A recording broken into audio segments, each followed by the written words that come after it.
Howdy, my name's Genesis, and I am joined by Owen, David J, and David F, and this is our D&D campaign, The Black Dawn.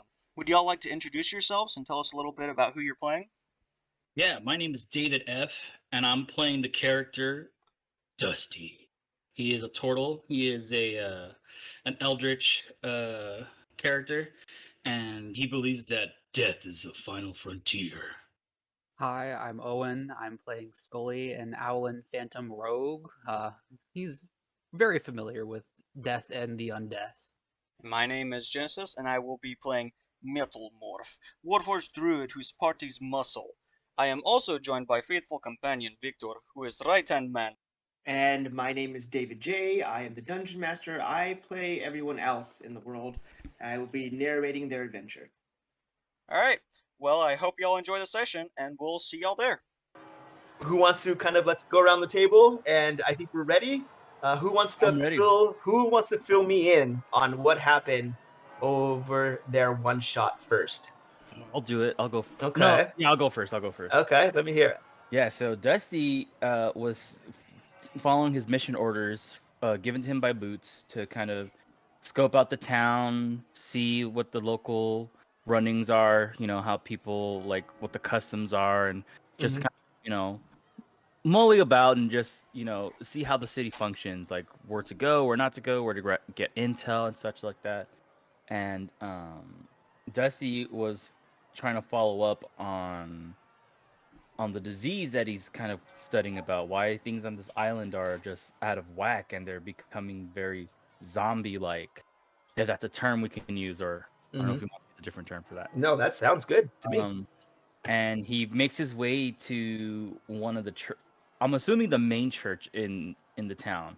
Yep. And chats with the father there, Father Landon, and he's kind of noticing that the church is also kind of being doubled up as like an infirmary, and there's a lot of sick people, as Dusty's finding out that they're having the same symptoms of those that have been infected or those that have appeared to be infected, like Nomad, RIP. And as he's talking to Father Landon in private, he gets a whiff of like, oh, something's up, something's wrong, something's not right with the way that they're kind of just hoarding people in here, and then there's a heavy presence of prime soldiers keeping an eye on the cathedral.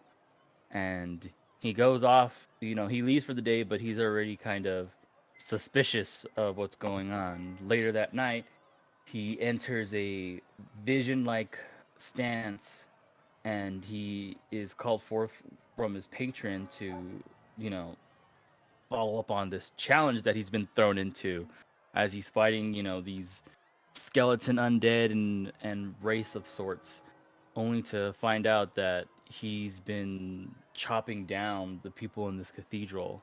And as he falls in battle, he is rescued by his mates, and I'll let my fellow compadres take it from there. There you go. Scully, let's go with you. If I remember correctly, Scully went to go scout out the town, gain some information, and meet his contact with the Night Mother. Found out who that was. It was the I'm forgetting their name. The snake. The Yuan-Ti Bard. Yuan-Ti Bard was at the tavern when we first arrived. She had the tattoo mark of the Night Mother, and then she was giving me grief, and I put her down by showing off Very the fact much that so. I am one of the Night Mother's trusted. And then after that, she got huffy, told me where I needed to go for my next meeting, and it seemed like somebody interrupted our meeting, or somebody was present during that meeting of some sort. Tried to figure that out, failed. That evening, I went to go meet at the location and met Vepion, my previous hunting party leader. He explained how everything was going and why he was there. We went into a crypt where I communed with the Night Mother, and we spoke. I relayed information to her about the Black Dawn, the mission we have here, and what resources I may be able to proffer in the future during this subterfuge. She then introduced me to her current pet project with the werewolves and the girl that I thought I had killed when the first time she tested me. And then she let me talk to my brother for an hour or so. Yeah. We spoke, caught up a little bit, and then I faded away in sadness. Mm-hmm. And then from there, me and Vepion went our separate ways after we kind of explained how everything was with our people in the keep castle of the Night Mother. And then from there, I returned back to the tavern, and Boots told me I needed to go locate Dusty because he had not returned home yet. And in trying to track him, I could not find any tracks and got ambushed by the hunters of the Church of Prime. They led me out into the forests, and I killed their asses. Yes, you fucking did. Killed them both. And you then returned. I'm sorry to interrupt. You then Bloody and returned back, beaten. bloody and beaten. And you were told to do something that might have gave your character a Oh. little bit of PTSD. A little bit Yes, and then I had to go and rescue Dusty, well, with the rest of the party, and burn down the temple that he massacred, of. Yeah. which I did, Yep. throwing a torch and turning around saying, y'all need to handle the rest. Yep. True. And you guys rushed back into the inn where you were staying, but Metalmorph. Sir, please go over your one shot.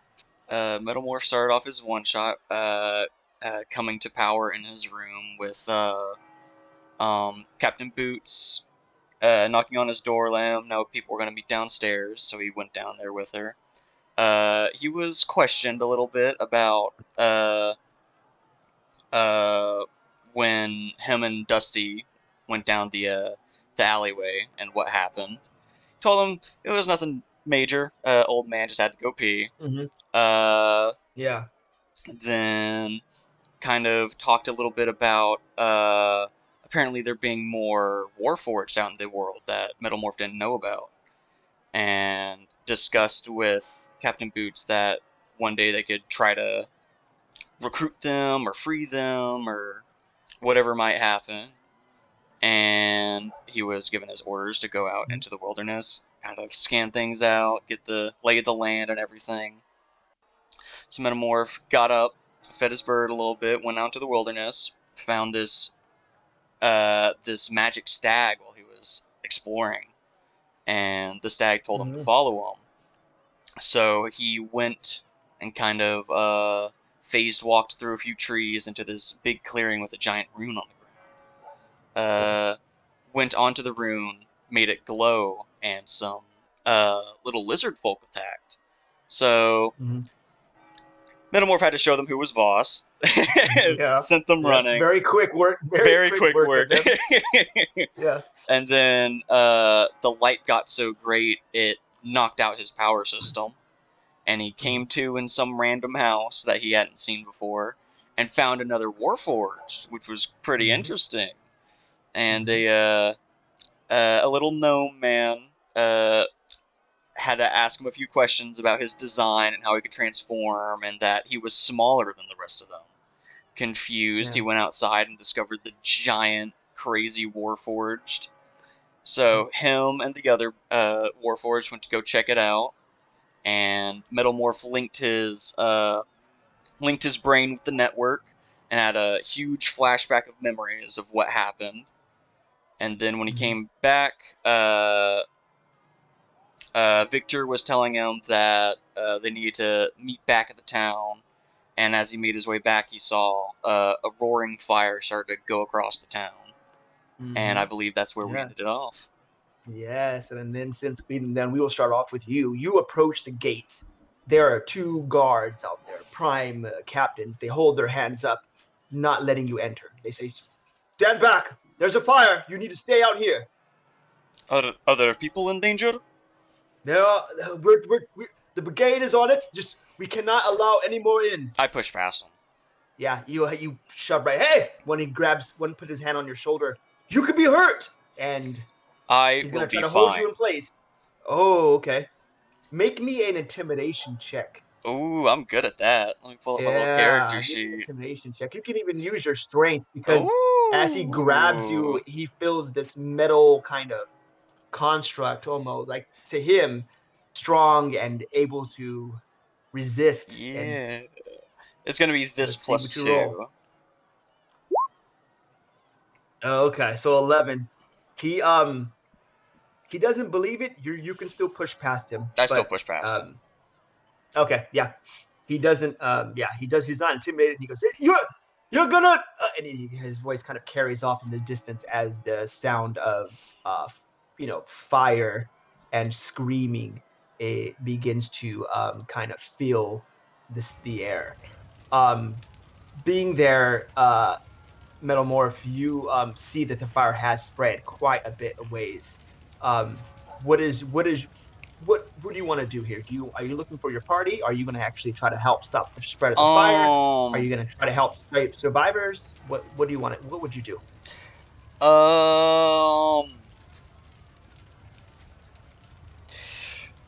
I'm gonna actually, I don't know if I have, like, any paper or anything on me. I don't think I have.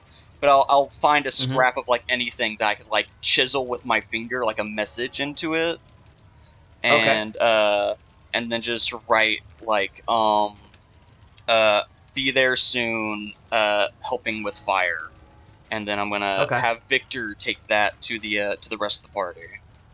Yeah, he grabs it. You hold it up. He snatches it out of your hand. You see him fly. Some smoke kicks up from under his wings as he flies over a burning building, and he heads to where you knew the inn will be. This is going to be a skill challenge for you, a small little quick one. Okay. Ooh, okay. It's going to be 2 passes or 3 failures. Okay. So you can use athletics. Something that you can do, like holding up a burning building from falling down, dragging somebody out of a fire, right? Okay. Or you can use what was the other one? Perception, finding somebody in a burning flame or something like that, right? Knowing that a certain thing is going to fall on somebody and getting them out of the way. Okay. But so you turn around this corner and there is fire spreading. You hear people shouting, "Fire! Fire!" A wagon is coming down the street. There's a tub of water and it's sloshing around all over the place. Many young men and women hang on the back of this as they have buckets in their hand and they pull up to this house alongside of you. You can use athletics and you can use perception, but what would you like to do? I'm gonna do a perception check to see if there's like anybody like in any of the houses nearby that's like stuck in the fire. Yeah, roll me a perception check. The DC for this is going to be 13. Yeah. Yeah, you do. You're looking around, and as you do, you notice that one of the buildings is kind of collapsed a little bit on itself from fire. Not really made to withstand it, but there is a shadow figure in there, kind of coughing and yelling out. But you cannot hear the yelling, but you see the motions of it happening. You begin to rush towards that fiery building. You get up to the door. Fire collapses. The heat, you can feel it. Your armor, your metal starts to glow a little bit. What do you like to do? I think I want to wild shape into my Firebird, since it's immune to fire. Oh, yeah, hell yeah. That's an automatic success. I'll say that because you're using a resource. You, hell yeah, that's cool. You transform into this creature. Do you want to kind of describe a little bit what it looks like? It's this large kind of, I want to say like Jurassic ostrich style mechanical creature. Imagine a phoenix if it was like from the dinosaur ages. Yeah, that's cool. Hell yeah. And sure enough, you transform into this thing. People give you a wide berth immediately, and you begin to push through the collapsed building, fire unaffecting you as you move across. Give me one athletics check. And I think you've already succeeded, my friend. Alrighty. Athletics? Oh, it'd be with the creature, so let me pull the creature stats. Yeah, because it was just 2 passes. You got it. There's you. Athletics? You Oh, did it. dang. +4. Let's go. Yeah. Okay. You grab him. Kind of a little bit of the kind of a column falls over on your shoulder a little bit. You take some bludgeoning damage, but not much. You only take 2, and you're able to grab this person and pull them into safety. As you do, you begin to grab buckets and continuously help out with the fire. And that's going to take you probably the next 15, 20, 30 minutes. And you continue doing this process of like dumping out water, going into buildings and helping people pull them out of the fire, all that stuff. And that is what you do. But what the rest of the party does is a little bit different. And we are going to jump to them real quick before we reunite everyone.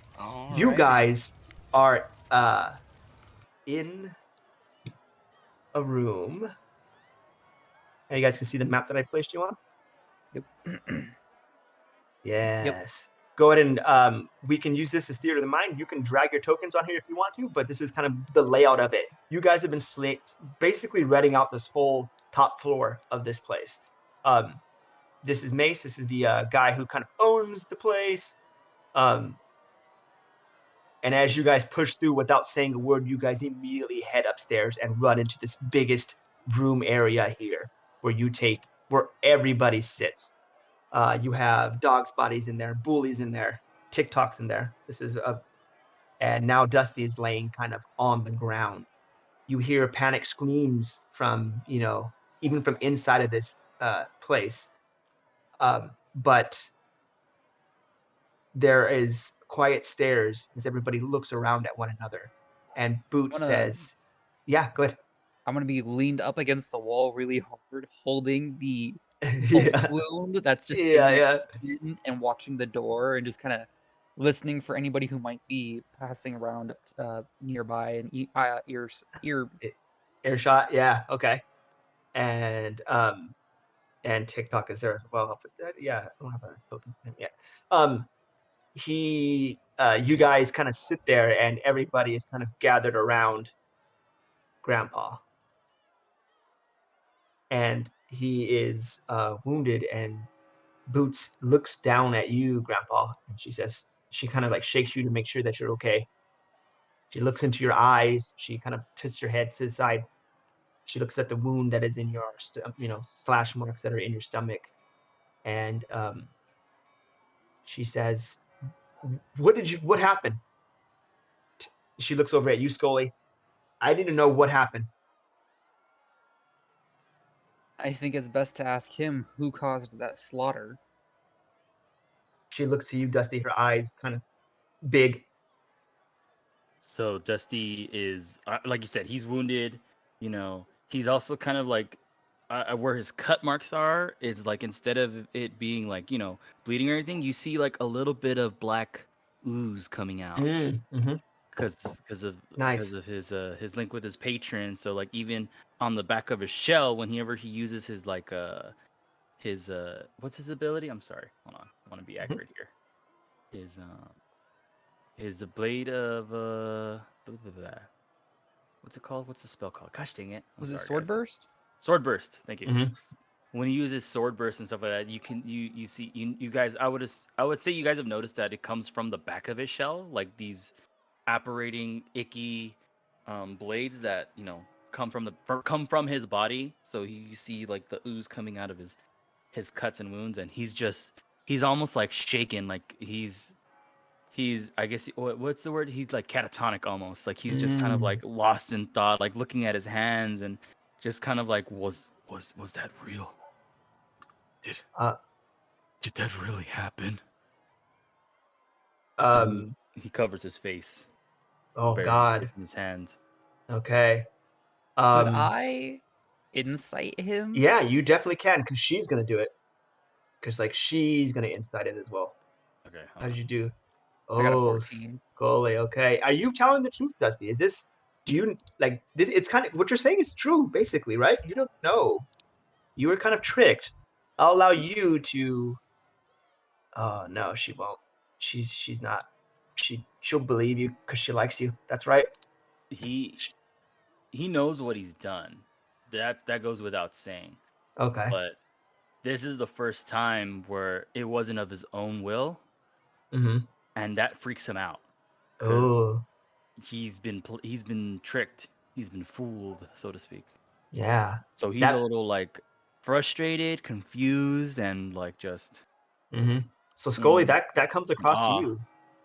He's a. I kind of figure this, and I'm just giving him like a squinty, suspicious look as I accept it, because I've already kind of pieced together some of what's going on with him, and I'm just sitting there like I'm in deep pain, probably more pain than he is. Yeah, she will How now many hit, kind of. how many hit points do you have? I have 5. Oh, okay. Yeah, I have 6. So yeah, you're just a little worse. Yeah, a little worse to where she comes over to you and she said, what would she does the same thing to you. She makes sure you're okay. She holds you up a little bit. She I'm literally holding a bolt in my gut. yeah, she looks at your I'm like, wound. I can't remove that. She calls over him and he's gonna kind of take a look at it too. He can do healing and healing magic. But she kind of looks to you and looks into your eyes and she says, "What the fuck happened to you?" Well, after telling you about what Dusty was doing at the church, I went back, as was commanded, to go collect him, and I got ambushed by the Church of Prime's hunters for some fucking reason. You see her like her she goes, "Oh, that fucking scarred bitch." Guard I let her who? slide. She's speaking about the Justicar. That woman had a huge scar on her face, and Boots is assuming that it was a hit put out. They She were says, claiming that they had information that I am attached to the undead somehow, which I don't know where they got that information from. It was apparently a rumor. she kind of looks surprised at that. She Which says, I clearly don't look undead to you, do I? no. Uh, was she like looks confused and Fiverr looks over to her and gives her like a nod. She goes, check his head. I don't. We were attacked. That's what we're saying. She Yep, looks at you, Skully. She I looks was at you, Dusty. attacked. Dusty, we were attacked. She looks at you. That's what we're saying. Yes, Captain. Okay, and because we were attacked, we can respond the way we like. We're gonna get this I job should done. probably say I didn't leave the hunters alive once they attacked me. She gives you a smirk. And she's good. Less of them to deal with. They're gonna be on us now. They drew first blood. So now we will put an end to them. We'll get what we come here to get, and when we do, we're gonna make them pay for attacking. You can't just walk all over the Black Dawn. Do what you like with us. Understand, everyone? I give a pained thumbs up. Yeah, Fiverr says yes. Bully immediately says yes. You can see that she's very angry at the sight of you getting hurt, Skully, and you, Dusty, being her party members, very angry at this. You can see that her, veins are bulging. Dog's body gives a quick nod, yes. She says, so I need you guys, she points to Fiverr, Bully, and Dog's body. I need you guys to step out of the room. And they do so. And they wait in the hallway. They give a respectable amount of time, and she shuts the door. She stands here and leans against the wall like you, Skully. She looks like at you, Dusty. She says, all right, Grandpa, walk me through what happened. Dusty's he's still kind of like on the floor, Mm-hmm. and he gets his staff, his quarterstaff, his petrified wood, and he comes to his feet, and you see him kind of get this like moment of composure where like he's not as shaky, like he's almost kind of like collected himself. Mm-hmm. And he looks at Boots. He's like, Captain, I wish to discuss this alone with you first, if that can be permitted. Ooh, let me see. Give me a persuasion check. Yeah. But use your hold on. Yeah. I think give me a persuasion check. DC's low. DC's gonna be 10.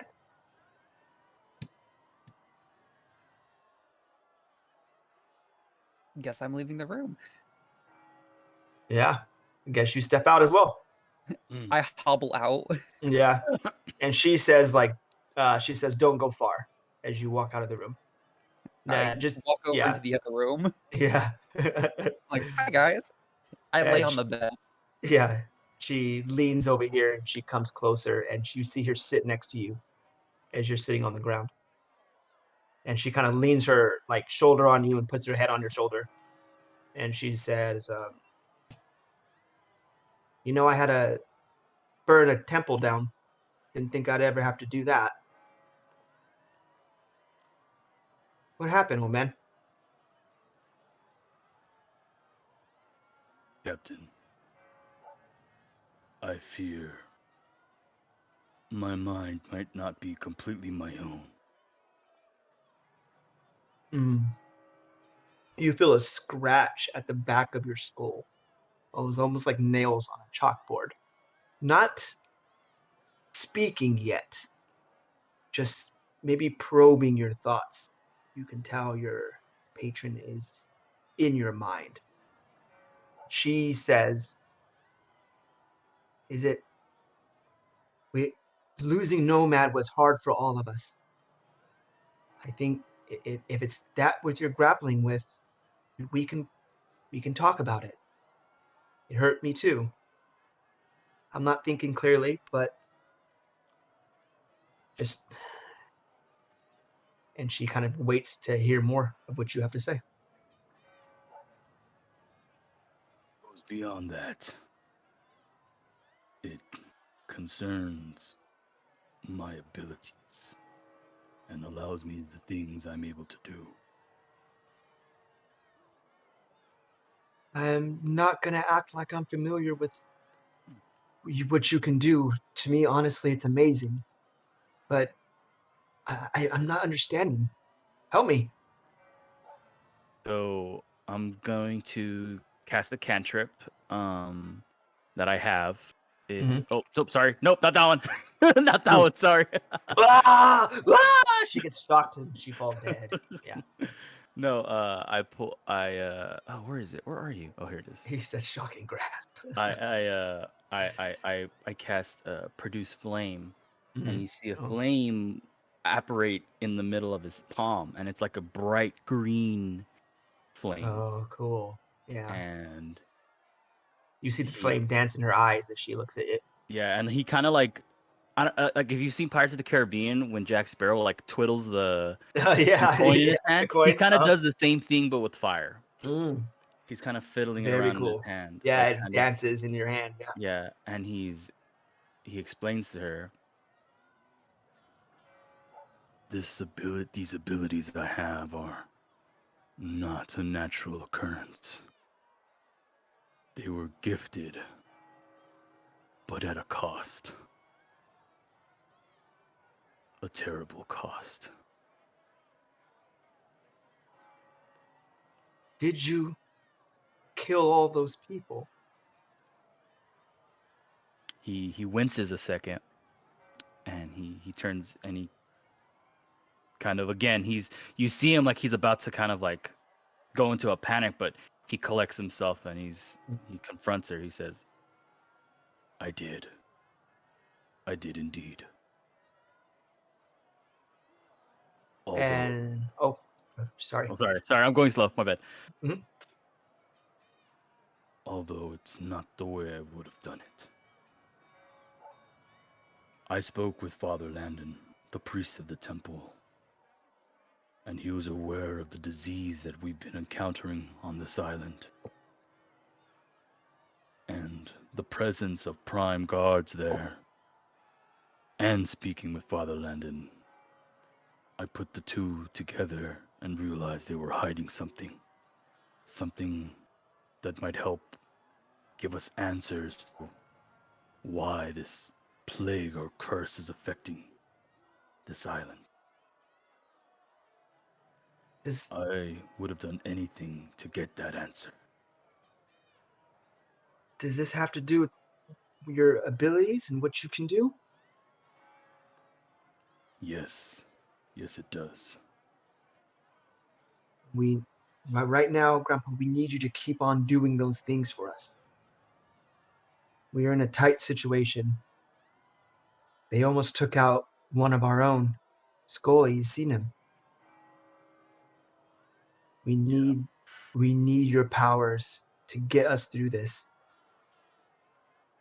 And she kind of she's giving you a basic she likes you so much. She's giving you a pass on what you did, basically. And she's taking the hit for burning down the temple. Right? Yeah. The story is going to be that they attacked us first, right? That's going to be in her report. She's going to tell higher command that. Mm-hmm. So she stands up a little bit and she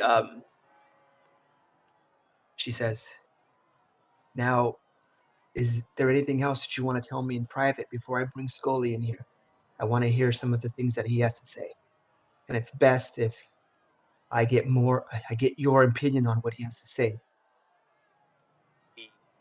As he has the flickering flame, he slowly kind of chokes it out, like as he closes his hand. Mm-hmm. Captain, I make a request of you. And he goes into his pack and he pulls out his dagger, the one that he's basically been holding on all this time. It has some sentimental value. He's had it forever. I'm sure she recognizes it. Yeah, it's a different. It's made from Margar. Like, it's a different kind of dagger. It doesn't look like anything around here. Yeah, she looks at it, and he's gonna twiddle it in his hand and have the handle towards her, and give it to her. And he's gonna say,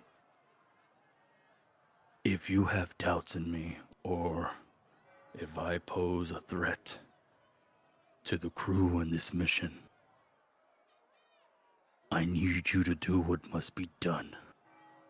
And he gives her the dagger, his dagger, his personal dagger. Yeah. She looks at it. It looks at you, and you see this stone coldness come over her eyes.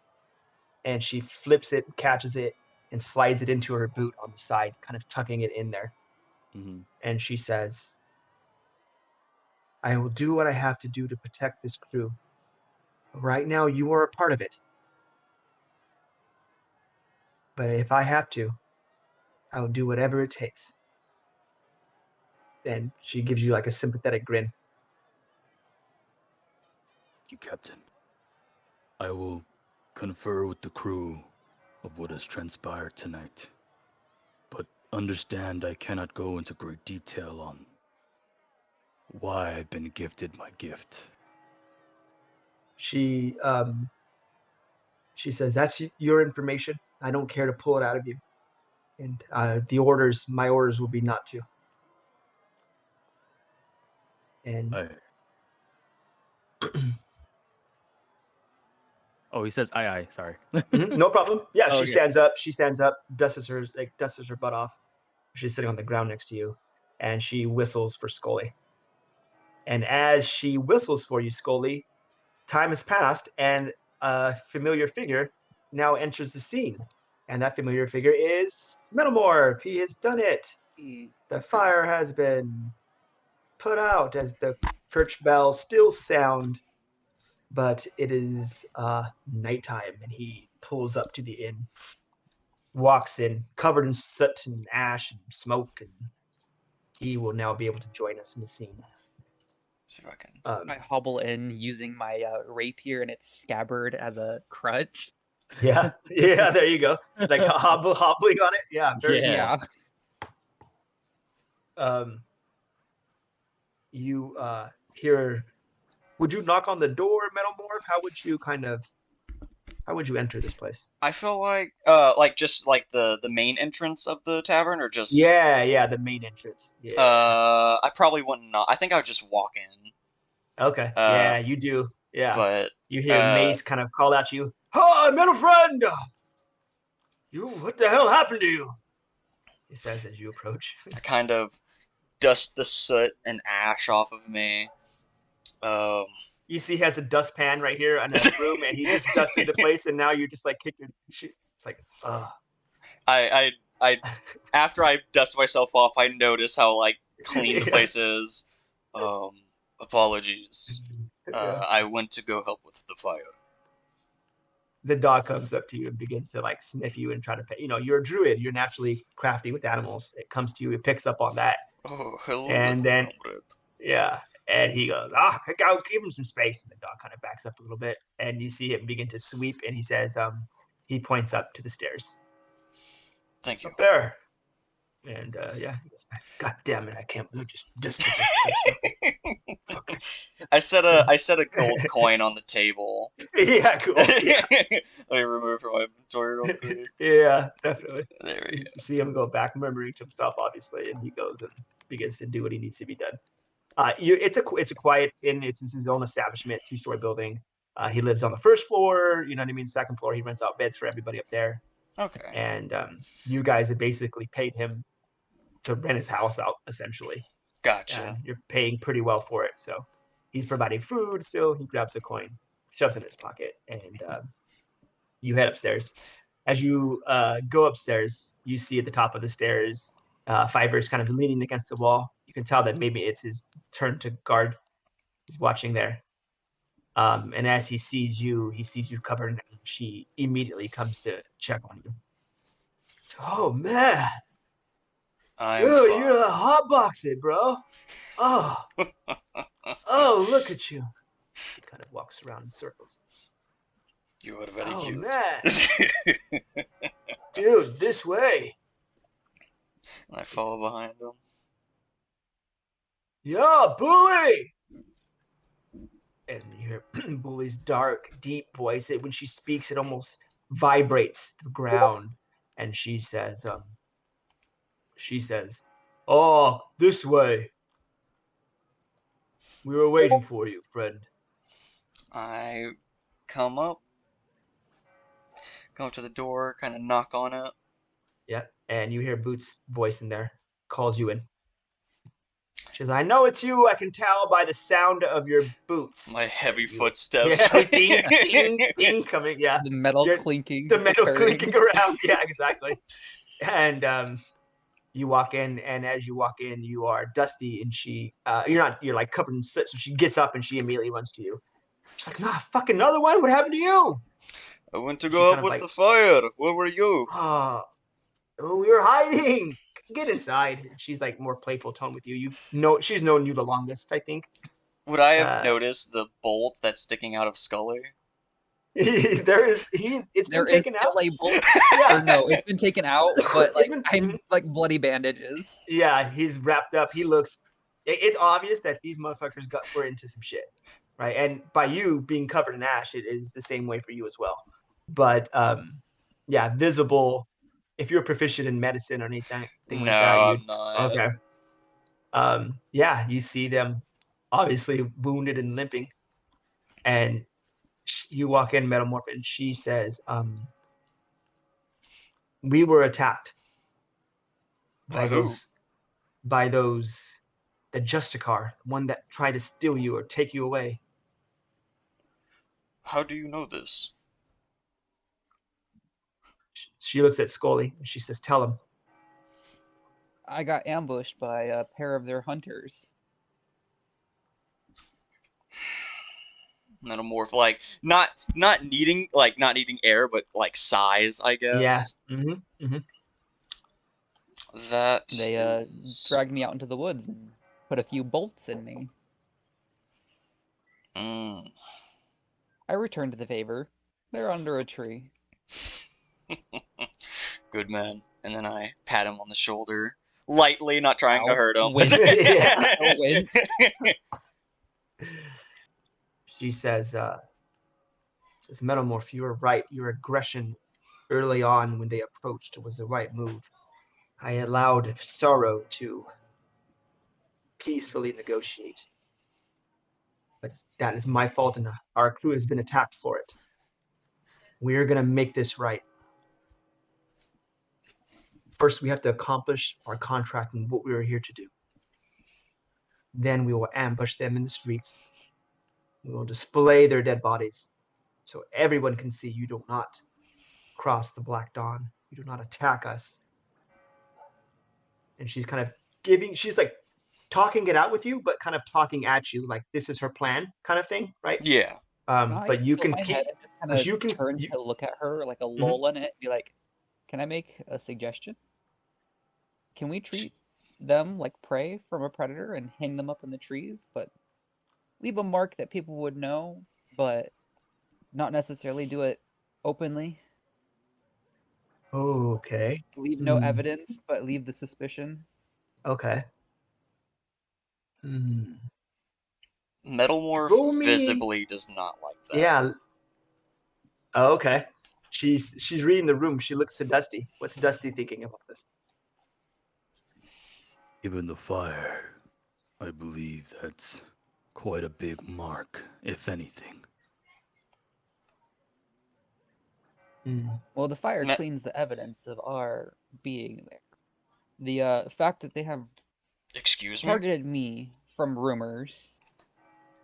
Oh, I'll leave that one to Dusty Hold to on. explain. We are not glossing over this. What? I look at Captain Boots. Boots will look at this. Oh, okay, yeah. She you see for like a second, you see her, like her guard drops as you are like big and intimidating looking, right? You're intimidate proficient. She kind of stops and she says, "There was an incident.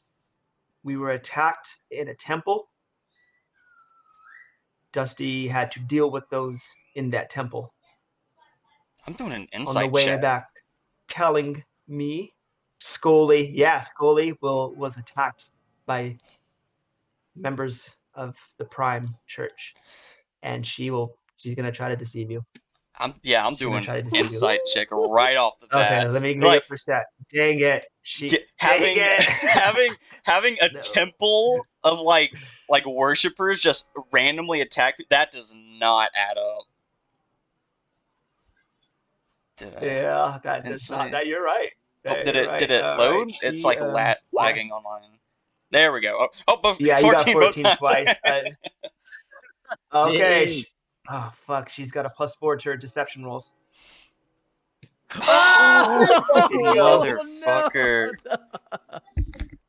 By Can I insight Metalmorph's insight to know if I know that he believes it? There's looking back and forth, but like Metalmorph, unless he calls out that he doesn't believe it or he does, then he just because she lied to you, that doesn't necessarily mean, Metalmorph, that you have to believe that lie, right? But it sounds pretty damn good. Right? It is convincing enough, right? Dusty's gonna walk up a little closer and he's gonna look at everybody, Metalmorph and grab his attention, so to speak, as I'm coming forward. I give Dusty a knowing look, and I just kind of, I'm not obvious, but I'm trying to make it obvious to him that I'm kind of backhanding my dagger, just like, I know more than everybody has let on. I'm letting him know that I know. That's he clocks that. As this is like been getting more intense. Just visual wise, as y'all have noticed this getting more intense, his eye is turning from yellow to orange. Okay, that's fine. Oh, and then Dusty approaches and he looks at Metalmorph. He's like, "This blame would be mine, Metalmorph. Trust me, it's not ideal, and it's not the way I would have wanted it to go. But if you are to be mad or frustrated with anyone, it is not the captain. It is me. As I already know you have certain feelings towards me, I'm sure it wouldn't be surprised that it'd be my fault." You are right. Captain is not at fault. I back up to next to Boots because I'm like, they're both spicy right now. Metalmorph, what do you have to say to respond to that? As Skully backs away, Dusty leaves that hanging in the air. Um,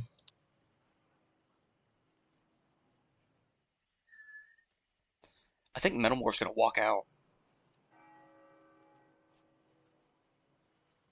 Oh. As you turn around, she says, "You are not dismissed. But you can do what you want." She doesn't say that, but this is the DM telling you do what you want. But the Yeah. character, Boots, did not dismiss you. Metalmorph is clenching. I'm guessing it's like a handle for the door or whatever.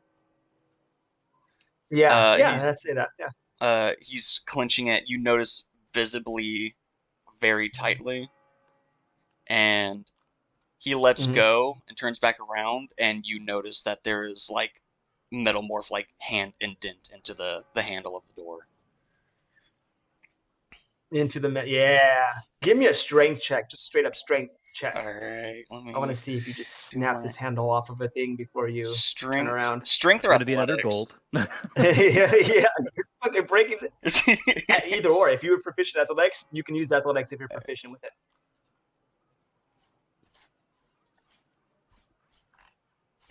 Let's see it. Oh yeah, no. you leave the grip marks in the door. You don't snap it off, but you do leave your imprint in the handle, and it does crack and break under you a little bit before you realize, release, and turn around.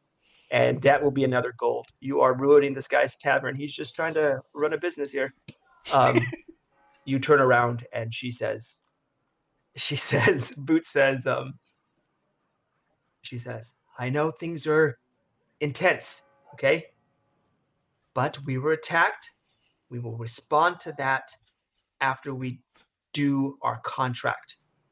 Okay?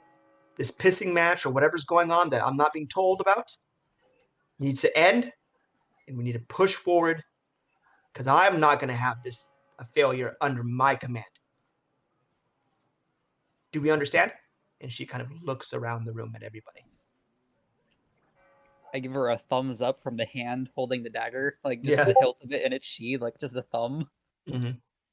or a talon thumb. She looks to you, And I just look Metalmorph. cautious. Metalmorph. Metalmorph, she looks to you. Metalmorph kind of. Do we understand? She said. Metalmorph kind of staring her down. Kind of holds eye contact for a solid 5-10 seconds. Mm-hmm. We understand each other. Yeah. Give me just a charisma roll to see who turns and looks away first. Oh, she knows she's lying to you. God damn it, she looks away. You maintain the eye contact longer than she does. You stare into her eyes, and she gets a little uncomfortable and looks inside to look at Dusty. And she says, confidently still, Dusty, she says, "Do we understand?" Yes, Captain. Yes. She then kind of leans back a little bit against the wall and says, "Have we found what we're supposed to be finding here? That is what's important right now. We must find that quickly. Any knowledge from the locals about where this magic item could be?" She looks to you, Dusty. DM, just quick confirmation. When I talked to the store clerk, Stacy, she's the one who told me about the castle, right? The castle. Yeah. Badinar. Yeah. So I would convey that. Yeah. In my time in the city, I've talked to a couple. One in particular told me about the castle in the mountains, Badinar. I believe that might be the course we need to take, that direction, to find what we're looking for. She nods her head. She says, "We will lay low for the next couple of days. Where no one is to leave this inn. We will recover from our injuries. We will talk and strategize a plan going forward. We will act on that plan. She I don't think she has any more questions for anybody around the room, but she's gonna fill the rest of the party, or rest of the NPCs in, and she walks up to you, and she puts her hand softly on your forearm, Metalmorph. She looks at you in the eyes, and she says, "Can you please step aside?" Metalmorph takes one short step for him, but long step for her to the right, and allowing her to exit. Yeah, she touches the handle, it fidgets. She has it like she shakes it, and then you hear like, ah, and the door kind of doesn't open for a little bit until she gets it open. And I she turns around and smack she's like kind of bottom of the fist, smack the door open a bit. yeah, definitely hits it open. She kind of looks at you and gives you a nod of thanks, and she steps out here. You hear talk, and you hear the deep resonating voice of Bully as Boots and her are kind of now talking and walking down the hall. And I think the party has some time to themselves in this place. And I don't know if I want to hear some role playing going on, guys. What does anybody have any questions for anything like that? You guys are alone in the room. So wait, we're doing a span of a week, right? Yeah, you're gonna take some more days off. Yeah. Okay. Well, is that I forget? Is a week a long rest? Or Yeah, is we're gonna have a long rest in 3 more days. We're gonna Okay, give you cool. guys a long rest. Your guys' Alright. one-shot adventure, so we're kind of like not in this like world, not in this world, but like not going by the rules of like long rest or short rest. You are still being able to have downtime while Okay. you're on your adventures. All So right. this week is going to be your long rested week, but you need 3 more days to do it. Okay. And you guys have a brief moment to kind of role play and talk everything out in this room before I, jump to the next couple days. Everybody's healed up, and we start trying to figure out what we're going to need for our next adventure. For Dusty, he is going to be fervently taking some pages out of his book, and he's going to be writing letters. No. Mhm. Well, letters. Mm. And he's assigning letters to each of the members of the Black Dawn. Oh, okay. He's basically what do you call it? Like making sure there's no loose ends in if something should happen to him or if his passing should come. He's leaving notes and stuff for everyone. And he Okay. has like a couple of wound up little scrolls of letters for each of the members. And he's working on that mostly. And he's kind of just thinking to himself and just you don't see it on his face. He has composure, but he's kind of just like in awe. And I don't know if he has Metalmorph in the room. Yeah, I'm sure you guys Metamorphosis. will cross each other's paths. Yeah. Yeah, Metalmorph's probably I don't still know if that. sitting in the room because he was wanting to say something before he leaves the room. But if you go ahead and continue describing whatever you were wanting to describe. He was actually going to try and engage in conversation with Metalmorph. Okay. Do you have a moment I can spare from you? Or if you don't wish to speak to me at all, I understand. Kind of, I guess literally and metaphorically kind of looking down on you. I have time. Oh, nice.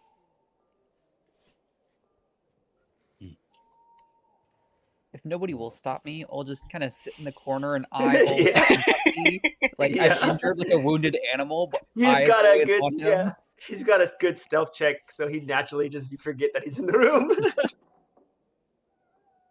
Yeah, I'm sorry to interrupt you guys. No, you're good. They're good. Mhm. Dusty's paying attention to that though. Okay. He clocked that you're kind of making yourself, I guess, small and just gotta like just hanging back. I apologize, or I'd like to apologize if I've done anything unsavory in your eyes.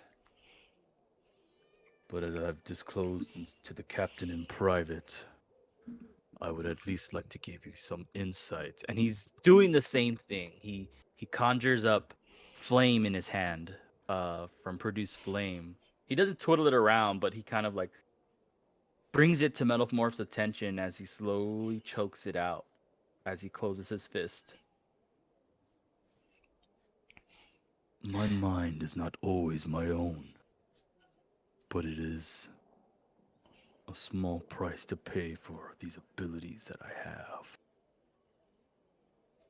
And one might say it's a curse, but to me it's a means to an end.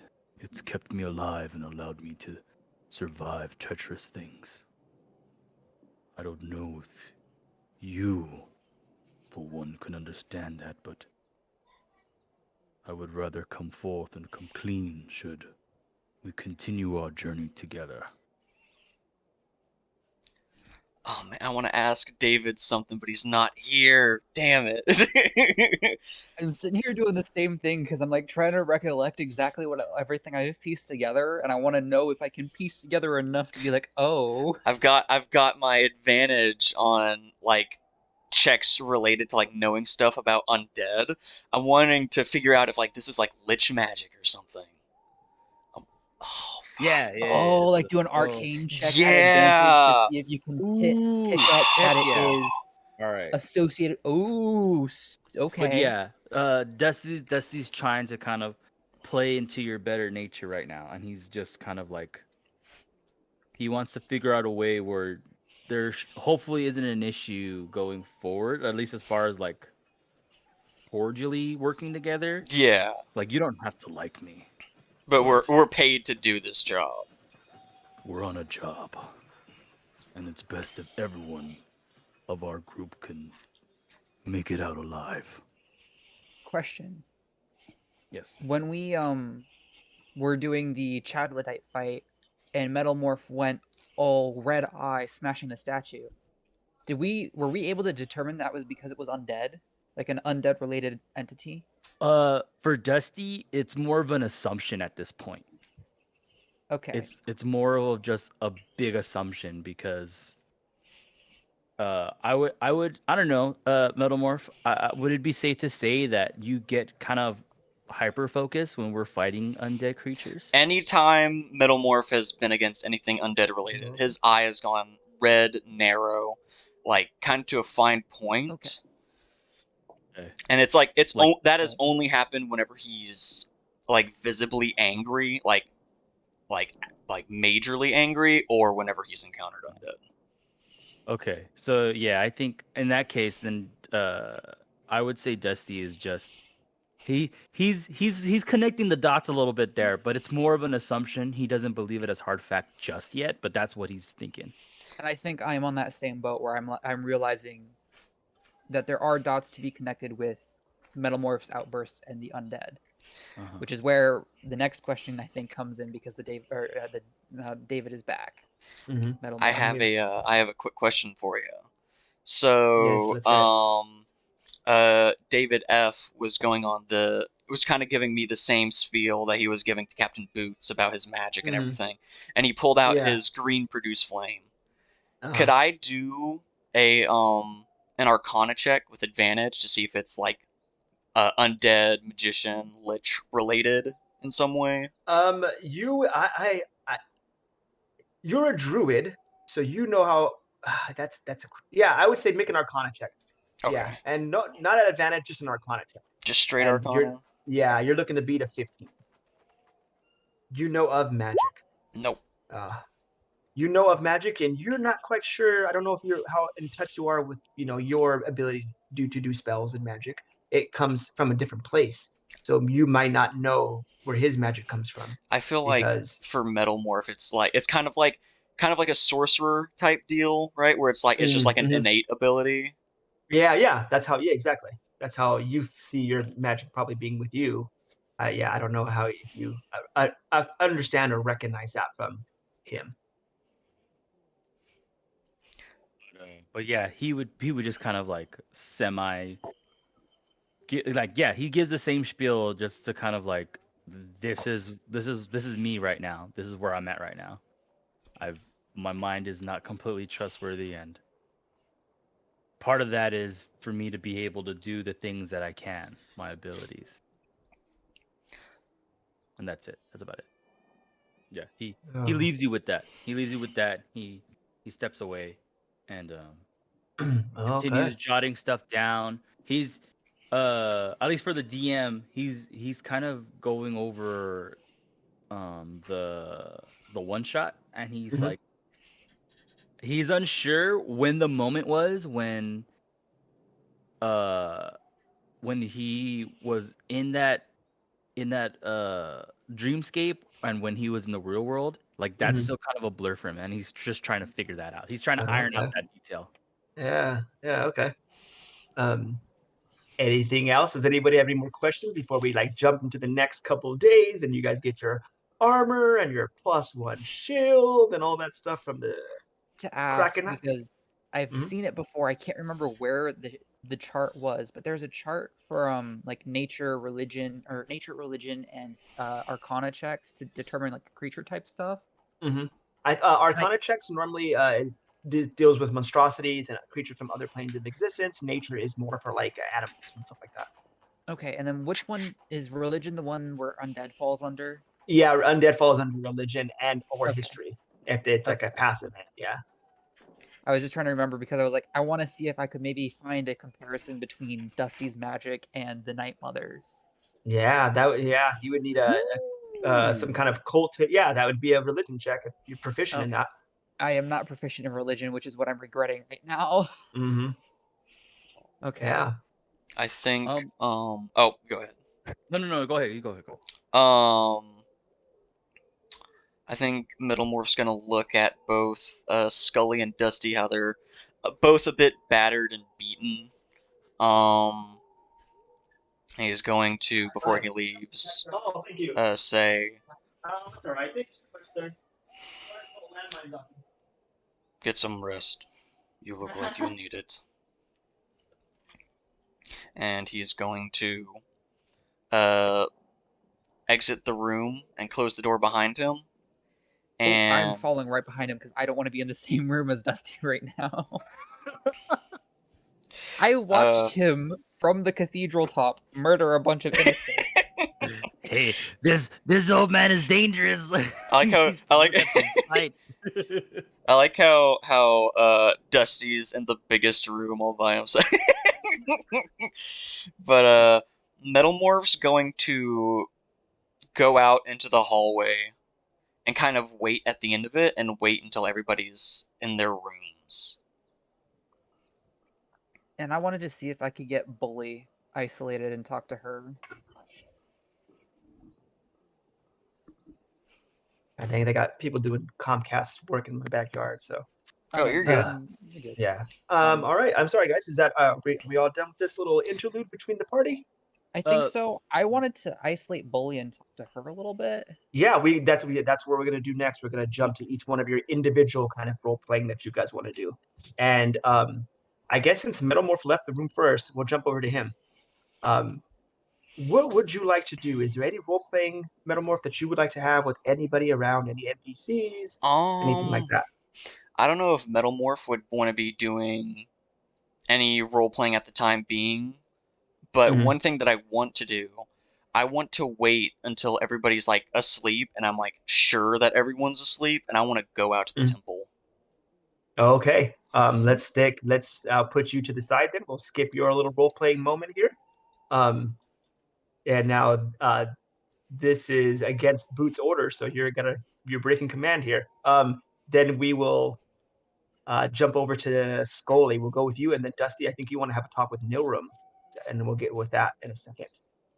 Scully, you step out here and you find Bully. She is kind of doing her own thing in her room, or you guys just walk aside here. She's And sitting on the bed. I want to like ask her. I want to go up to her and be like, "Hey, one, battered and beaten, tired, but I wanted to talk to you real quick about some things. I had some questions, which are gonna kind of suck, I think, because we're gonna have to talk about home a little bit. Mm.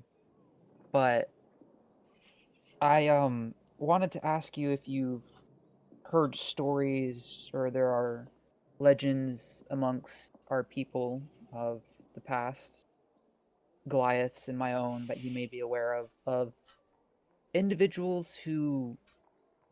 Sorry, I'm totally delving into stuff that we didn't really elaborate upon, but I want to ask her about my ability to essentially my connection to the undead Okay. or undeath in the afterlife, and kind of be like people who've been able to communicate or be communicated with by their ancestors, so to speak.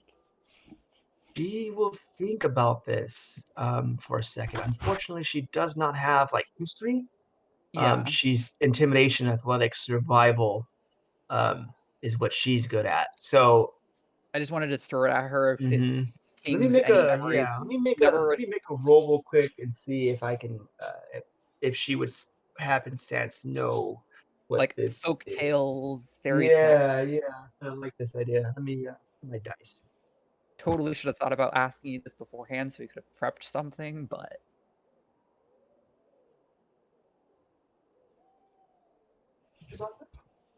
spontaneity. Mommy's gone. You know where she's gone? Huh? Dang it. All right. So, let's see. We'll do that one. All right. 16. She thinks for a second. Her eyes kind of close. She rubs the bridges of her nose. She says, "Did you mean like speaking to dead?" Not as elaborate as that. Um, Similar, I guess, enough. Since I assume she's referencing the spell. Yeah, she's referencing the spell. Yeah. More innate than having to cast it, since spell casting is a common thing. Most people Yeah. know about it and just don't have the ability to do it. Just So don't have the ability to do it. Yeah, exactly. more innate connection.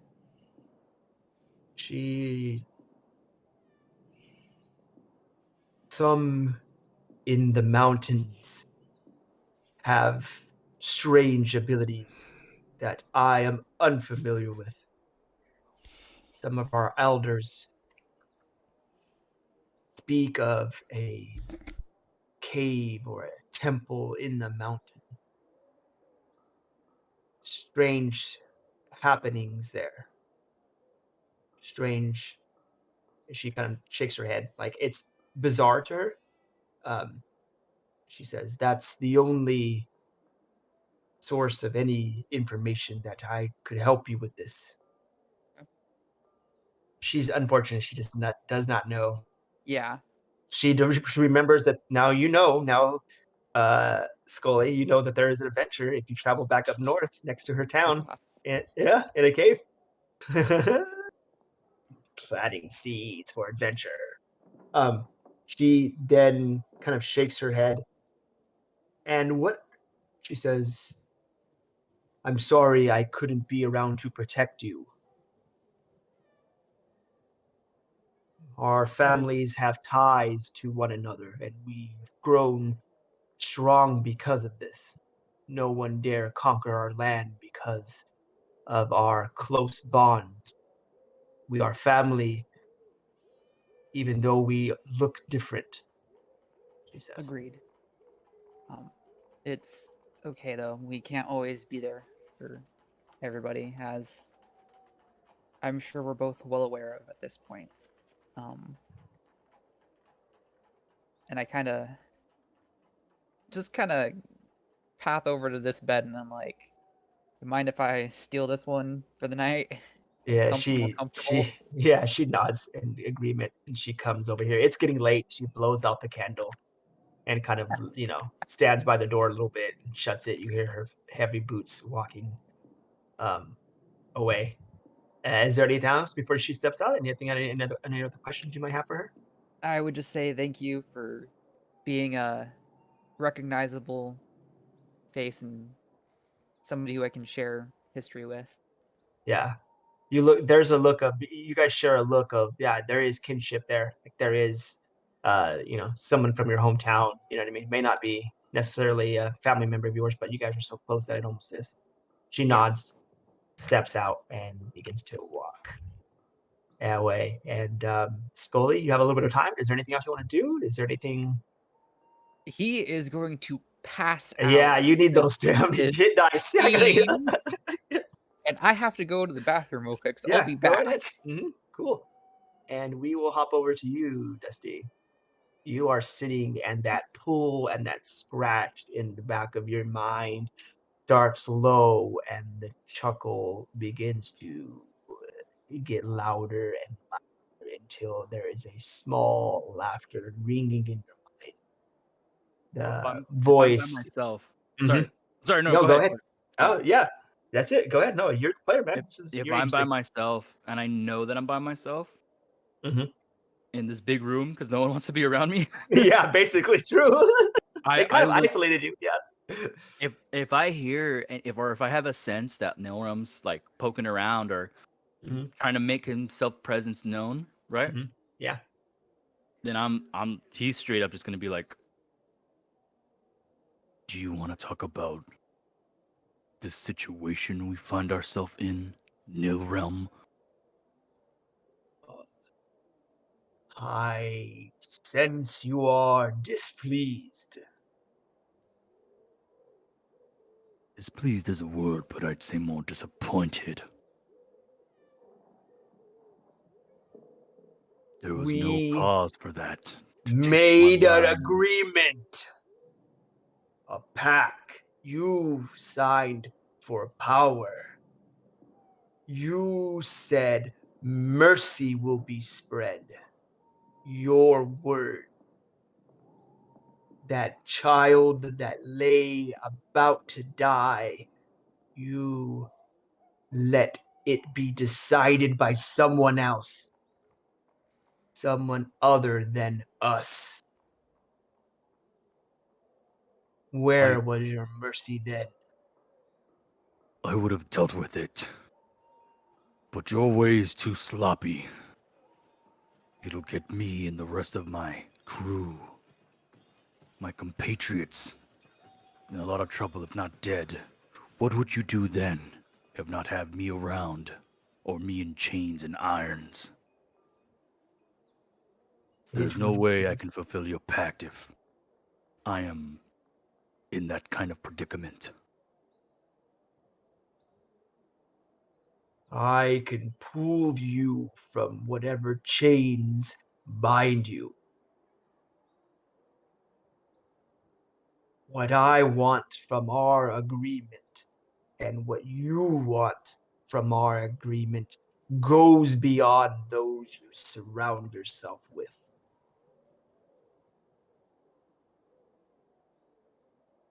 Is it not enough when I killed one of our own comrades to show what I was willing to do to fulfill the pact?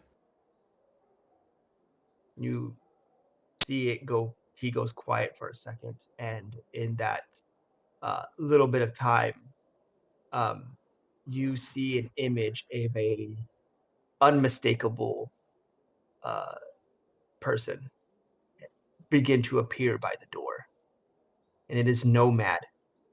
He is eviscerated and bite marks, shark teeth all over his body, daggers sliced. He's standing there dripping water. And as he sits there and drips water, Nilrum's voice comes out of Nomad's mouth.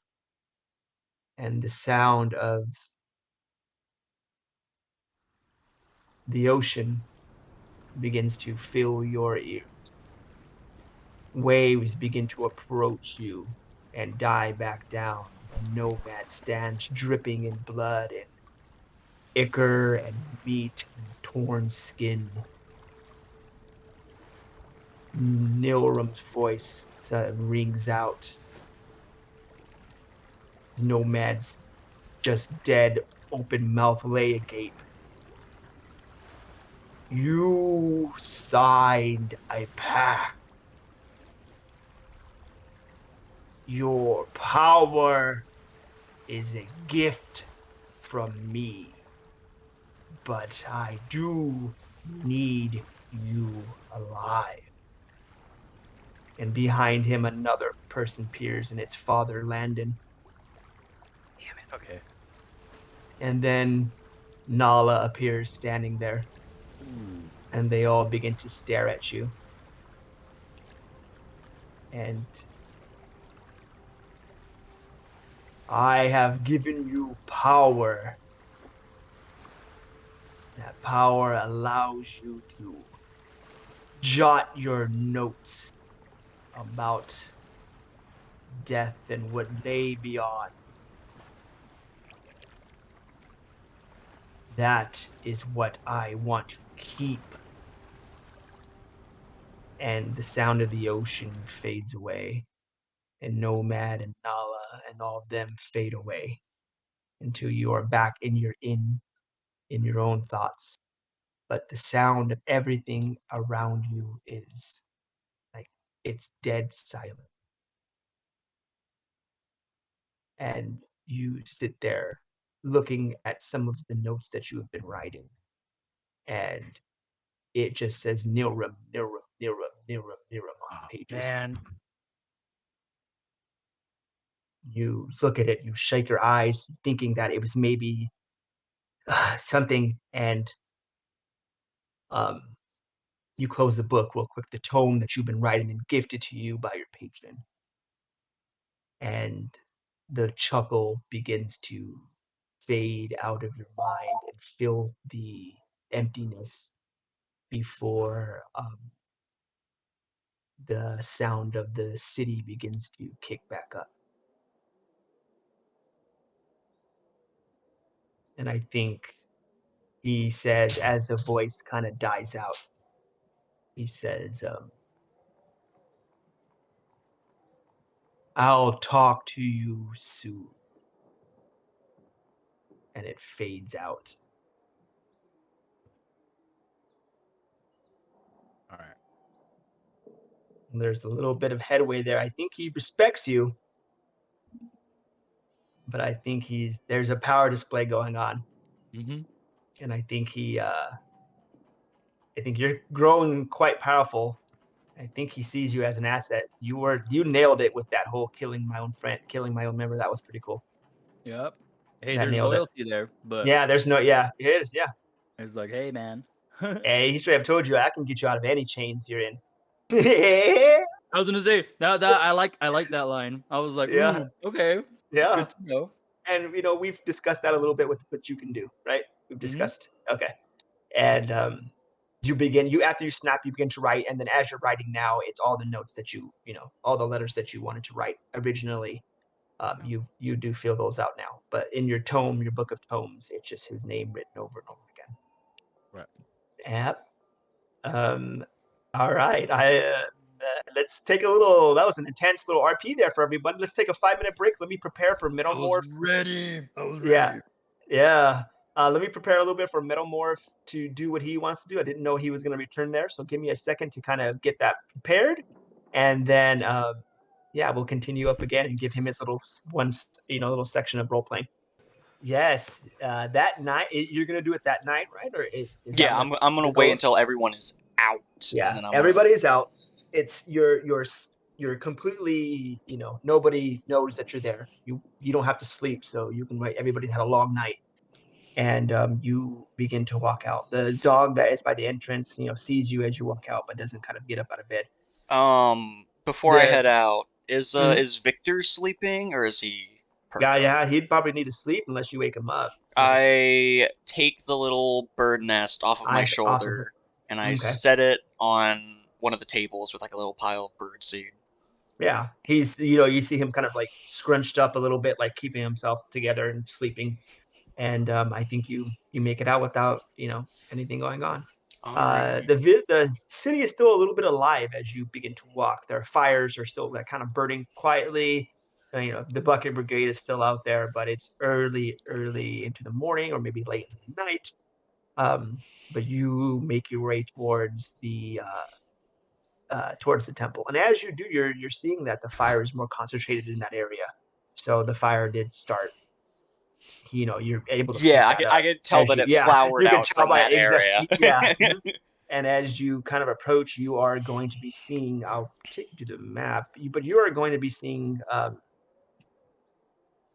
You are going to be seeing. this. So outside the keep, as you walk to the temple, there are 2 guards standing here. There is a pile of bodies that have been corpsed and burnt that are sticking right. The pile is bigger than these NPCs, show, but there is still a massive pile. The temple itself is starting, it's collapsing on itself. There's fire damage. It is just did not fare well. Shit. But it is the nighttime, and let me get you to that. I think I'll put a little bit of the jungle sounds, I think, too, out there. And there is the jungle's alive, and you approach. All right, I'm gonna do these. Could I do like am I proficient in insight? I think I might be. I am. Mhm. Okay. So could I do like an insight check just to get like a general vibe? Like, are these like, do these seem like people that would work for the one lady that didn't like us, or do these just seem like town guard basic? These guys are just like your typical town guards. Okay. They are still prime soldiers, but like I said, this is kind of an occupied island by these people. This is not their jurisdiction, but they are still like operating here, and they have Okay. somewhat authority to do the things that they do. Right? It's a benefit for having them here. Okay. People are walking out. You see them carrying bodies, tossing them here. And then another soldier comes out with another body. And then this soldier walks back here. And you can approach this from any direction you want, because they're kind of doing this right now. So put your token on the wherever you want on here, and we can try to go down below to see or check out the temple and see what happens.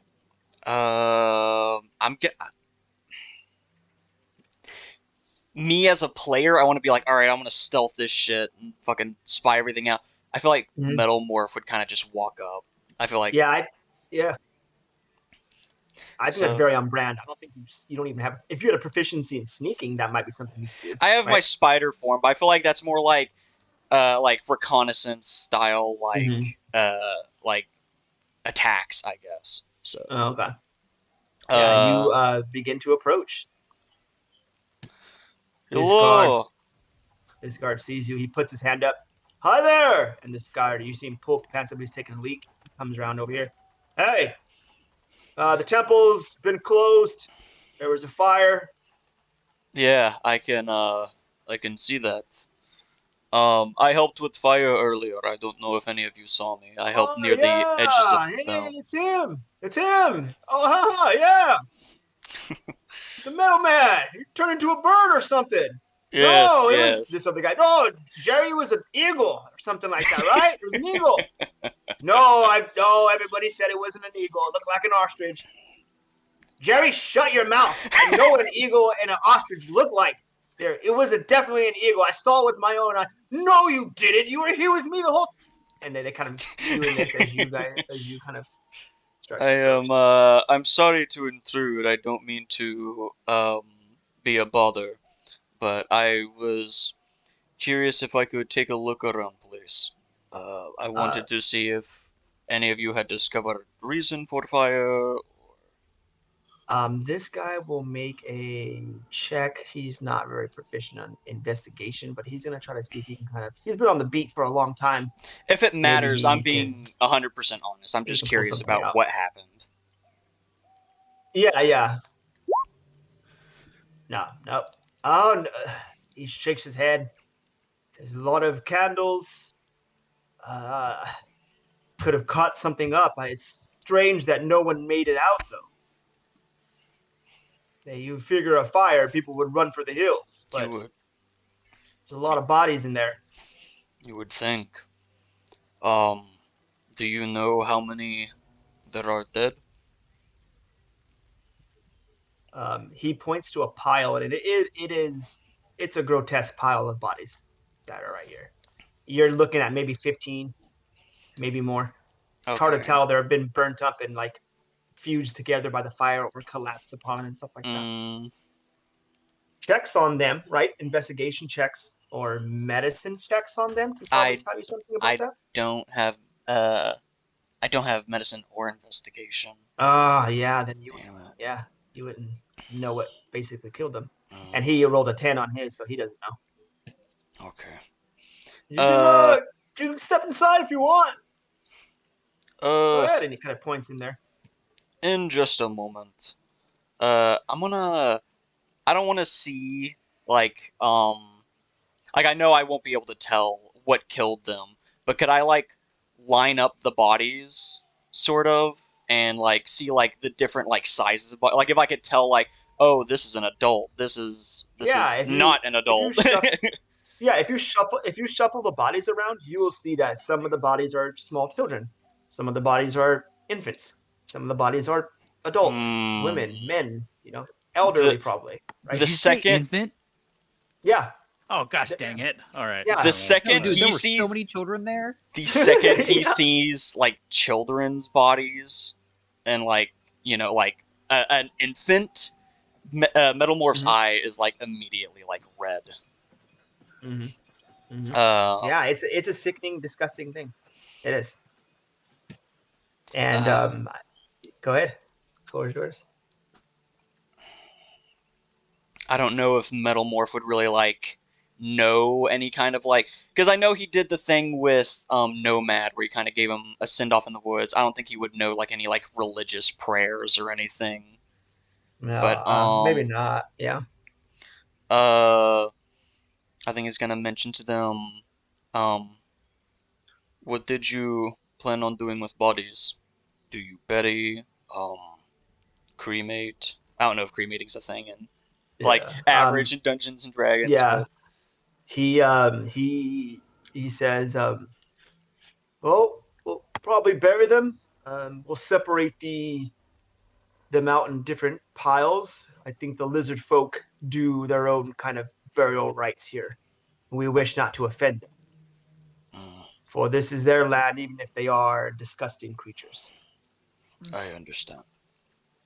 Might I have a moment alone with them? Yeah. He kind of he turns around and walks back up to guard this to his post. I'm going to. I feel like I've probably seen like priests and stuff just in my travels, I guess.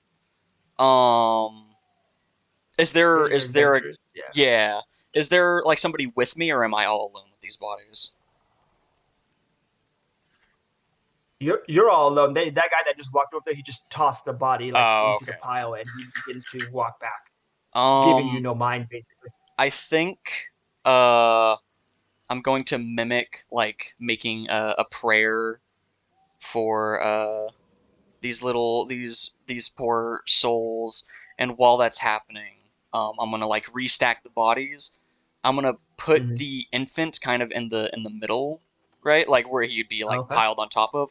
I want to take the Yeah. infant's skull. Oh shit. Okay. Um, if you give it enough time, you can see that this guard turns his back, looking at other people that are approaching, and you do have the time to do that without being seen by anybody here. Okay, Um, yeah, Let me just make a perception check for the guard that is walking around the corner here because I put him over here for a reason. He's like circling the place, right? I'm gonna give him a perception check. He has a +3. Oh, Oh thank no, God! you got it. Woo! You fucking got it. Yep. Did you just take an infant's skull? Yes, and I have I was no gonna regrets. Yeah. Oh my! Weren't you supposed to be the good one? Yeah. Now that I told you guys I were don't have alignment, you're gonna nefarious intents with this. yeah. It will still have a proper burial in its time. Okay. Okay. Yeah. So I take Um, the infant skull, and then I pile the bodies back up. I'm gonna stow the skull away somewhere where it wouldn't be seen, oh yeah, definitely. Yeah, you could do that. and then Easily. I'm gonna come It's back up, tiny. It fits in your hand in one hand, almost like an apple. You can put it somewhere. Yeah.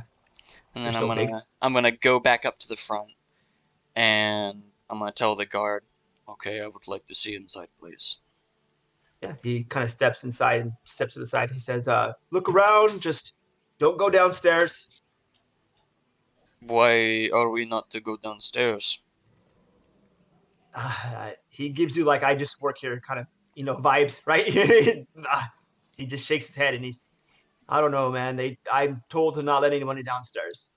I appreciate what you've done, and you can look around, but I got orders.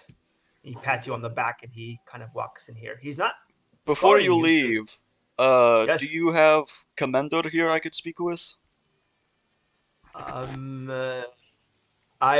in charge of here for now until my shift is over. Okay. Higher ups will not return probably until a few days pass.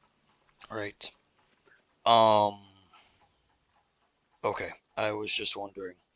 I was going to say if there is any reason someone would attack church, set it on fire, or, anything for nefarious reasons. No, Something, it's whatever you have downstairs that sounds like must be hidden.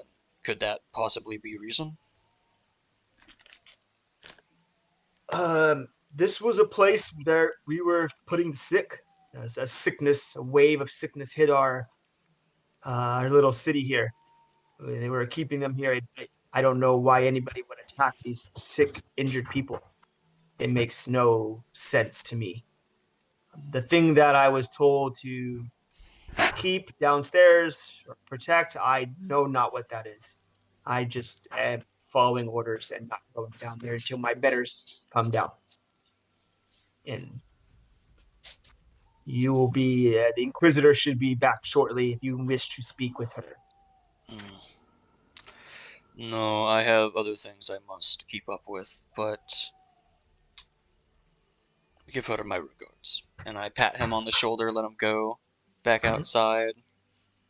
I guess in Metalmorph's own not very investigatory way, he's gonna take a glance around, see if there's anything that kind of peeks out to him with a perception check maybe, but he wouldn't be able to investigate really. Give me an investigation check at disadvantage. Yeah, it's gonna be bad. Yep. 9. Okay. You you see that they're obvious is that the fire started inside, right? That's that the fire, the scorch marks, the outside of the building doesn't look, and the trees around here, right? The fire was started from the inside. That's what you get with the 9. What else are you trying to what else are you looking for as you get further in? I guess just I guess I'm just keeping an eye out for anything that could have been the cause of the fire. Whether it be a spell, if I was I feel like I would have an idea what a fireball is. Looking around, it doesn't look like the fireball went off in here. It looks like there's probably fires. Well, with the 9, obviously there's not an explosion of a fireball, but there is fires that were spread, and you can see it collapsed this temple on itself. If you're a better investigator or had more time, maybe you can kind of piece together what was here. But I think you're kind of at a loss. I think you need an investigator. Who's your investigator? That would probably be Skully. Yeah. That's what you need him for. Yeah. Can you ping on the map where we're not supposed to go? Yeah, so right here is the kind of way down to the cellar. And as you approach this area, this guard is guarding it here.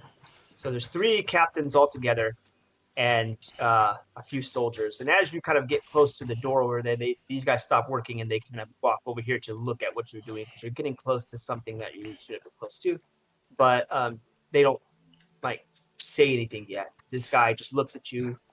As you walk right there, he kind of walks in here of the archway as well to kind of keep an eye on you. His hand is kind of on his sword. Hypothetical question. Yeah? I don't know what that means, hypothetical. Question without direct meaning. Oh, okay. If one were to go down here against orders. No, you don't want to do that. No. What would fine cost?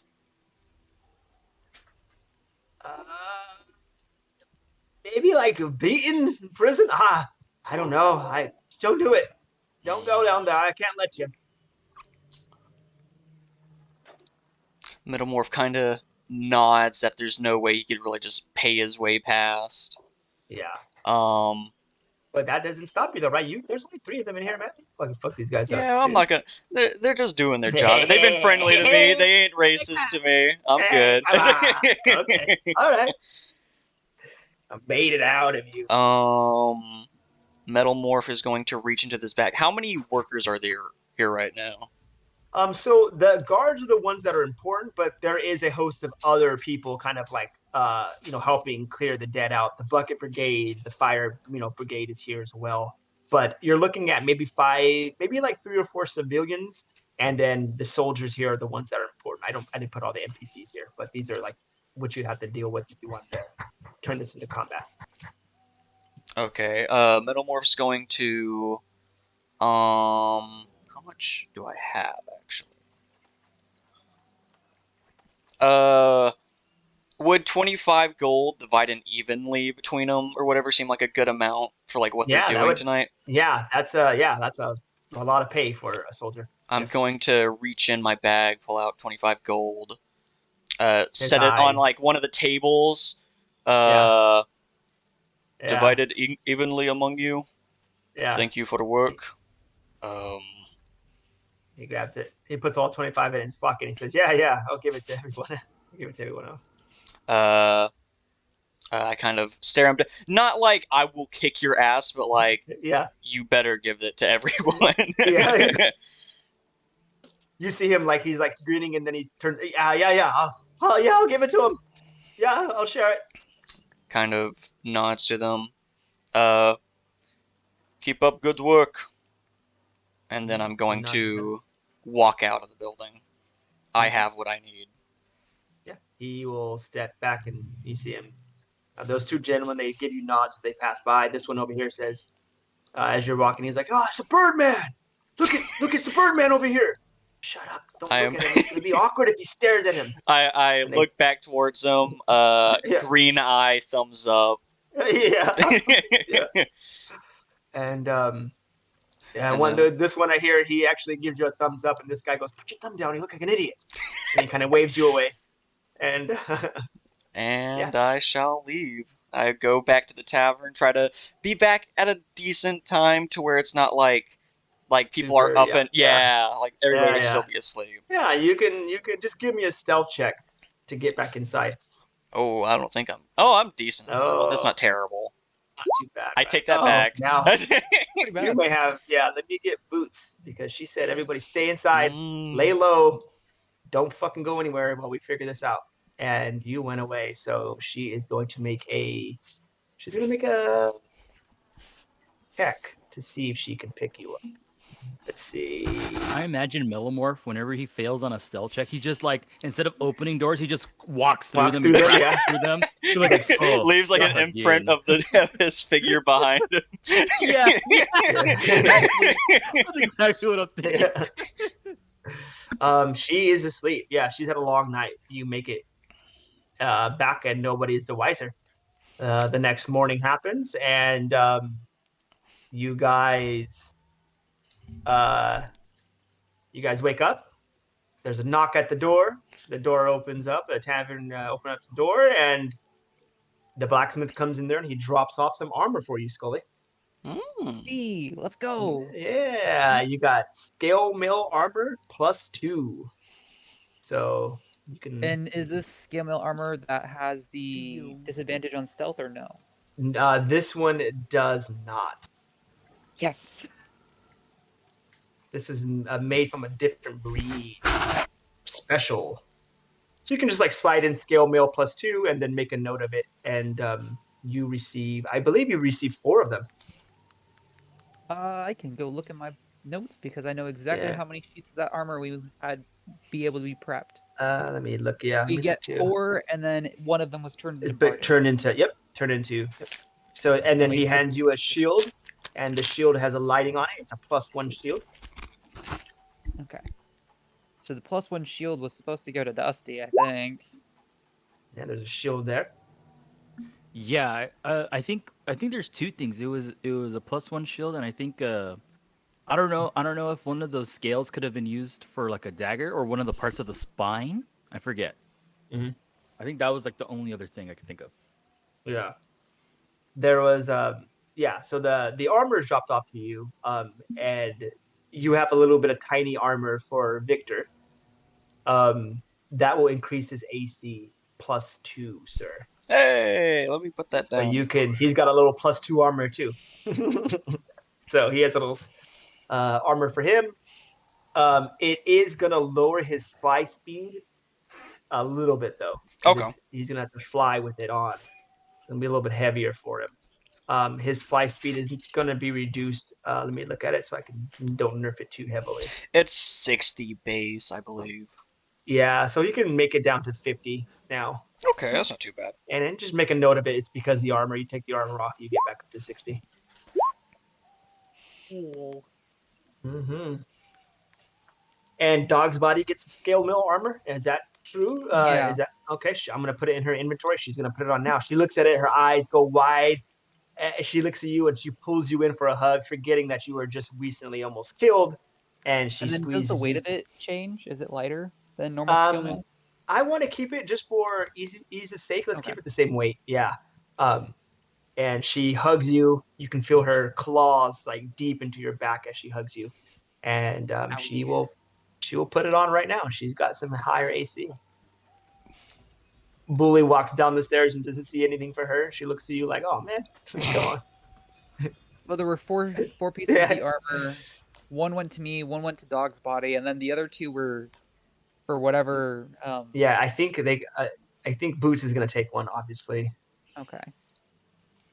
So And then her increase is to I kind of was like, 70. we needed the two hunters, Yeah, the two hunters to and it was bring that +2 armor. +2 armor. Yeah, scale mail +2.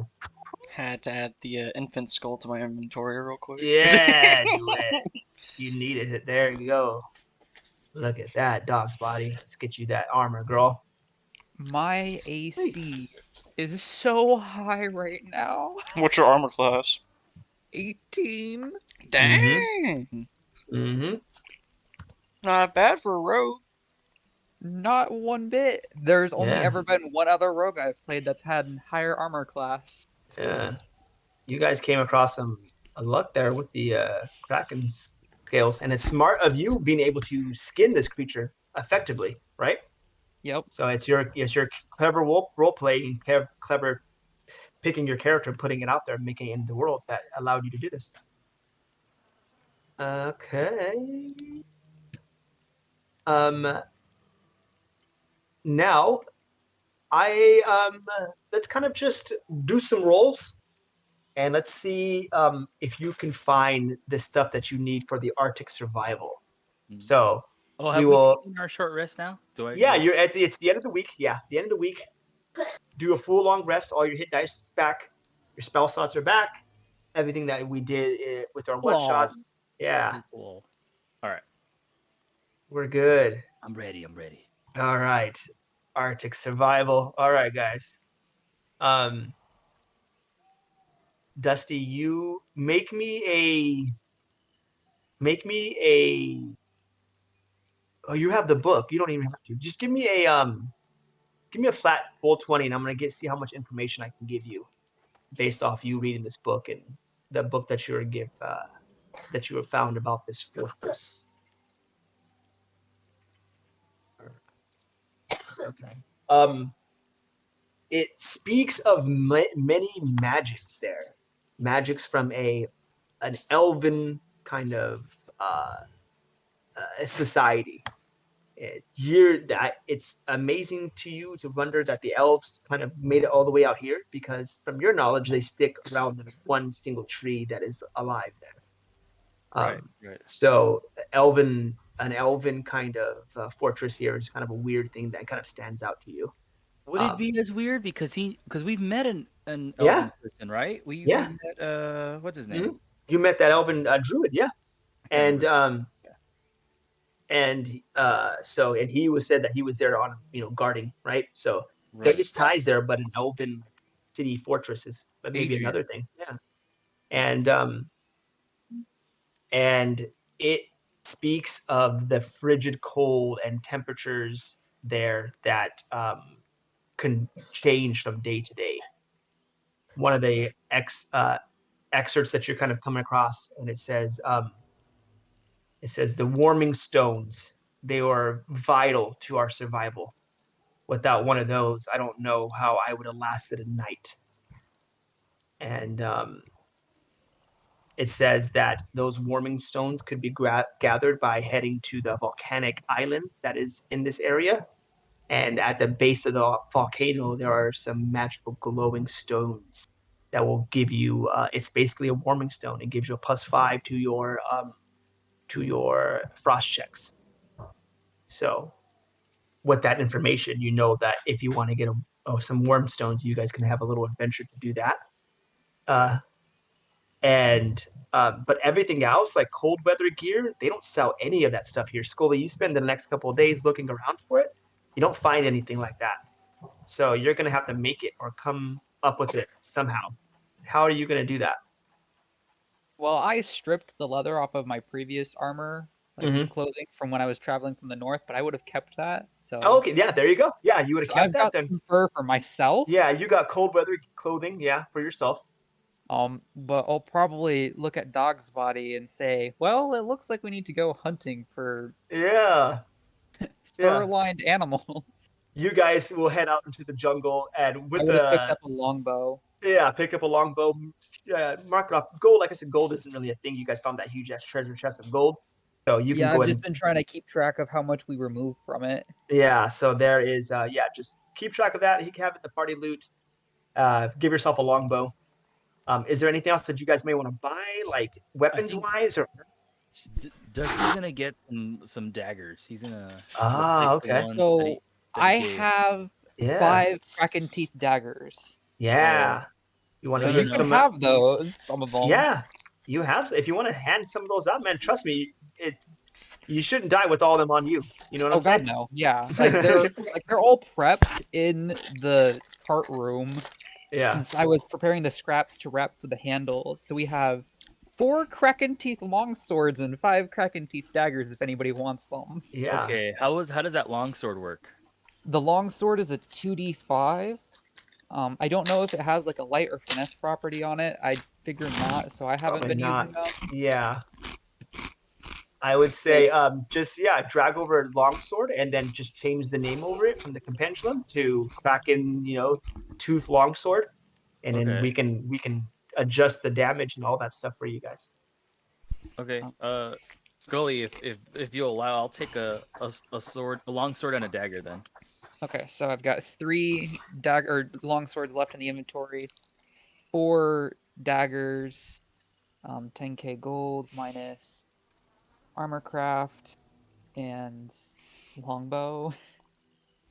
And then I don't know what Fiverr did with the eyeballs or the heart pieces. Yes, he you would know that he actually he pulls out 3 superior healing potions and he hands one to each of you guys.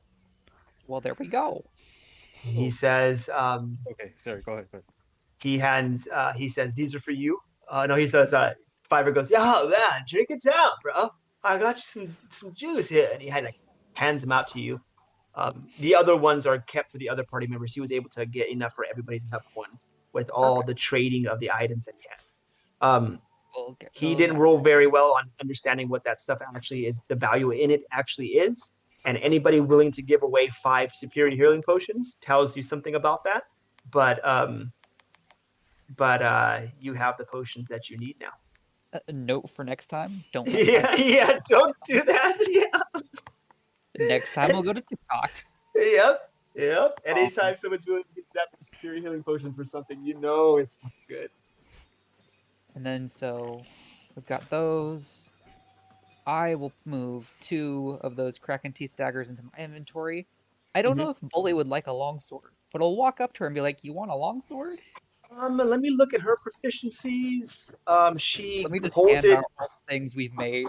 Yeah, she'll take a dagger. Okay, and then I also point out the javelins that we have, but I also don't know if that's something that Dog's Body can use. Javelins Dog's Body can use, and she would probably want to use those javelins. So she can have 3d4 Kraken Spine Oh, javelins. nice. Okay, let me put that in I'll her get inventory those too. in my inventory. Yeah, we're gonna get everything settled right now, right? We're gonna roll I'm those. trying to get rid of Yeah, all of this treasure from yeah. my inventory. I forgot. I have I got some of the spinal fluid, right, to use as a poison. We have 4 Yeah. vials of white ichor acid. Mhm. So if you want to put those in your inventory, I'll take them out of mine. Okay. Oh yeah, man, put those in like on an arrowhead and shoot somebody. Oh my god. we'll split them, Skully. I'll take Okay, 2. so you'll take 2. Okay. Yeah. So it's And spinal I acid. know it was you need to identify what they are. I just know Mhm. it's like a white ichor acid-like material we put in the Yeah, glass it vial. damages. It's gonna burn, right? That's what it does. It's acid damage. You don't really know how much it's gonna do though, unless you have one, poured on you, or And then test we've it out just on got somebody. 80 gallons of Kraken blood sitting in the cart. We've Yeah. got 20 pounds of Kraken stomach lining that's been started to work to cure into rope. Oh yeah, that's right. The rope. We've got 60 Kraken scales that I haven't put on arrowheads yet or spearheads. And then Bully took a longsword and a dagger. She wants just a dagger. Okay, so she wants a dagger. Does anybody else want a dagger? I only wanted 2. I'll take 2 then. In that Okay. case, I'll take the 2. So I'll add those into my inventory later. I still have 3 longswords. I look at Boots. Does Boots want a better longsword? Boots will take a longsword. She will definitely take a longsword. Okay, 2 more longswords left. And the dagger is 2D. The dagger is 2d4. Is it 2d4? Yep, it's a 2d4 dagger 2d4. and a 2d5 longsword. All right, that's a sweet dagger. All right. Metalmorph would like longsword. Metalmorph can have a longsword. Thank you. What's It's a 2d5 longsword. Oh dang. 2d5? Yep.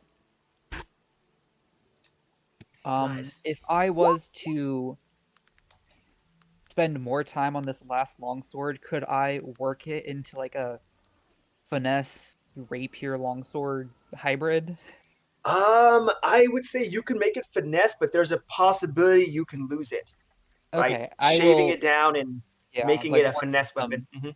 Okay, so I'll hold on to it. If anybody else wants it, they can have it, but it'll be my little pet for whenever we've got downtime while camping. I'll just kind of passively work on making it something I can use for sneak attack. Yeah. So I have that, the 2 daggers. The rope is curing. The scales are sitting in a chest. The gallons of blood. That's gonna freeze. Yeah, that's gonna. Well, we're probably gonna leave that. I think she would say that. Yeah, You're we'll probably ready to have take some sort that. of secured warehouse that we can maybe. Yeah. Talking over the day, too, and like getting all the preparations ready. She says that she looks to you guys and says, "Oh, I need to leave some of us here when you guys go and find this item. So you can take one with you. You can take Bully, you can take Fiverr, or you can take Dog's Body. I need the other ones here because in case I get attacked, our stronghold gets taken from us. I need some defenses. So your guys' decision, the party gets to decide who they want to take on this mission. You can take one NPC with them. Ooh. Were the 3? Bully, Dog's Body, or Fiverr? I would say Fiverr, to take Fiverr with us. So I'm not sure because we have. Do we have a healer in our party? I have access to a healing spell, but it's like I am definitely not the one that should be doing the healing because if I would say Fiverr. because if I were to go to heal someone, I would have to drop my animal form or whatever. Okay. And that would be a waste of one of my forms that I get twice a day. Fiverr would make the most sense. I worry because he is fiery, not necessarily like a I don't know if he'd be good in the cold environment. Ah, that's true. Is he going to be capable of climbing and Where surviving if out we there? have Hmm. me and Bully together, we'd be able to very much so carry the party through Arctic conditions. Hmm. Dog's body is a Yeah. ranger, right? Don't Because rangers she's have a jungle access? ranger. Hmm. Yeah, she's in jungle. Yeah. And So that I'm gonna link some stuff. Kind of, I'm gonna pull the curtain back and link a little bit of things that these people can do to kind of like help you decide. So Okay. he's a spellcaster. Okay, this is for a fiver. He has Song of Rest. That's actually stronger than that. And then he has a taunt ability.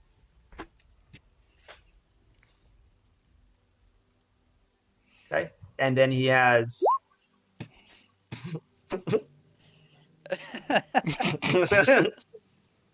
That's awesome. That's fantastic. That is great. He has Healing Word. He has Cure Wounds. He has Invisibility. He has Shatter. His Vicious Mockery, Mage Hand, Heroism, Thunder Wave. So he has a bit of ways to kind of keep you healed up. Okay. Then you have Bully, and she has Stone's Endurance, so she can kind of shake off damage a little bit there. She's Mountain Born like Skully. She has Resistance to Cold. That's what I was thinking about too, but I don't know. Like healing wise, we would be lacking, but I feel like that would be best for like do you have access to surviving the Goodberry? conditions. Say I again? do. I have access to it. I'd have to prepare it before we head out. Okay. Because I was gonna say maybe we could do Goodberry at first level at dawn or something, and then we just have like that. Okay, we just got out of combat. If anybody's down, we can get them up to 1 health and keep them in the back pocket. I don't know. I mean, I think we have no idea what kind of magics and stuff we're going to be up against. Yeah. Especially because it's elven magic. So a caster, we would want somebody who can do Arcana. Oh. I mean, I can pull Arcana out of my butt when needed, but I'm gonna need at least 8 hours to do that. Would Fiverr have access to Arcana or no? Yes, he does have access to Arcana. Okay. He's proficient in it. I think I'm feeling Fiverr too. Yeah. Because healing, access to Arcana. The only thing we'd really need to be worried about is like his survival, I guess, right? But I feel Yeah, like I have access to like create bonfire, so like making heat for us isn't a worry for me. Yeah. Mhm. And we won't have to worry about cured wood because we could just have you hold concentration bonfire and it'll continue to use that fuel. Yeah. So then it's just let me put Dog's body stuff up there too, just so you guys can see a little bit what she has. Okay. Oh, she is a ranger. She has access to healing spells too. She has a little bit of healing. That's what I was saying, but I'm not sure because jungle survival. That's what I'm hesitant about. She has a special ability. She can give herself reckless attacks. She's keen smell. She has pack tactics, which is really good. Oh. If you guys are around her, she is fucking amazing, right? She has running leap.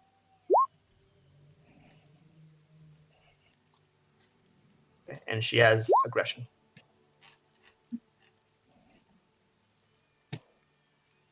Those are some of the things that she can do. And she has a bit of healing, but not much. Not much. No, yeah. It's like she can do it twice. So you're not going to be able to get a lot of healing out of her. Mm-hmm. Like her, like leaping and jumping and climbing things, that she's going to be better at, scaling mountains, right, and surviving the wilderness. We don't have to worry about scaling mountains because wings and I can glue to surfaces. Yeah, true. True. So yeah, and she's proficient in survival. She's got sneak. So yeah, whoever you guys want to take, you get to choose one out of the 3 there that I have for you. This is what I'll say. Decent. If we take Fiverr, I'm not dealing with his bullshit. Yeah, he's kind of an asshole. He's kind of a fucking aloof too. He's kind of like an aloof guy. I'm One of you thinking is gonna have to hold them by the cuff.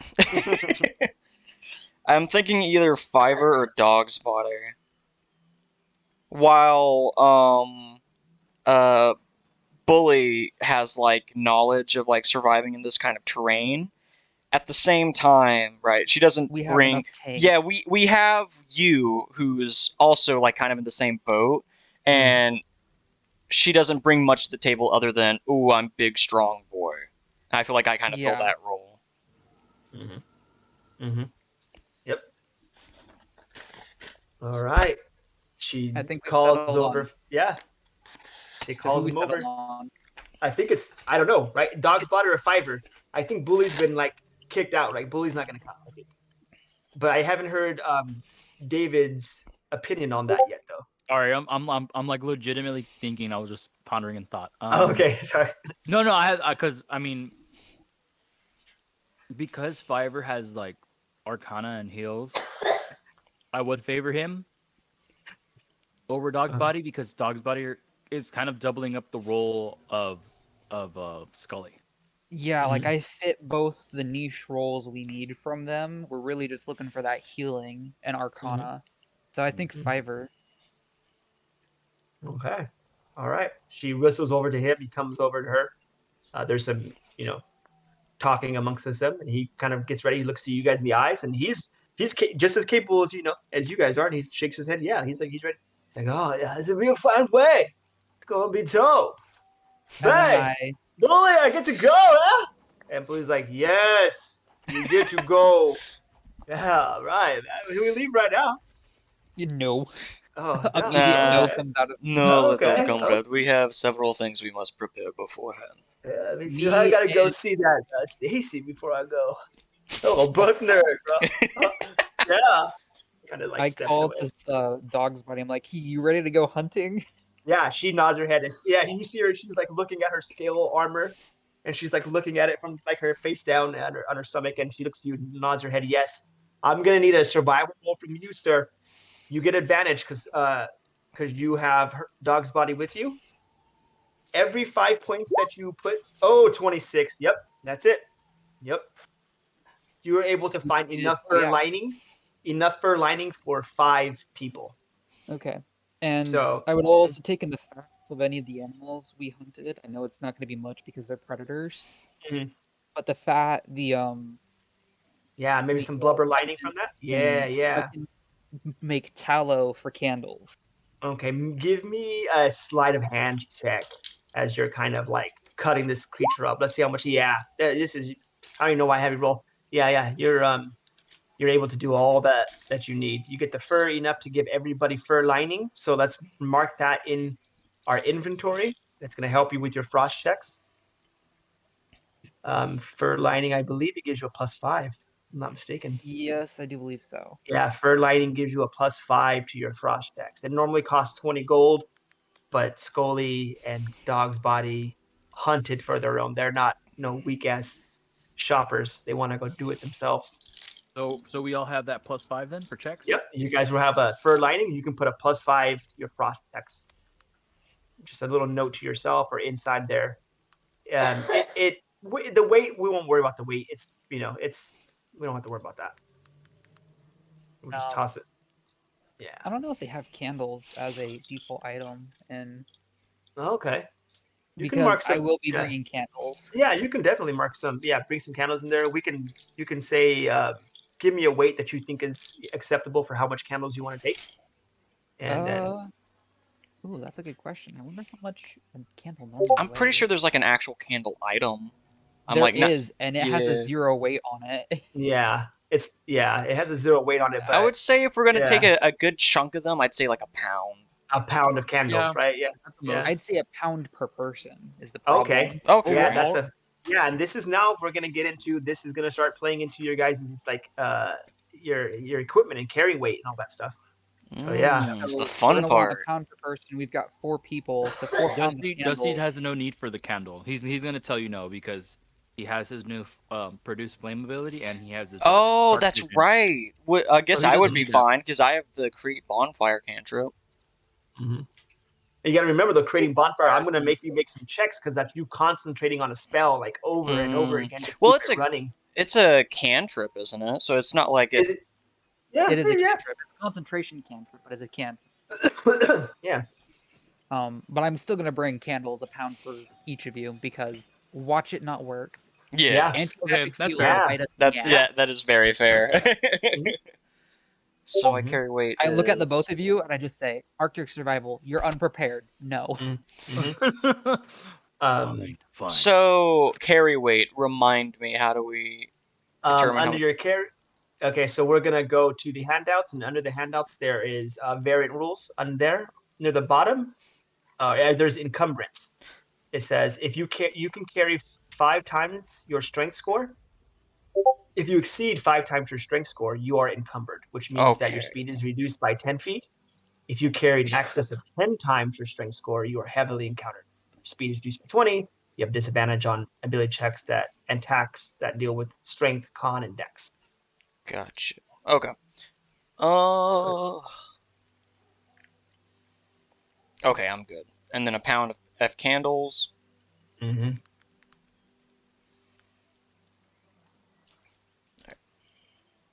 Which, how long would we say a pound of candles can burn for? Oh man, Because like a I would normal say candle can burn for quite a while. I would say a few days if you left count at least like 10 hours, 12 hours, and if you're going to be maybe longer than that even. Oh, I don't know if I have a shovel anywhere in my tools. Yeah. Because I have crampons, I have a crowbar, I have a hammer. Mm-hmm. So I can climb most things. I can set things up for everybody to climb. Mm-hmm. Where are those That's going to be a crampons? huge benefit for you guys. Before we end the session or whatever today, Metalmorph Yeah, we're going would to go for a like little to. bit longer. Okay. Metalmorph wants to pull Captain Boots aside to go do a little thing. Oh, okay. Yeah, definitely. And I have another little thing for you guys as well. Like a little adventure. Ooh. Yeah, you guys are Okay, gonna okay. get some of those warming stones before you guys leave. Oh, fun. Yeah. Okay, actually, so that's what we'll do. Everybody has 50 feet of rope, right? I believe I do. Let me double Say that check. again? I'm sorry. 50 feet of Everybody rope. has 50 feet of I rope. do have 50 feet of hempen rope. I do Perfect, because I have a block and tackle. So we can actually have me literally climb up to wherever we need to be, and I can set up a pulley, like a small crane essentially, not. Oh no, I had 2 silk rope. Yeah, I'm good. and I can pull everybody up. So we've got a winch. Yeah. So I don't Awesome. have to worry about climbing equipment because I prepared a winch in advance. Mm-hmm. Nice. All right. And as you guys prepare that, I'm gonna pull Dusty aside to GM chat real quick, Oh. just to talk to him a little bit about something. Let's go. See you guys in a bit. Alrighty. I'm just trying to think of what else we could possibly need. I mean, food, right? We would need food. Or We for. would need food because we can't guarantee that we're going to be able to find animals all the time. I currently have 10 rations. Should probably increase that. You poor biological fools with your hunger and whatnot. Well, I've also have a different hunger I need to satiate. Ooh. Oh, I guess I should get like oil or something, right? Or like something We like. need vodka I need vodka, comrade. or a liquor. I feel like preferably it should be a strong, clear liquor.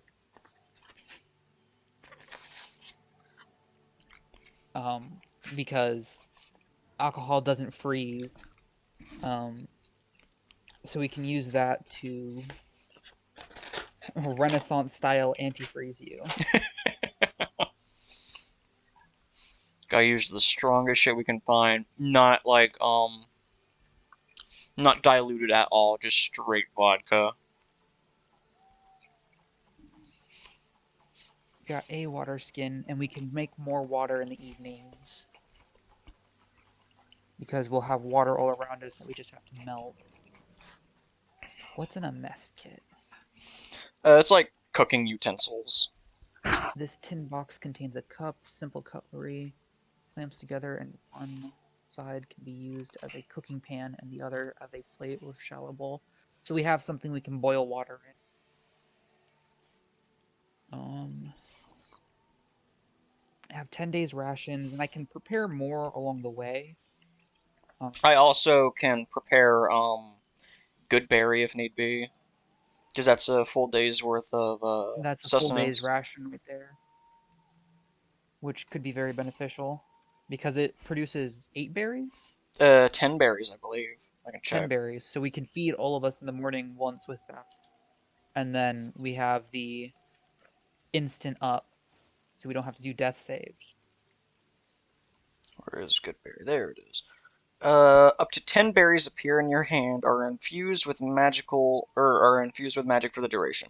A creature can use its action to eat the berry. Eating a berry restores 1 hit point, and the berry provides enough nourishment for a creature for the day. They lose their potency if they have not been consumed within 24 hours of casting the spell. Okay. So, I mean, we don't necessarily want to have to rely on that, but it's nice to have. It's a back pocket idea. Yeah. Yeah. DM, I wanna shop for some potions of healing Okay. Yeah. You should And- go. Yeah. and components for potions of healing because I do have a book of potions. Yeah. So the plants and the stuff like that you can find at this alchemist shop, he will be willing to sell you. Let me see. Let me roll to see how his stock looks.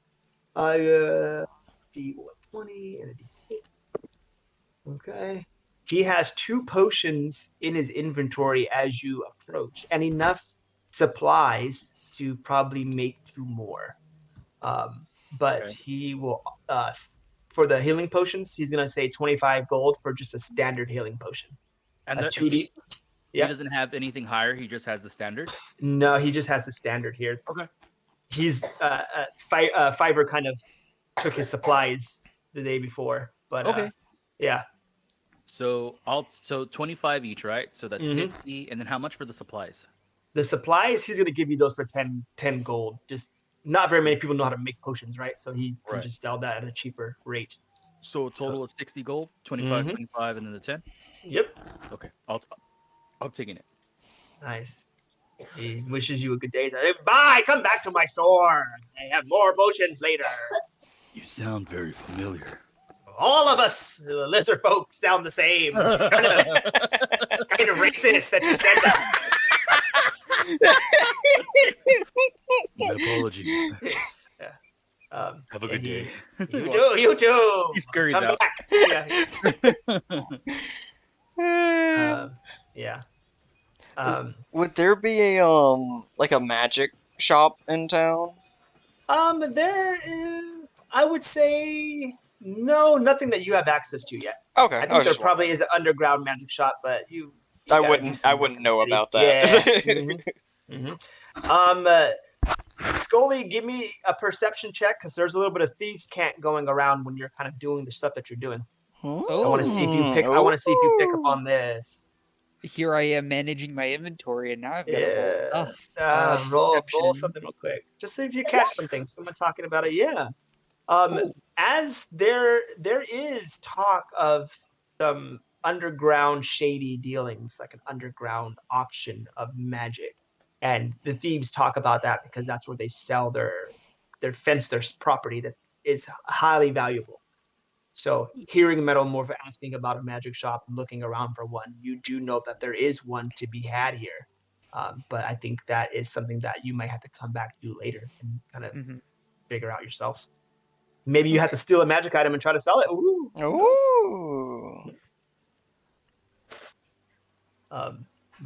So there is something like that here. Gotcha. Yeah, but and he has a bit of work for it, I think, a little bit. All right. Okay, he's gonna go with you. Let me get his ready to go. Yeah. Okay. All right. Did you guys have any other questions? Anything else you guys want to pick up before we kind of? Do you guys want torches? Right? Do you guys want like a tent? Ooh, actually, isolated that's a good shelter. idea. Yeah, there's. You know what I mean? Like I don't know. Yeah. Tent. Okay, somebody else is gonna have to start carrying this stuff. Yeah, because exactly. I'm This I've is- got yeah. I've running got some out of. carrying weight if need be. Yeah. I Skully's am, like, look, his backpack's getting bigger and bigger.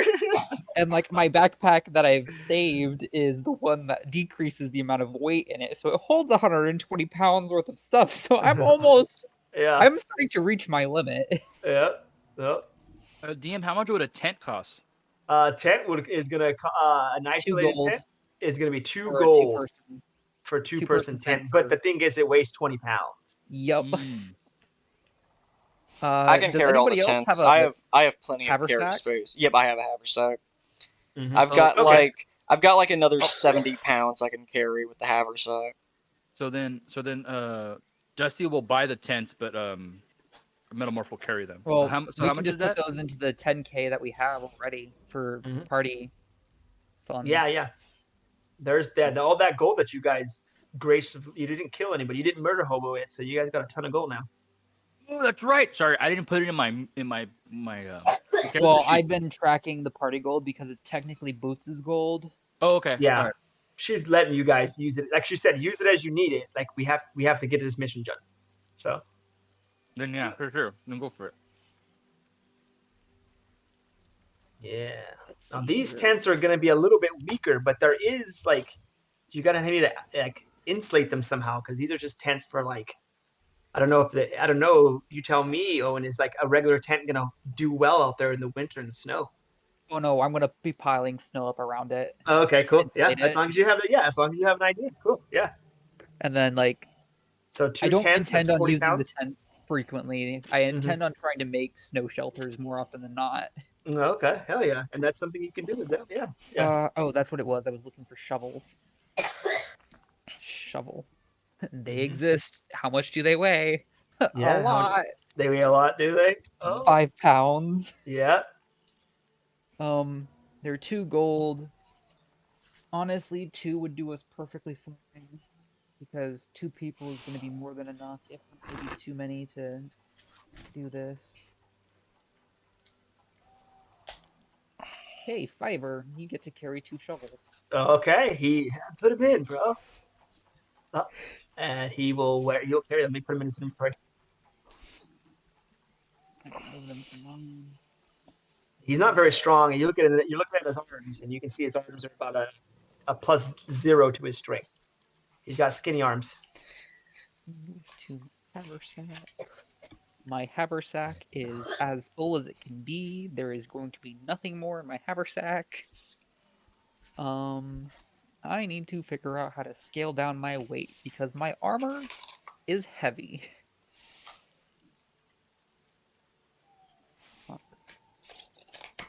Oh, is there an armor shop in town? Actually, now I'm thinking about it.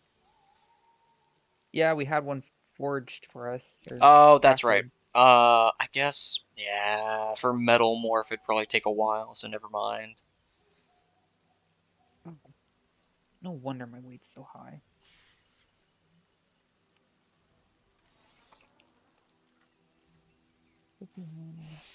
+5. Where's?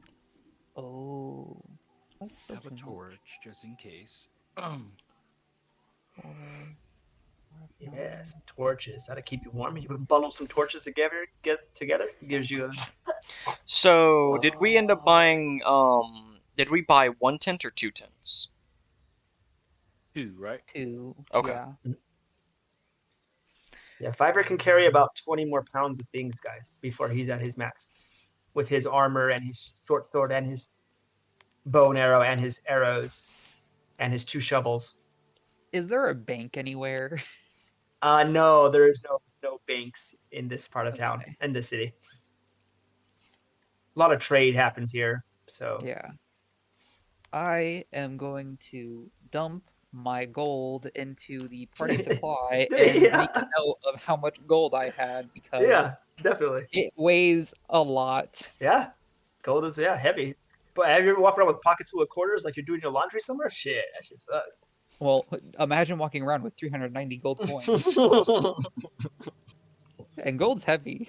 Yeah, with 300 in gold. Yeah. I tell people that all the time when they talk about like carrying coins. I'm like, dude, have you ever like carried 300 quarters in your pocket? It's not, dude. That's not fun.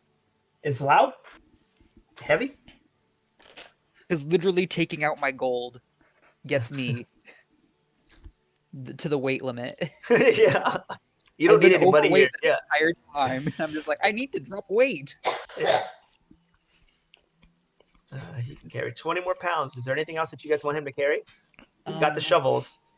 We need to get alcohol for. Yeah, we Yeah. need a couple Like bottles water skins. I was thinking of or bottles. alcohol.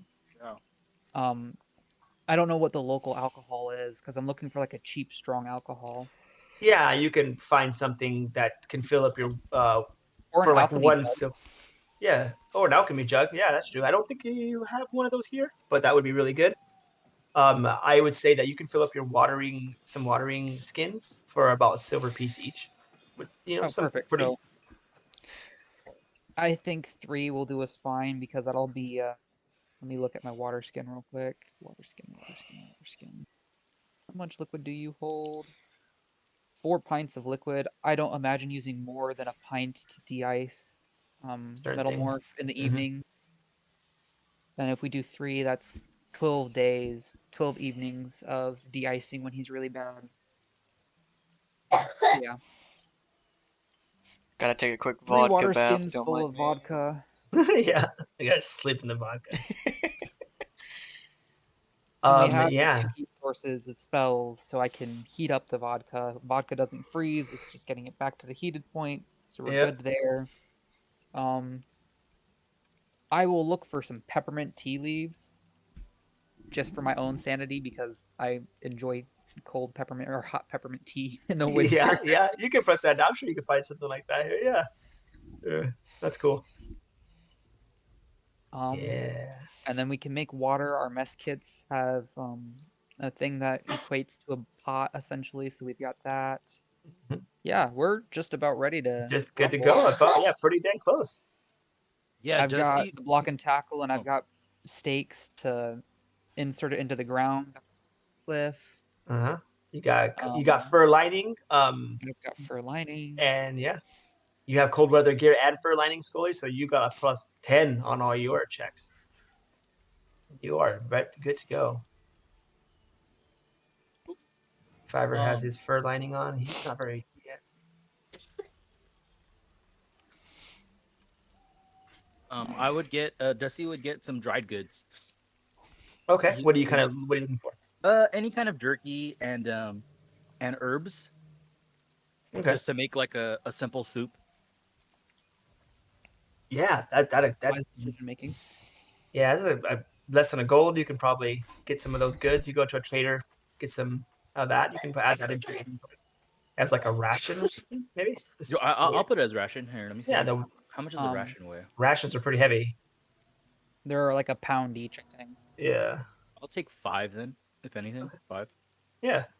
If you want, you could. It's gonna be 10 pounds, but they have a iron pot that can hold a gallon of liquid, which we could use to then make a gallon of water as well as the soups. And we could also get bones for making stock if we really wanted to. I figured. Well, you have stuff, right? Didn't you guys just go hunting? Oh yeah, so I could Mhm. bones back from that. I can't promise that stock will be any good because they're predators, but nonetheless. Okay. I assumed I hunted predators because we were going for warm fur, and traditionally predators have the best fur. But yeah, so. Good Oh grief, wait, I whoops! have I a did this massive backwards. plus to frost checks. Yeah, you do. You hella do. You're gonna do just fine there. I've so Everyone far got else a is gonna plus 15. Pound. God dang.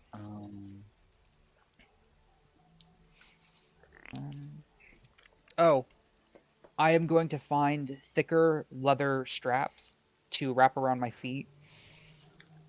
Okay. Because I can't wear traditional shoes. Gotta protect my Yeah. little footsies. Don't want frostbite on my toes. What I'll do is I'll find like a whatever the closest thing to a deer would be here that I could invert so the leather's out and the fur's in the inside. Yeah. essentially that. felt-lined wrappings Uh-huh. to insulate my feet because I'm a bird. Yeah, there you go. True. It's gonna be I'm a difficult. bird. Oh my God, is Victor gonna go? Oh, I didn't even think about that. Oh, that's a good question. That's something to think What is about. Victor's natural habitat? Probably not Iceland. Yeah. Yeah. Because like And I'm over here being like a northern cold forest owl. Yeah, Yeah. I feel like Victor's a more warm temperature kind of Mhm. bird. I might have to leave fashion. Victor behind. Can we fashion like a birdhouse hat for you? A And then just have birdhouse. Victor in there? Yeah. Make like a little cage or something that's insulated Yeah, on my shoulder. Yeah. like a dome leather cap. Yeah. And just that's where Victor is. There you go. How that's I don't know, man. That's a good question. There's a high chance. I mean, think about that. There's a high possibility that I mean, He will freeze. he will I was gonna freeze. say, but, Yeah. but how much of a benefit would Victor give us in the cold, anyways? I think that's the real So question. it doesn't give us any benefit for the cold itself, other than like maybe like surveying the area or something. And But he's in We got combat, points for that, though. he's another pool of health and another point onto the whatchamacallit. But he'll be a liability in snowstorms. Mhm. Yeah. All right. Yeah. Maybe you gotta leave him. I think I gotta leave Victor behind. Behind. Oh, you got to make the persuasion check of your life because he ain't gonna leave you. If he leaves you, what happens? What happens to you? How you can get hurt? You can get hurt if you get but you can't survive out there. But We need to find a Pokeball. Victor, I Yeah. choose you. I think narratively, yeah, he would want to go with you if he's sensing that you're going to be going somewhere from a dangerous thing. Okay. Can we hold on? Do we have leather still? Yeah, you guys have some scraps of leather, I would say.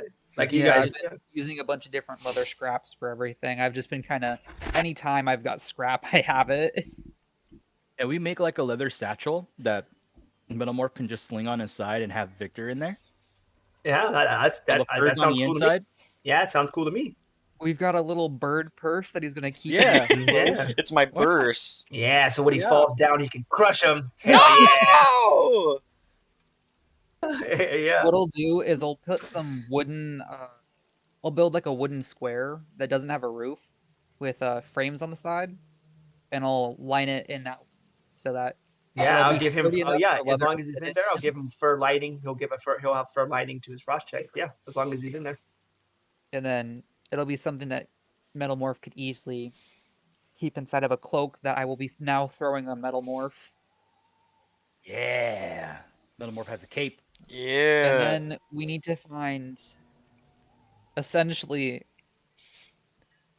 fur socks for Tortle Man. Oh yeah.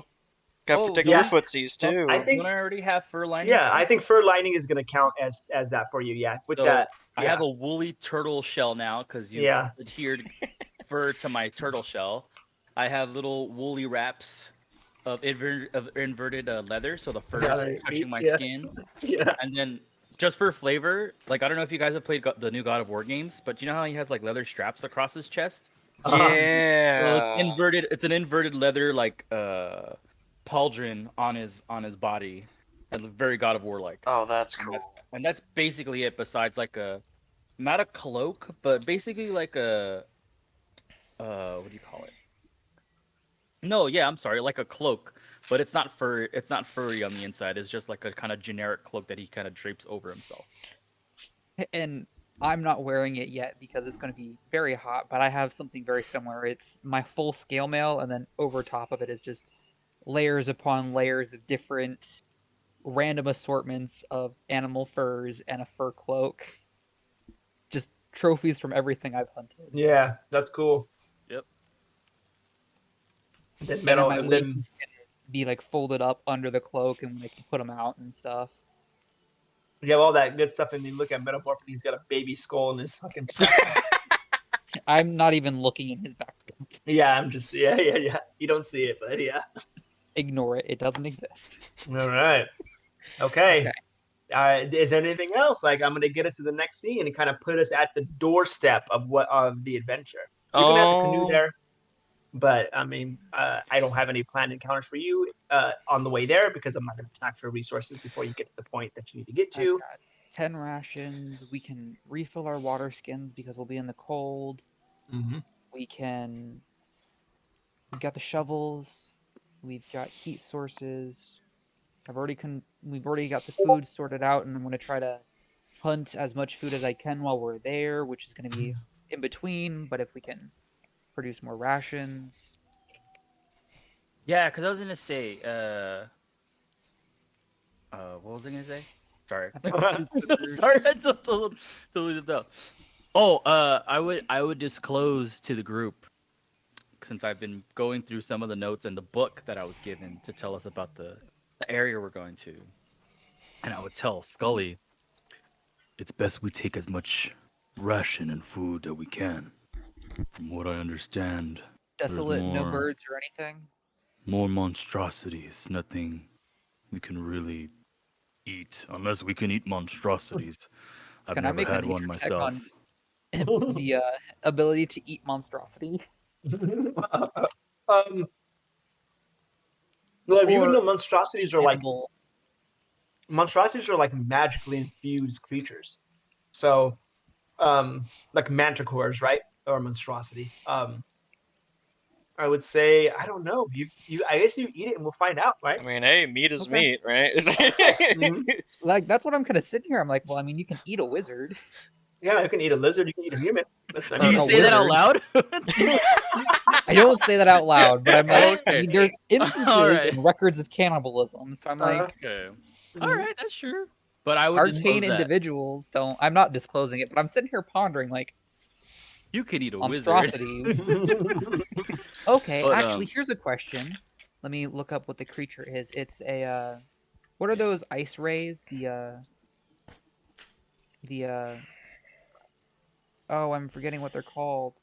I have no idea. Does anybody know what I'm? They're like the ice giant ice millipedes. Oh yeah. Oh, I don't know what Uh, they're called. They're called I know what you're they're called Remraz. yes. Would we be able to say that I've Oh, ever encountered those in the north? No, not in the Okay. north. In the north, it's mostly just beasts. There's Okay. not a lot of monstrosities out there. Okay. So oh, that I thing's don't fucking know anything cool. about. Okay, so I'm just kind of sitting here pondering the possibility of eating monstrosities. Oh Giant wait, bug we meat. ate a kraken. We Yeah. had kraken. Does We had that? Oh, kraken calamari. okay. So, Yeah. And there you go. but Dusty does disclose that yeah, we might run into some monsters and not your typical beasts out there. As he's thumbing I through guess his we can book. do it by a case basis. Um. I will assess whether or not things look edible when we reach Like, that point. am I willing to put this in my mouth? Yep. We'll trust your judgment. You seem It'll to be have a my handle on nature those things. versus Dusty's medicine. Oh, that's true, huh? Oh, that's right. I even forgot about that. We'll know if it'll give us tummy rumblies. Yep. Little tummy aches. We can do a little bit of my survival instincts. Is this edible? Yeah. Okay. We should be fine then. I think we can manage. I'll shoot birds when we can. Let me see. All right. And that's essentially what I was also kind of thinking about is if ever I spot animals, it'll be an immediate, okay, cool. Time to say goodbye. What else? Yeah, you have to kill them to survive, to eat. So yeah, I think we're set on Arctic materials. I've got a bandolier of daggers on my chest now. Yeah. 1 iron and 2 bone daggers. My longbow, I've got 2 quivers. I don't know about everybody else, but I need to track my ammunition. Mm-hmm. Unless Dusty would, because I think it also happens in the desert. He would kind of make himself he would get a strap of material, like a cloth material, to be able to wrap around his eyes just in case Oh, vision becomes a very problem during the smart. day. Oh, I was gonna make us Inuit Eskimo sunglasses. Okay, I was cool. gonna Yeah. take Right. 4 squares of wood, carve the slits in them like sunglasses. I'll send a He would picture. he would Yeah. help you with that because I believe that's something that he would You would have an knowledge idea- of. Yep. living in the Definitely. desert too. It gets cold in the desert too, but Yeah, not and like yeah, this. your nights get cold there. Yeah, it's you know, and you've been in plenty of sandstorms. You would know that. It's very similar to what you would use in a sandstorm too, I think. Mhm. So yeah, he would Yeah. help you with that and make some of those for everyone. Yeah, that's cool. Good job. Look at that. I'll say we can call those snow goggles. What do you think, guys? Yeah, that's fine. Sounds good to me. Because They you could allow very easily yeah blind. they allow the wearer to negate disadvantage on perception checks and survival checks made to rely on sight, tracking, and navigation while inside of storms. Hell yeah, they look exactly like that, Owen. Hell yeah, good picture. I was Oh, like, that's so I dope. know you can make those. You can make them out of wood, you can make them out of bone, and you can make them out of leather, like in that instance. Mm-hmm. Yeah. Yeah. So we've got all of that. Weapons. I've got 13 torches. Dang, you got that I've got- many? Why do you have so I- many? My initial character came with a lot of torches because of background and natural equipment. Okay. The haunted one background has a lot of stuff for hunting creatures that live in the dark. Yeah. Okay. Right on. All right, now I'll give you guys. This is your. I have an adventure for you. If you guys want to do it, if you guys want to go and tax your resources by heading to the volcano island to get those warming stones, I will allow that. You guys, we can do that. If not, then we will just go straight to wrapping up our session once we're all done buying and everything, and I'll get you guys moved along to the ice. Before Got we time. do You guys that, got time? can I do my little thing with Yeah. Captain Whatever Boots you real guys. quick? Yeah. Well, just as long as, because once we leave here, this is it. This is all that we're done with these items and buying items from stores and stuff like that. So, are we all finished, guys? Anything Are else? they kind of like this from Rime of the Frost Maiden? Yeah. Oh, let me see. Give me just 1 second, guys. My wife is here. Give me 1 second. No worries.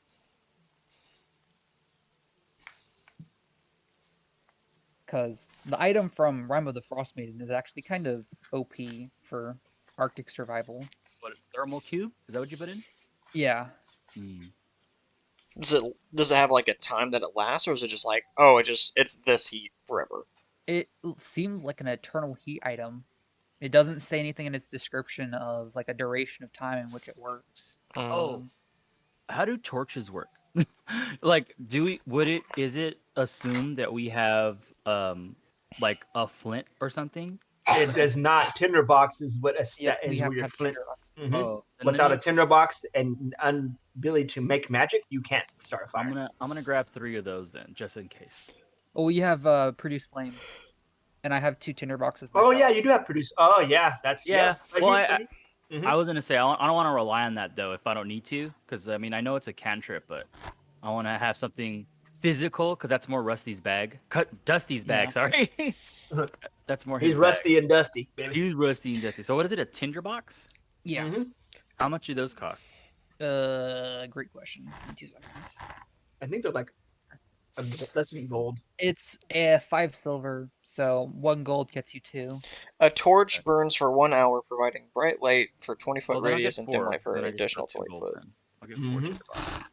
And you can how- burn a couple torches together and kind of keep yourself warm in a tent or How something like much? that. How much does a tinderbox weigh? How much are we putting for 1 that? pound. 1 pound.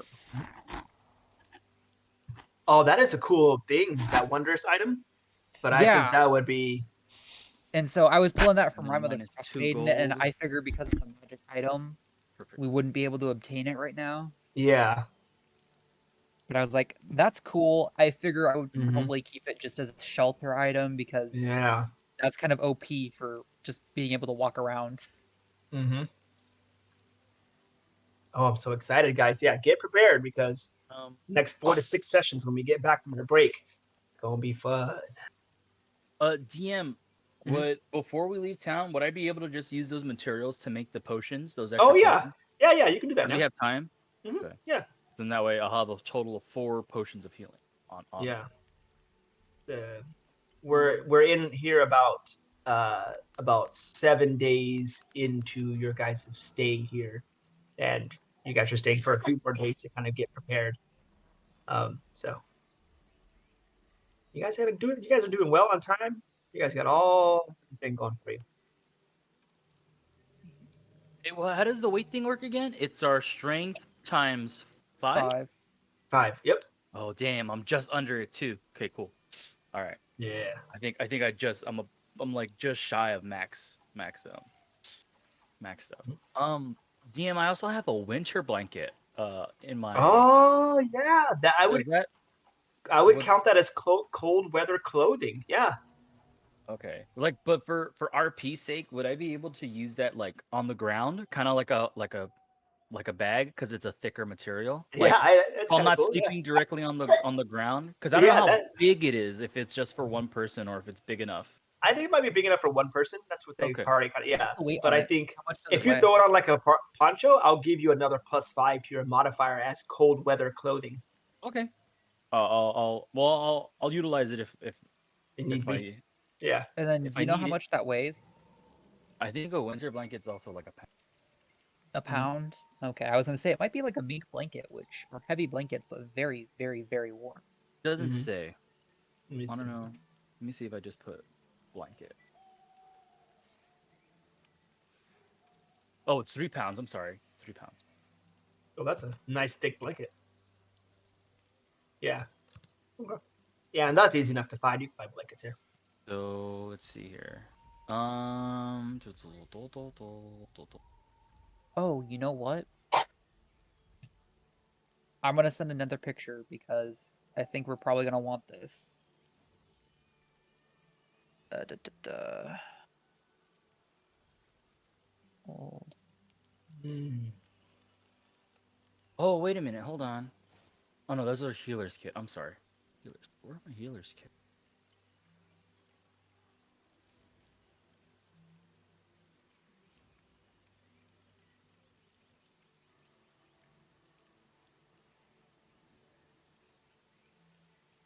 Oh, wait a minute.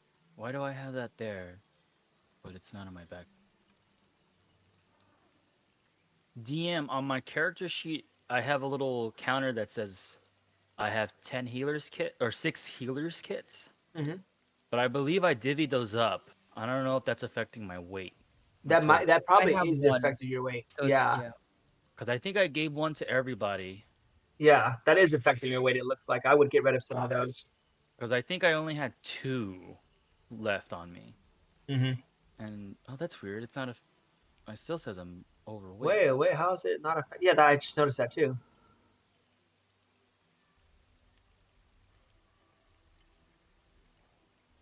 Hmm. Because it's not in my backpack. Yeah, I don't see it in there. Healer's kit. I see that you have 3 of them there, Where? In or my 2 of backpack? them in your item. Yeah, I have Yeah. 2. I believe Yeah. I had 2 left. Yeah. Yeah, I don't understand. Oh no, they're There's- there. I see it. They're It's there. Yeah, they're there. okay, there it is. Underneath my silicone. Okay, I'm just over encumbered right now. Yeah, just slightly though.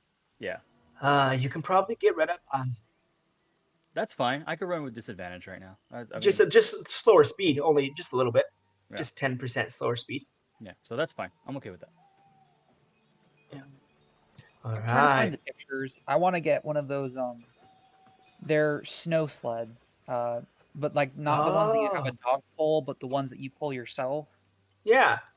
They're do- like 2 skis and with a platform above them, and you can stack stuff on them. Yeah, you can grab that, and Because- I'll say that you can, if you drag that stuff behind you, you can you can unload a lot of your carrying weight onto this sled. Yeah, because I know it's like what you can pull. You can Yeah. drag, push, or pull 3 times what your carry weight is. or Your something carry like weight that. is. So it's easier to this- drag.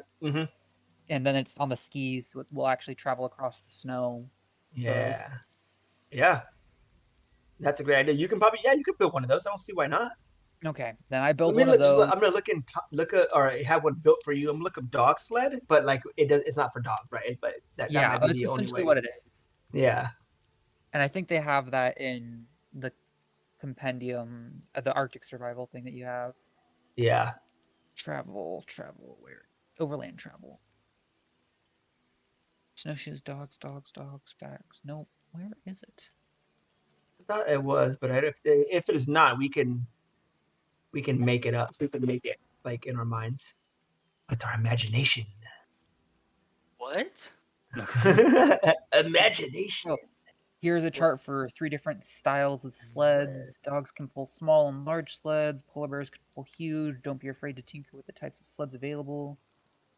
So 20 gold for a small one, and it's not loading the weight, but I want to say it's gonna be 100 pounds or maybe 200. Yeah, I think 100 pounds sounds about right. I'm looking at it here too. You only need 1 dog to pull it. Uh-huh. Yeah. 4 harnesses maximum, so you can put 4 dogs on it. Can we tame a beast, guys? Should we try to tame one of these beasts that we might come across? Hey, there you go. Is that a thing we could do? And I like going for it. The D&D gods will tell us. All right. I was gonna say my animal handling isn't good. My animal handling is. He doesn't know how to handle animals. He knows how to kill them. Wait a minute. I have a question, DM. I have a legitimate question, and it involves our druid. Okay. If our druid, because he has animal forms, right? Mm-hmm. Oh. And he can change form, let's say, for example, into a bear. Mm-hmm. He keeps all his items on him because it's a form shape. Would he still be able to have his he can pull. He can pull stuff. Yeah. Would he be able to still have his mind like as his own? I could make my equipment either fall to the ground, still be attached to me with DM's discretion, or morph into me. So I would like my carry weight would become 0 at that point. Yeah. It morphs into. So he'd be able to haul stuff for us, essentially. He'd be able to pull a lot of shit for you for a short amount of time. As a bear, as a bear, he'd be able to pull a lot of weight for you. We're level. Only do it for 2 hours, right? Is it 2 hours? I think it's half my druid level. So yeah, 2 hours. So right now it's 2 hours. Okay. So for 2 hours of movement. Well, 2 hours per transformation. If I use both my transformations, that's 4 hours. Mm-hmm. You can even sit on the sled and have him pull you guys, and he would have enough strength to pull all that.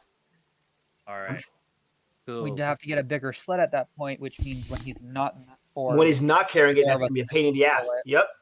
Right. No. If we get I'm just saying, if we get a normal sled, say we gotta haul someone who's incapable.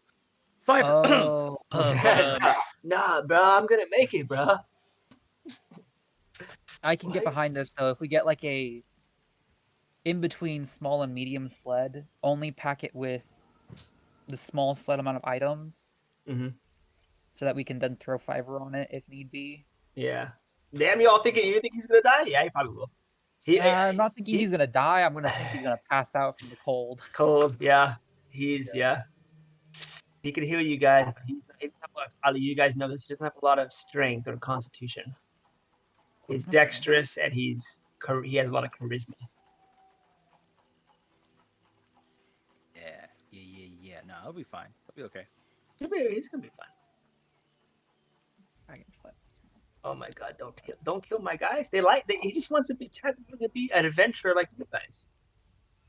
Well, Oh my goodness. Well, that's perfect.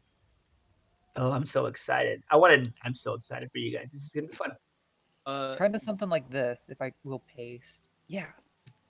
Is what I'm looking for. Maybe a little bigger. Yeah, you can have something like that made for yourself. Oh, Yeah, with the woodworker. They have a woodworker here. It would take them no time at all. A day or less than that. Yeah. Giant radio flyer. Yeah, like a giant radio flyer wagon. Heck yeah. Along. Okay. As you're having it built, and are you like letting everybody know in town that you guys are heading in that direction? Like you guys are gearing up for something. Are you guys letting it known that you're like heading to the ice? I'm keeping all of my cold weather gear hidden away. Okay. I'm not being obvious about it, okay. But it's not like if somebody looks into it, they're gonna figure it out. But somebody has to Yeah, actually yeah. look into it. Yeah. And as right there, as you walk out of placing this order, you walk into the street, Skully. People are walking around you. You feel a grab on your arm and pull into a shadowy alleyway. It's a friendly grab, but it is firm, and it is someone that you know. It is your contact, the Yuan-Ti. Her snake tongue kind of licks her lips, and she says, "You may be on Mother's good side. Don't think you're better than me. I'm a true believer in her ideas, and I will see her sit upon the throne of this world." I interrupt her and grab her by the collar, and I Oh, pull her okay. in close as we walk in further. And I'm like, "Are you the one who fucking dropped that rumor?" Ooh, make me a intimidation check using your Let's see it. Are you gonna get it out of her? Oh my god, her eyes immediately look away from you. They look to the side. And then I say to her, "Just so you know, I slaughtered those 2 hunters they sent after me. It would be a cakewalk for me to do the same to you." Oh, you feel her like trembling as you grab her. And I flash my fangs, and I'm like, "I could drain you in an instant." Oh my god, yeah. She kind of like winces and like backs up against the wall. She Never again. If you do this ever again, I will send you straight, or you won't even get the honor of seeing the Night Mother. Yeah. You see her Which trembling. father- She doesn't dare look at you. And she a few moments of that, she kind of say that a few moments go by, and she kind of gets the courage to get out of your grip, and she slithers away, not like on her belly, but like a snake leaving the alley and heading out. I think you found your answer. It's something that you were thinking about. Perfect. So happy Yep. about that. Yeah. We're the good guys, guys. We're the good guys. All right, Metalmorph. As all this stuff is going on, you're sitting around, and you have a moment alone with Boots. What do you? She's kind of. You see her like, you see her sitting in the room. She's like lacing up her boots for the day, and you walk in, and as she kind of laces up her boots, you see a dagger that belongs to Dusty in her boot, and she kind of pulls her pant leg over it as you walk in, and she looks to you, and she stands up. She clears her throat a little bit, and she waits for you to say what you want to say. Do you have time for a small trip? I do. Where are we going, mate? Surprise. And I'm going to pick up the gold chest thing. And like carry it in one arm. Oh, okay. She gives you a kind of a raised eyebrow, but she doesn't say anything. And I walk out of the tavern, letting her follow behind me. She is. She's following. I am going to start going towards the exit of the town. Okay. And she follows you. I start walking into the woods. I think you know where I'm going. Yeah, I think I know where you're going. And she begins to follow you. Mm-hmm. As we're walking along, probably about halfway there while we're like surrounded by trees and stuff, I'm going to mention to her, this will be last time I ask. I would appreciate honesty, and depending on how you answer will determine how I react. She looks right and left and realizes that she is alone in this area with you. You are big. She knows what you're capable of. Her eyes squint as there seems to be a little bit of challenge coming from you to her, but she stands firm. I do not wish to give you any harm. I hope you do not get that idea from me. But I want the truth. What happened that night? She swallows deeply and looks around. She says, Skully said he saw something. I haven't checked if what he said was true. I just want to know what you know.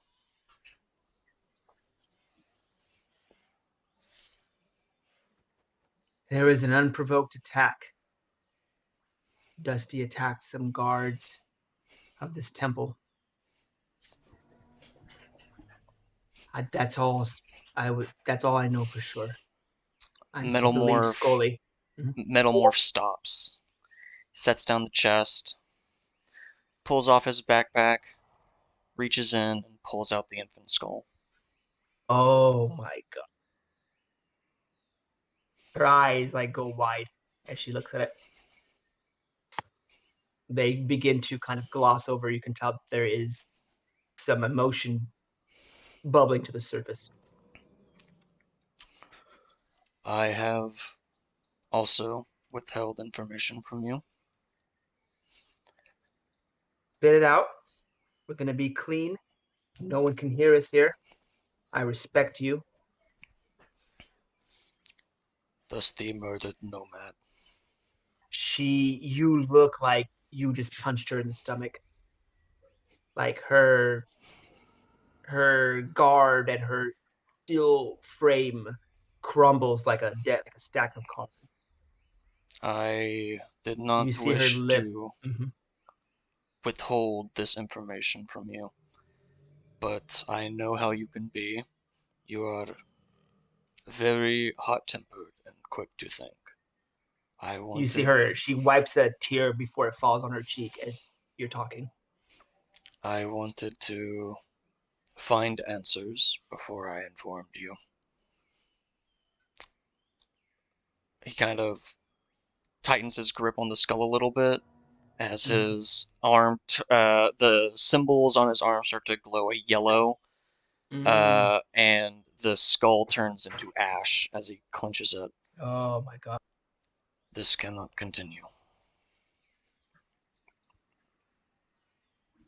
Don't mention it until we get back. I'll figure out what we can do. Metalmorph nods. He takes the handful of ash that's in his palm, rubs it against like the side of his ribs, moves his hand away, and as he does that, the ash transforms into like a moss, and then like a little flower pops out of it. Oh, cool. She will grab you as you do this, and she sees it. She grabs you by her arm. Her steel frame returns, and she says, "You better not be lying to me." She's gonna insight check you. I am I'm being 100% honest. You're 100% honest. Okay, then there's no insight needed. Yeah, and she sees that. Let me just roll to see if she flubs it up. If she rolls a natural one, she may think that you're lying, right? You know what I mean? She may not. Yeah, I got you. Pick up what she's. Here we go. Oh my god, girl, come on. Oh no! What? Oh no! I don't know what that means. She flubbed it. She flubbed it. She doesn't necessarily believe that he's telling the truth. I feel like Yeah. I feel like thematically that kind of makes sense. Like, why would an ally just randomly kill another ally? Yeah. Mm-hmm. So she like after like just getting the gut punch of hearing that, and she rolls that insight check. You see her eyes squint. She lets your arm go. She doesn't portray the emotion that you see her looking you up and down. You don't know that she rolled a natural one, right? Metalmorph doesn't know that. Yeah. But we know that. But she wipes another tear from her other cheek before it hits to the ground, and she says, "I'll keep an eye on him. We'll talk about it when you return." That's all I ask. Mm-hmm. And she says, she gets up and she tells you to follow her this time, and she leads you back into the city. Oh my god, that's so good. Genesis, that's so good. I was so hoping she was going to try to ask something, because I was going to be like, oh, drop the fact that I couldn't hear him. Yeah. As I was looking so I could craft her something of his, like he normally would. As she's walking away, we still have place to go. She didn't know that. She turns around, yeah. This was not extent of our trip. She looks He around and she kind of throws like a shrug at you, and she begins to follow you as you like picks the begin to chest talk. back up. Well, let's go. Yeah. You guys And continue walking, and I think I know where you go. mm-hmm. You walk there and knock on the door as you find it easily enough. An old gnome man opens the door, and you hear a kind of Warforged voice in the back. And you stand there. She stands there looking at this gnome man, looking at you like, what the hell's going on? Like, what are we here for? And he says, "Oh, you've come back. You're going to stay with us, huh? Come on in. Step Hello, inside." comrade. He walks in. I will not be staying, but there were a couple of things I wanted to bring up with you. And you hear the heavy footsteps of another Warforged entering the room. And I don't have my voice mod not working No, today. you're I'm good. sorry. You're good. And he stops. He says, "Brother, you have returned." And he kind of walks towards you, and he puts his hand on your shoulder. Hello, brother. And I kind of like do like the you son of a bitch where they grab the hands. Or You guys grab hands. Yeah. Both your guys' metal biceps are glistening in the sun. Yeah, gotcha. And I'm going to pick up the chest, put it on the table, open it up, and I'm gonna grab a handful that feels about like the right amount for like him like pulling me back to his house and like caring for me Yeah. while I was out or whatever. I'm gonna set it in a pile on the table, kind of slide it towards him. That Yeah. is for trouble of caring for me while I was out. Oh, it's no problem. Not at all. And he kind of slides it over to the side. This is news for you, Boots. This is my commander. And then I point towards my commander, Boots. She Uh, nods her head. this did I catch his name? I don't remember if I caught his name or not. Let me see his name. Give me a second. It's like Titus or something like that, right? Yeah, it was Gaius. Gaius, that's it. Mhm. Commander, this is Gaius. He While gives a I small was little wave. while I was surveying the local wilderness, I was attacked and I was knocked out, and he took care of me while I was out. Seems like I owe you a gratitude, my little friend. She kind of crouches down to him and says, "Thank you. This guy, he is a valuable member of my team. He's being modest with what he's given you." She reaches in and grabs another like handful and places it on the thing. And she looks to the Warforged, and then she looks to you, and I think she picks up what's kind of might be going on in here, but she's gonna allow you guys to kind of discuss that. She says, "Metalmorph, do I need to step into another room?" No, please Or- stay here. She sits down on the table or on the desk. I wanted to ask, is brother, is he slave or piece of property to you? How do you feel? Oh no, he's my friend. He's a good cook. That is good And to hear. Yeah, you see the Warforged nod, like kind of an agreement, look to you. "I can make you some eggs," he says that to Boots. And she kind of puts her hands up like, "No, it's okay." And he goes, "I will make you some eggs." And he turns around and he walks to, and she kind of chuckles. And she looks to you. I have only recently discovered that there are more of my kind that exist, let alone still alive. I would like to try and free them. But to do this, I need more compatriots. If you need compensation, ultimately, I am not forcing anything. But I was wondering, how willing your friend would be to come along with us. He thinks for a second. You see a little bit of sorrow come over his face. And he says, well, honestly, that's his decision to make. He's been my friend for a very long time. And a few moments go by, and, the Warforged comes out with eggs in his palm. And he places them in front of Boots, and Boots looks at you, and she grabs an egg out of his hand, like a piece of eggs, scrambled eggs out of his hand. And she's like looking at you, and she eats it. And then he says, can you give us a moment, please? Or the little gnome Gaius says, can you give us a moment, please? I will ask him in private. Metalmorph nods, nods his head off to the side towards Boots. Let's us give them a movement. Picks up the chest under his arm and goes outside. They step, and now we're gonna leave it up to the dice gods. All right.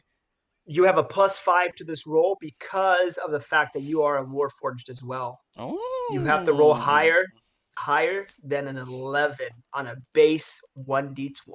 Alrighty, let's see what the dice Let's see if he goes with you now. Maybe, let's see. Oh, hey! Yep. A few moments go by. You hear kind of some sniffling, and then the door opens, and you see your Metal Warforged ally standing in the doorway. Says, brother, where are we going? And he steps out to greet you. And you have your first retainer, I think. Hey! To find new home. And then I pat him on the shoulder. Gaius, I have question for you. As he's kind of like gesturing him to follow as he walks towards the giant collapsed Warforged.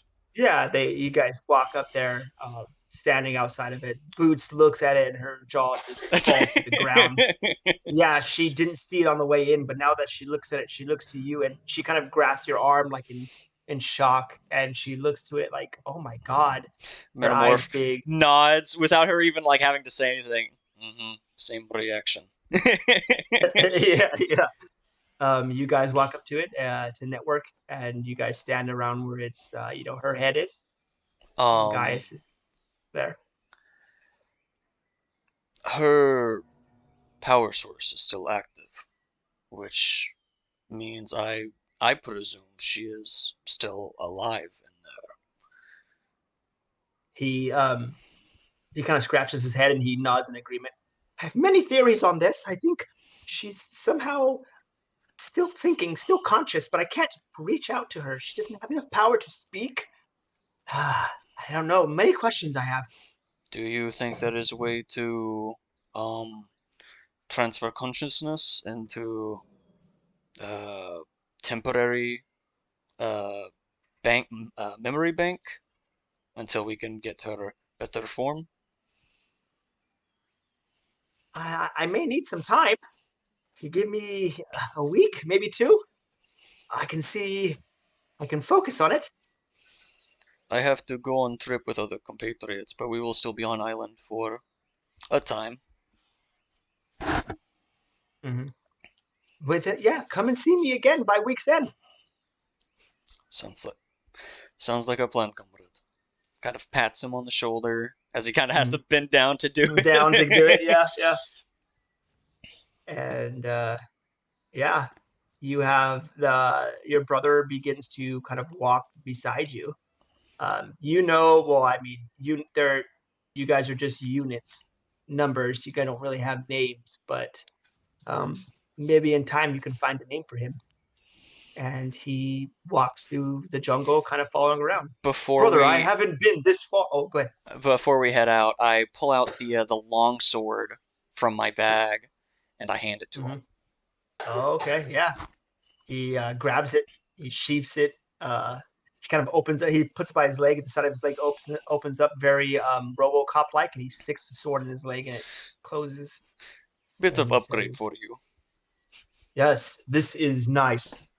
And he kind of looks back and he says, Gaius, I wish you farewell. And he turns back and begins to make his way back towards the inn. Alrighty. Okay. Boots has some questions, but I think she's going to hold off on those for now. Is he going to go on with this adventure? Or are you going to leave him safe here? I think I'm gonna leave him with Boots. Boots can Mhm. kind of like fill him in on everything and Okay. ask whatever questions she might have. Okay, yeah. You leave town, come back with 2 Warforged. People notice this. They begin to look as you guys approach. Boots pays no mind to any of their looks. He's above that stuff, but you are being noticed. Metalmorph just And smiles and waves. yeah. Cool. So cool. Yeah. And I will make you a retainer sheet for him, and I will work on that for you with our time off. That's so cool. Hey. Good job.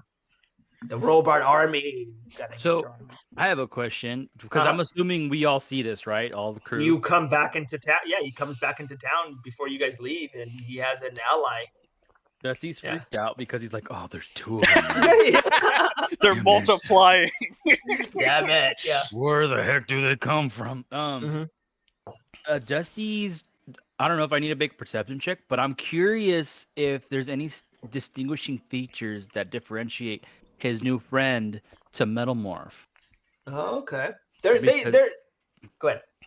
I'm trying to figure out like if he has a different set of runes or does he look more put together than Metalmorph? Like, does one seem older than the other? Like, I'm trying to find all that stuff out. Yeah, so they both seem to be. They look almost exactly the same, except for the fact that the runes on Metalmorph kind of indicate of him being a spellcaster and ability to do that. This other one looks like he was built for fighting. He looks like a fighter or a warrior of some sort. So he does. So the other one doesn't seem to have like, or at least from what I can gather from just looking at him, Yeah, he doesn't seem to be kind of druid-like. He seems Nope. more mechanical. Mechanical, maybe more fighter. Like his class is fighter, so maybe he doesn't have the runes of a spellcaster Warforged that would need to have. But So he is different. He is a different. he's different. type. Okay, cool. And yeah, there we go. Anything else? We're almost done. Anything else? I think that's all I want to do for my free time. I will. Yeah. Anything else, Dusty? I was gonna say, is Dusty allowed to slink away? Because definitely. we already kind of recovered and stuff. Yeah, you guys are fully recovered. Yeah. I wanna make my way back to the cathedral, or at least go scope out the cathedral again. Oh, okay. What do you hope to find out? I just wanna get a glance of the guard activity, like maybe spend upwards of a day to kind of just check out like their rotation, see how much action. You know that there is there is a rotation. There are guards there. They're still kind of cleaning it up. As the days gone by, there's been less like fire brigade there helping out, and more of the guards still just guarding the area. You know that there are 2 captains that are on guard by the gate, and every like 30 minutes, one of them walks around the premises.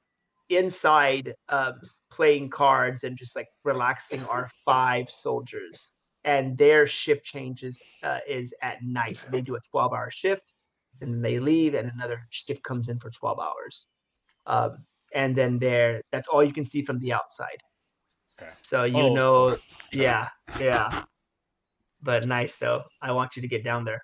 I want to show you something. Well, I think if I'm kind of scoping it out, because I mean, he's definitely deathly curious.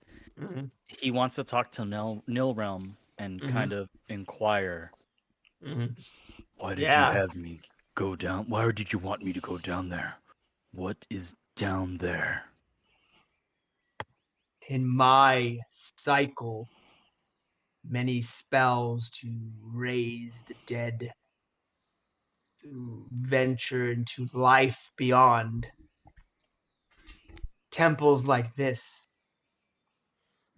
hold knowledge, and I wish to see what is inside there. I do too. After you return, it's best if you agree with me, Nilrealm, to go in with more numbers than just myself. I will fulfill my end to get down there, should that be your will. I am not too proud to admit a mistake. You get me down there in the best way you can. As you wish, master.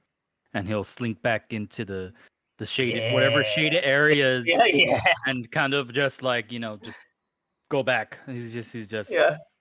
he wanted to sort that out. That Yeah. was his last kind of like, I want to make sure we're on the same page this time. Yeah. And Yeah. Mhm. Yeah, no, does he's willing to do stuff. He just wants to Yeah. make sure that, hey, Uh-huh.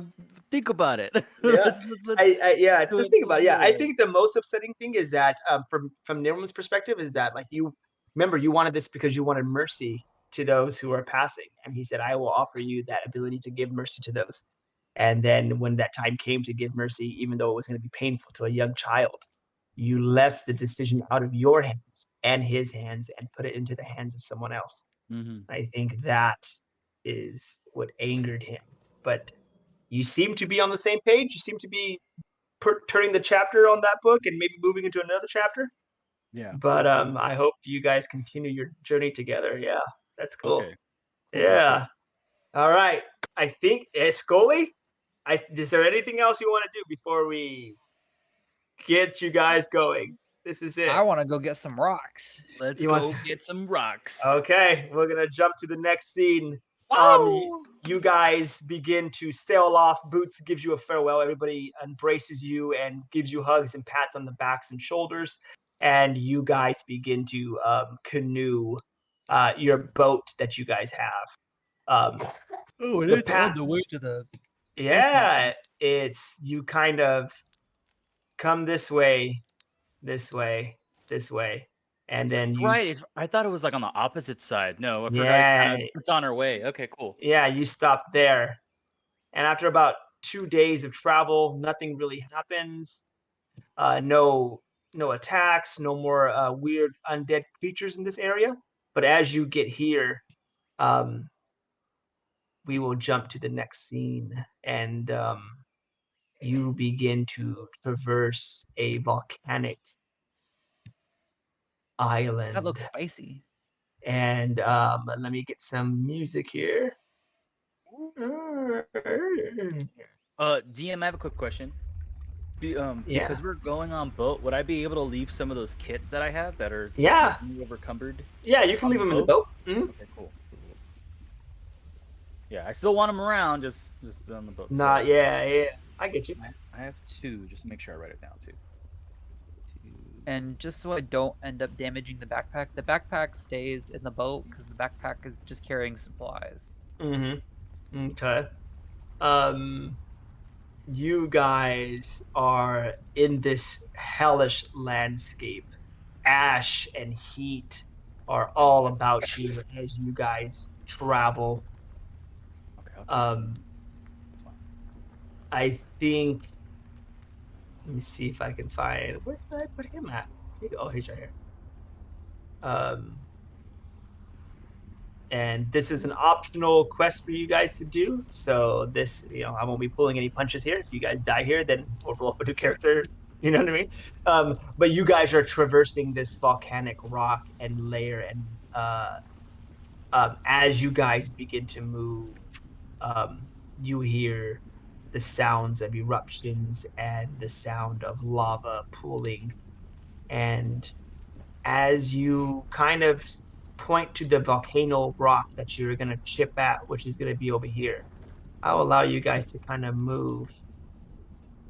Could I and do a nature check to determine, the nature of this geology? Yeah. I'm just curious about these rocks because they seem. They're rocks.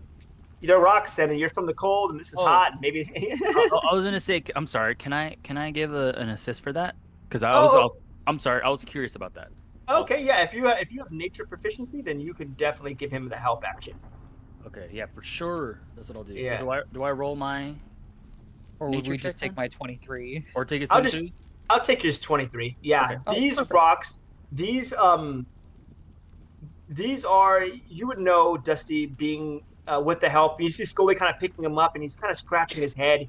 You kind of flank in on his side.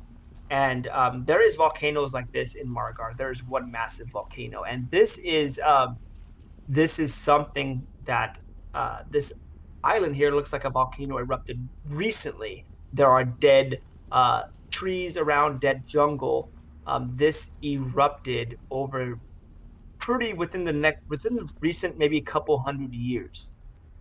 This something triggered this. This isn't a natural thing. There is something at play that is altering the environment, but it seems like it belongs. All right, these rocks are actually lava rocks. These obsidian stone here are from the elemental plane of fire.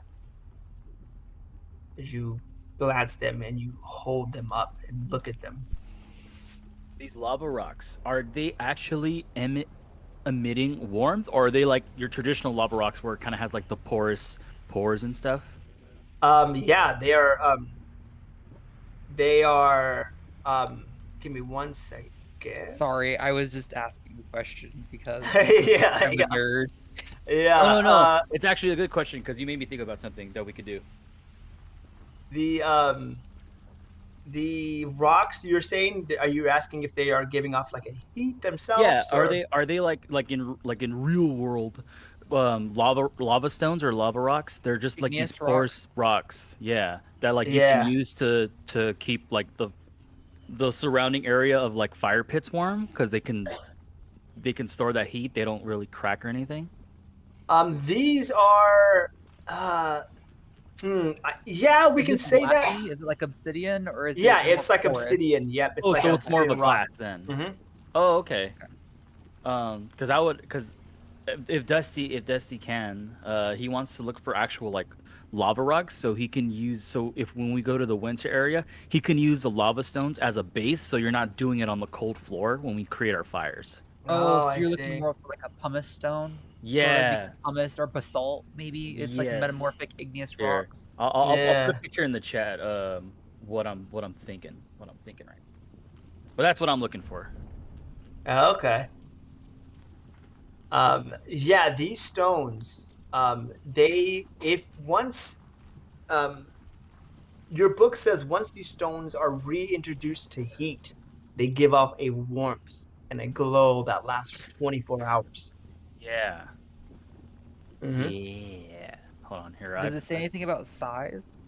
These stones are all you'll have to grab. They're like enough to keep one person warm, which is going to give you a +5 to your frost check. That's going to be it's going to be 1 pound for one rock. So you can essentially load up about 7 days worth of rocks here, and have heat for 7 pounds extra frost check. Can't find like a picture. Oh wait, wait, hold on. Well, that would mean 28 pounds of rocks, guys. Yeah, if that's what you guys want to take, but it'll help, though, right? I would just take 5. That's the only. I'm not looking to take a whole bag of them. I just want to have a handful of them for travel. Just yeah. I mean, I am curious in them because I want to know they've got the magical properties, so I want to take some. I just don't want to use them. Yeah. They seem like meta, like a good resource for like a flame tongue sword. Yeah, exactly. Yep. That's exactly what you could probably use this out of. Mm-hmm. I don't know if you guys can see it. I just posted a chat, but they look like these. They're like very porous stones. Yeah, those are like pumice stones and basalt. Okay, so yeah, I like geology. Yeah. Okay, so I would grab like at least 5 of those to take to the boat, or at least not hold them on to me right now, but like when we make our way back after we get our warming stones, I'd grab a couple of them. Oh, okay. Yeah. And I'm also curious in this aspect, so when we're going back, I would like to take some because personally, I would love to make a dagger and call it Candlestick, and it's just like a flame dagger. Yeah, that'd be cool. But that is like a future thing. It's a future thing? It's a future problem. All right, let's see here. I'd probably need a lot of TikTok's help, but I would like to take some of these stones for that because I think they'd be useful for it. Okay. How much would you like to take? I will probably take 5 pounds worth as well. Okay. Give me quite a few attempts, Yeah. but that will be as momentary on our way back. as you guys are kind of walking and traversing this area, I'm gonna put you guys here. And as you guys are kind of walking and looking around, what's your guys' marching orders? Who's in the front? Who's in the back? This is a raised area. That's a raised area. Yep. You guys are crossing this bridge I area would here. fly up here, and can I roll perception to see? You scout sure the area, can. You sure get the high can. ground, and Yep. have my longbow at the ready. Yep. And I think you got to beat this, my friend. Oh. All right. Oh, wait, I have to roll stealth? No, I'm going to roll it against you, but I see what your percent. Oh, 15. Let me see what I get. Okay, I have a plus. Before we like get into combat or anything, I think Metalmorph would probably be near the front, just because he's the big tanky one. Mm-hmm. And put it yourself in marching order, which way you would be. Fiber would probably be in the back because he's a caster. He's not stupid. Yeah, I'll be in the middle because I'm sure, you know.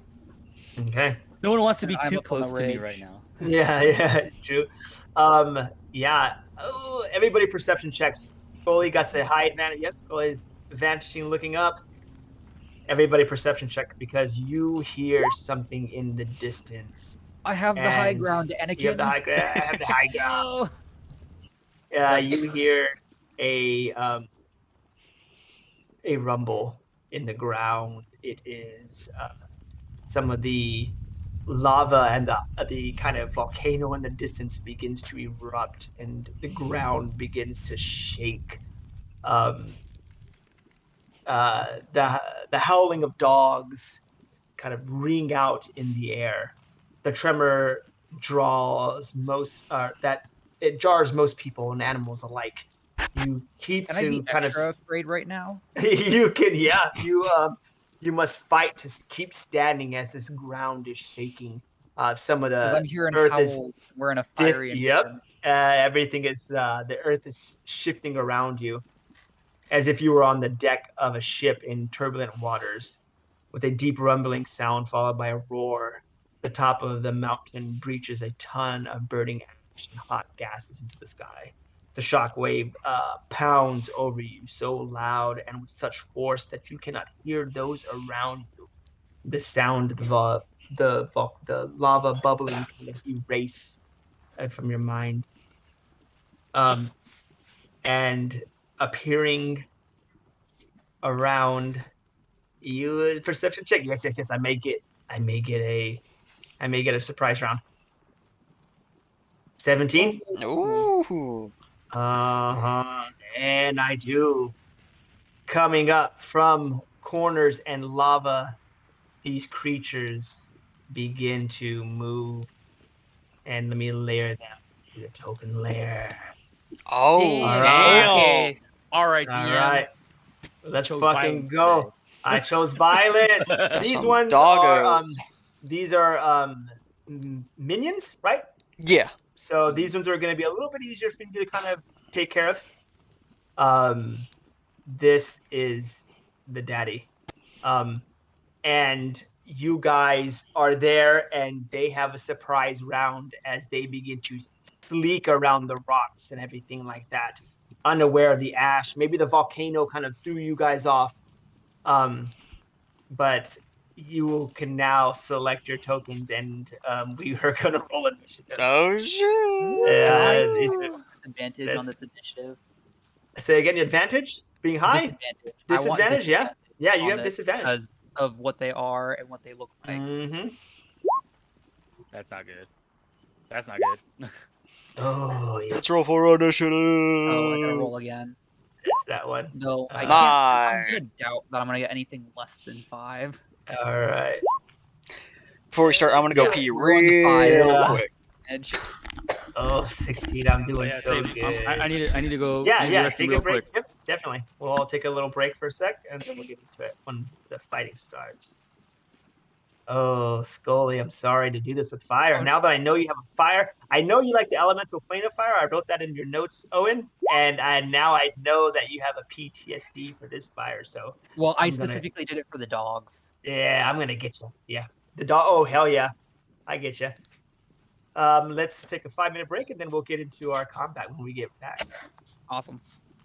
Even though Skully, you are perched on this high ledge, the ground vibrating and the eruption of the volcano in the distance kind of pull you away. You do hear the howls, but you are almost frozen in fear as you have a little bit of hesitation from these dogs, and they I get told you everybody, expect me to do some real bad rolls today because I'm giving Yeah. myself advantage on a lot. These dogs will act first, and these will move in. They are minions. They have keen smell, okay, and they have this ability too.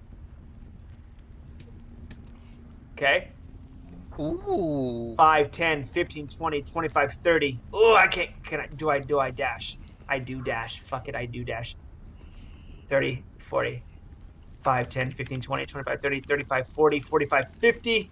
5, 10, 15, 20, 25, 30, 35, 40, 45, 5, 10, 15, 20, 25, 30, 35, Oh my 40, God. 45, 50. I'm gonna go out 5, just 10, from 15, the fire damage. passive fire damage. That is their turn. They all move in like a pack of wild animals chasing towards you, bearing down, howling, growling and biting and nipping. And I guess if I was a good DM, I would kind of express what these guys look like. I don't think I want to be that good DM because I want to kill. That is their turn. Next turn in the order is these ones. And these are minions too. And they will move 5, 10, 15, 20, 25, 30, 35, 40, 45, 50. It's going to make an acrobatics check to see if it can jump across this thing. Let's see it. Athletics. Athletics. It doesn't have athletics. No! Fall into the fire. No! Yeah! Woo! She lands, skilling there. 5, 10, 15, 20, 25, 30, 35, 40, 45. 5, 10, 15, 20.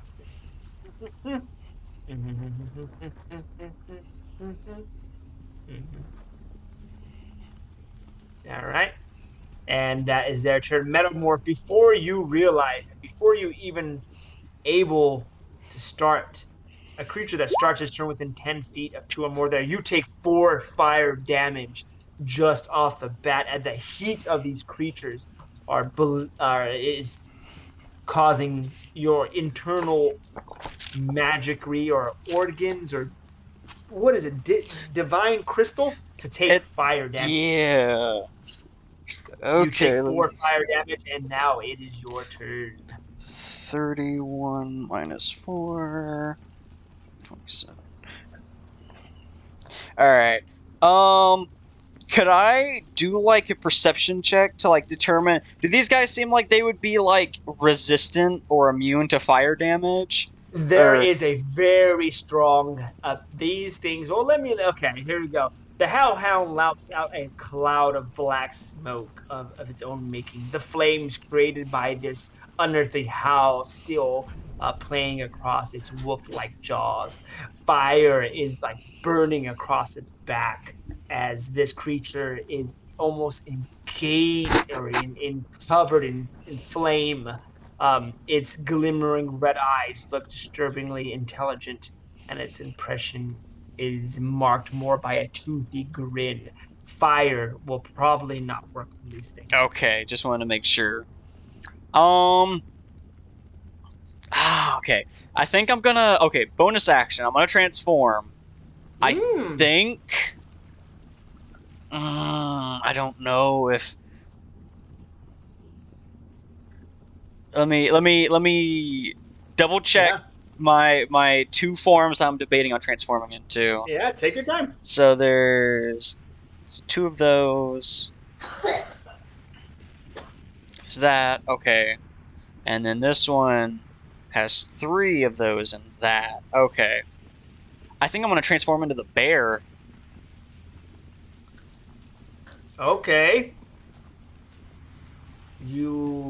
Yeah. Okay. Yeah. Let me move and shape. Your core opens up. You I'm- transform into a bear. Maximize. Mm-hmm. Shoving these. Oh my god! Right there, right. Shoving this Yeah. one. Yeah. Let's see, Oh, get this one let me shoved back. him there. There we go. Yeah. I really like that bear picture. That is very cool. Dope. Oh, It is pretty dope. let me move you Here, out of the way, yeah, I'll and move I out of the shove way. this to the side there. Yeah. There we we go. This thing is hanging on the edge as its legs are kicked out from underneath. Okay. I think. Oh, actually, I'm gonna action transform instead of bonus action, and then bonus action. I'm gonna do my ferocious roar. Oh, lit. So they have to make a DC 14 Wisdom save or become frightened of me. All right, here we go. Is it 15 feet? Oh my god. So 1, 2, 3, 4, 5, 6 saves. Everybody right up on me. Yep, 6 saves. Here we go. Wisdom 1. 14. Yep. 3. 4.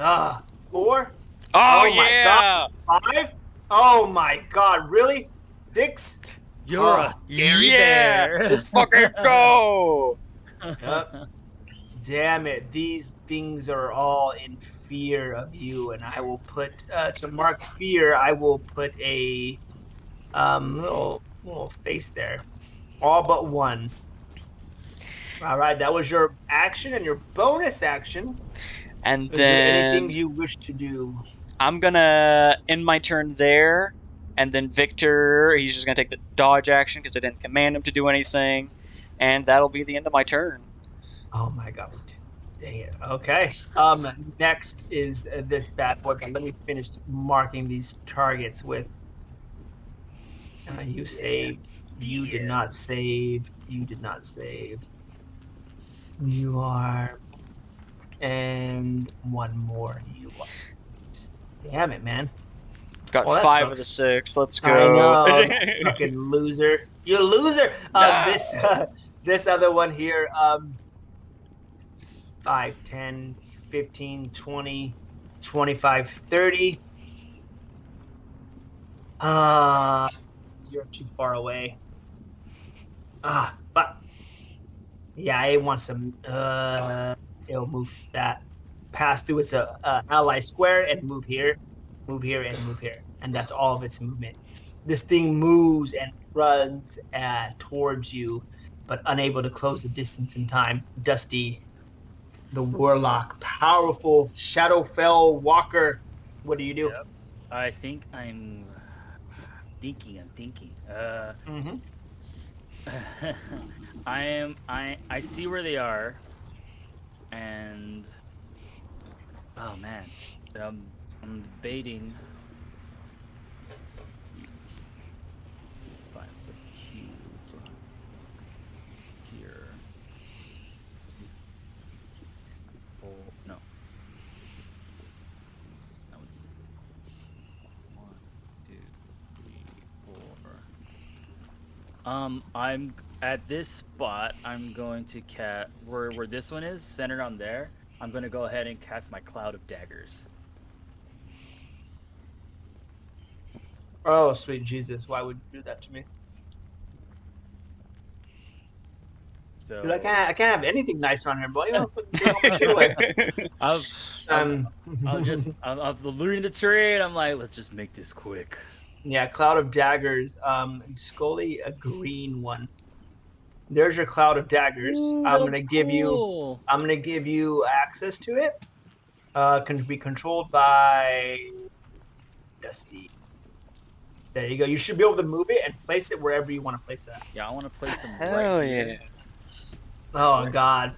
So it'll attack the one above, the left, the bottom left corner, and then Yeah, the boy all too. these. Oh my God. Okay, Oh, just so those ones, I believe. I don't think it reaches farther. okay. No, DC it's 10. that- It is a dex save. Yes. No, they No, it's straight up take 44. They just take 44. Yeah. Let's go! What the Yeah. fuck? Deals the arrow. Okay. It takes 44 slashing damage. No saves on this.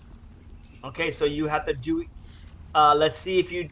Okay. That's it. This one the main one takes the damage completely. Uh-huh. Unfortunately, if the crit takes damage from an effect that does not die, the damage equals to exceeds their hit points. Their hit points are 12. Oh. So But they're still damaged though, right? Or no? they are not damaged because You have to Oh. you have to meet their max HP or Got else it you. doesn't do Mhm. anything. They have 12 hit points. So almost if you would have got a little bit higher out of those rolls, but you did hit this one, and those Okay. daggers are staying there, so you get more opportunities to kill these ones. Yeah. These daggers burst out. All of them kind of duck and kind of get out of the way and dodge, but the big one being too large, some of the daggers, the green glowing daggers slash at its neck, and it does take damage. Damn, you You know- minimum have to make 2 4s, like 2 max rolls on 2 of your dice. Yeah. And then I'm gonna move up to this one, the right in front of me. Okay. And then I don't think I have a bonus action. I don't think I can use the bonus action. Yeah, that'll be it. That I believe that is my turn. All right. Oh, let me get Fiverr in the turn order here real quick. I didn't put him in here. That's one spell. Oh wait, hold on. Wait. Hold up. Because I have to. Cast this using 3rd level spell. Oh no, 3rd level spell. Okay, never mind. Nope, that's it. I'm good. All right. I will happily defer to Fiverr because he got a 17. Okay. You are fine. You are fine. He will pull out his short bow. Yeah, he'll pull out his short bow. He's gonna take a shot at one of the minions in front of Dusty. Ah, fuck. Not a good way to start off the adventure, guys. He misses, but he does move in to kind of see the big one and flank in this area. All right. Skully, I believe it is your turn, sir. So, could I want to thematically give myself a lack of chance of hitting, but also give myself the chance where if the dice are in my favor, I'll still get the sneak attack.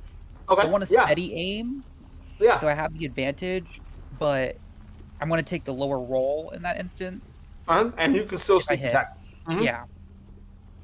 So we're That's gonna dope. roll the I like that. longbow. I hella like that. Does a 14 hit? 14 does hit. Their AC is 14 for both of them. And they take, so it would be this guy in front of Dusty will take all of that damage, and then the one next to him. Do you get a this does guy, it automatically add the Yeah. +2 from your bracers, or do you need to add that too? I have it set for the +2. Okay. Mm-hmm. And The then arrows. this guy will take the 2 points of necrotic damage. Yep. And then as you shoot this one and it falls into the lava and dies, the necrotic damage carries over to this one. And as it does, it falls and withers and dies as well, because that's How do how they minions die? work. Yeah, that's how minions work, unfortunately. Do they Take die any po- similarly to the way the ones in the previously died? Yes. Ooh, so I look shaken in my bows, like as I was firing yeah. the bow was shaky, and I'm even more shaky now. Oh, nice. Okay, cool. Oh yeah. These ones fall into the ground, top of the turn order, I think, and I think I'm going to reset it to descending. Fire goes next. He's going to shoot the big one. He sees that big one there. He will fire. 18 hits for 4 piercing damage. Let's go, Fiverr. Let's go, baby. He has a bonus action. Everybody looks good, right? Everybody looks pretty healed. No one's taking too much damage. No. He will then just wait. Next is this one's turn. These one's turn. They will close in. Oh my god. And this one will move here, as the daggers are still there. All of them started their turn. Oh so no, they they take did. 44. Roll another d4. Yeah. Over that 44. Yeah. You gotta just roll higher than a 12. Oh. Oh yes. Okay. Damn. The daggers, they dodge, they move, they jump, they get out of the way, but they do come in for a bite across you there, my metal friend, and they do hellish bite. 13. Is that hit? Genesis. Genesis, is that a hit on you? Sorry, my mic was muted. What was the hit? 13? 13. Yes, that hits. All right, here we go. You're taking 4, 8, 12, 16 fire damage. 16? Oh my god. Yeah, Yep. four of them. Alright. There's 4 of them in the group attack. Oh. You must make me a dexterity saving throw equal to 10 plus the numbers of the ones who joined in on the attack. So 10 plus 4 is a 14 DC save. Oh no! Mm-hmm. Okay, so I take 16. And now when you start your turn, you're going to take 8 points of damage. All right, let me write that down. So, let me pull out my calculator actually. That'll probably help a lot. So, 34 minus 16. Okay.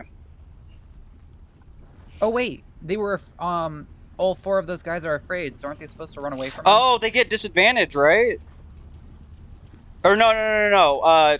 With fear, they have disadvantage on attacks and ability checks and stuff, and they can't come closer to me. So if I back up, they can't get any closer.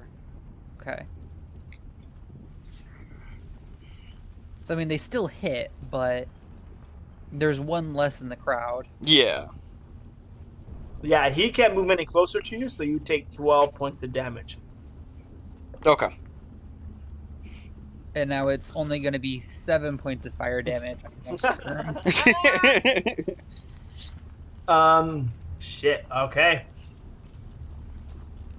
Those daggers are flying around. Those hellhounds, they are not very smart. They have an intellect of... that's a low. They don't know what is that, so they will walk into it. Dusty, when they walk into it, do they get eviscerated? Is that how this Roll a works? 44. Oh my god, they don't know. They don't fucking know. Oh, Yeah, they no. still don't know. Yeah, let's go. Even with not knowing, they move in and they attack. And he doesn't know because I rolled a 7 for all of them. They're gonna run right into these fucking daggers. Go ahead.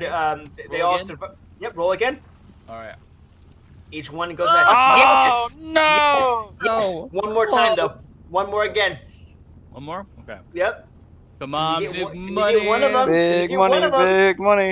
Yay! Yes! Let's go! This one falls. The daggers eviscerate and slash his body into smithereens. He is dead. Dang it. But one will come at you, Metalmorph, and he's going to do a bite. But he only has a... This is just a 4 damage.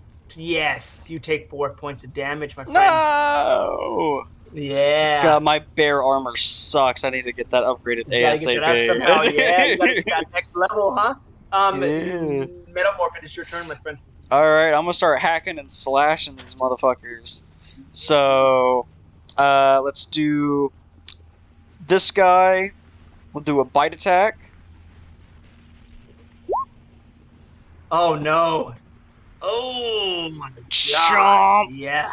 God, there's no. Which one was it? Ping it again. For me? This guy, the guy right above He's me. gone. You grab him by the throat, and you feel his bones crunch underneath your jaws as you ragdoll him and toss him into the flame. He is no more. Let's do a claw attack against this guy. Oh no! Don't kill my people. Leave them be. Oh yeah, Yeah. that slash. You bite one. This one tries to jump on you to respond, but he doesn't. He's able to do it. You reach back and claw him. He falls down, dead, with a massive rend into his face. He is gone. Damn it! And then I'm gonna claw this guy. Oh no! Why? Why? Nat No! 20! Let's go! And you rip this one as well. Jesus. Oh no. Then bonus action. I'm gonna make my bird come and kick its ass. Yeah, oh no, please Let me don't. pull up. Victor swoops in as he's been circling high above.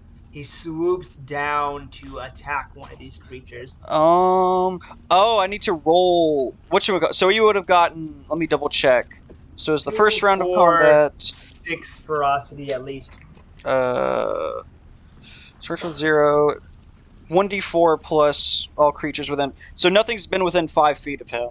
So I just No. roll a d4 twice. He has 7 ferocity. Okay. And I'm going to make him do a multi-attack. Oh no. Oh, there you go. Leave me alone. That's what's up. So 5. You come 10. to their fucking fiery lava lit place and you take their stones and you kill all them. Exactly. Goddamn, man. It was take your kids to work day. Yeah, true. This motherfucker trying to teach his kids how to hunt and you all fucking kill him up. Okay. I'm gonna have him claw. Actually, you know what? I'm gonna make him go 5, 10, 15, 20, or 15, 20, 25, 30, 35, and then I'm gonna make him attack this guy with a multi-attack. Okay. So that's 5 ferocity left, and then he's 1 beak. Yes. Okay. I mean, not I didn't say yes so loud. No, you're good. And then second beak attack. Yes. You Damn missed it. AC 14. Yep. Got it. And that will be the end of my turns.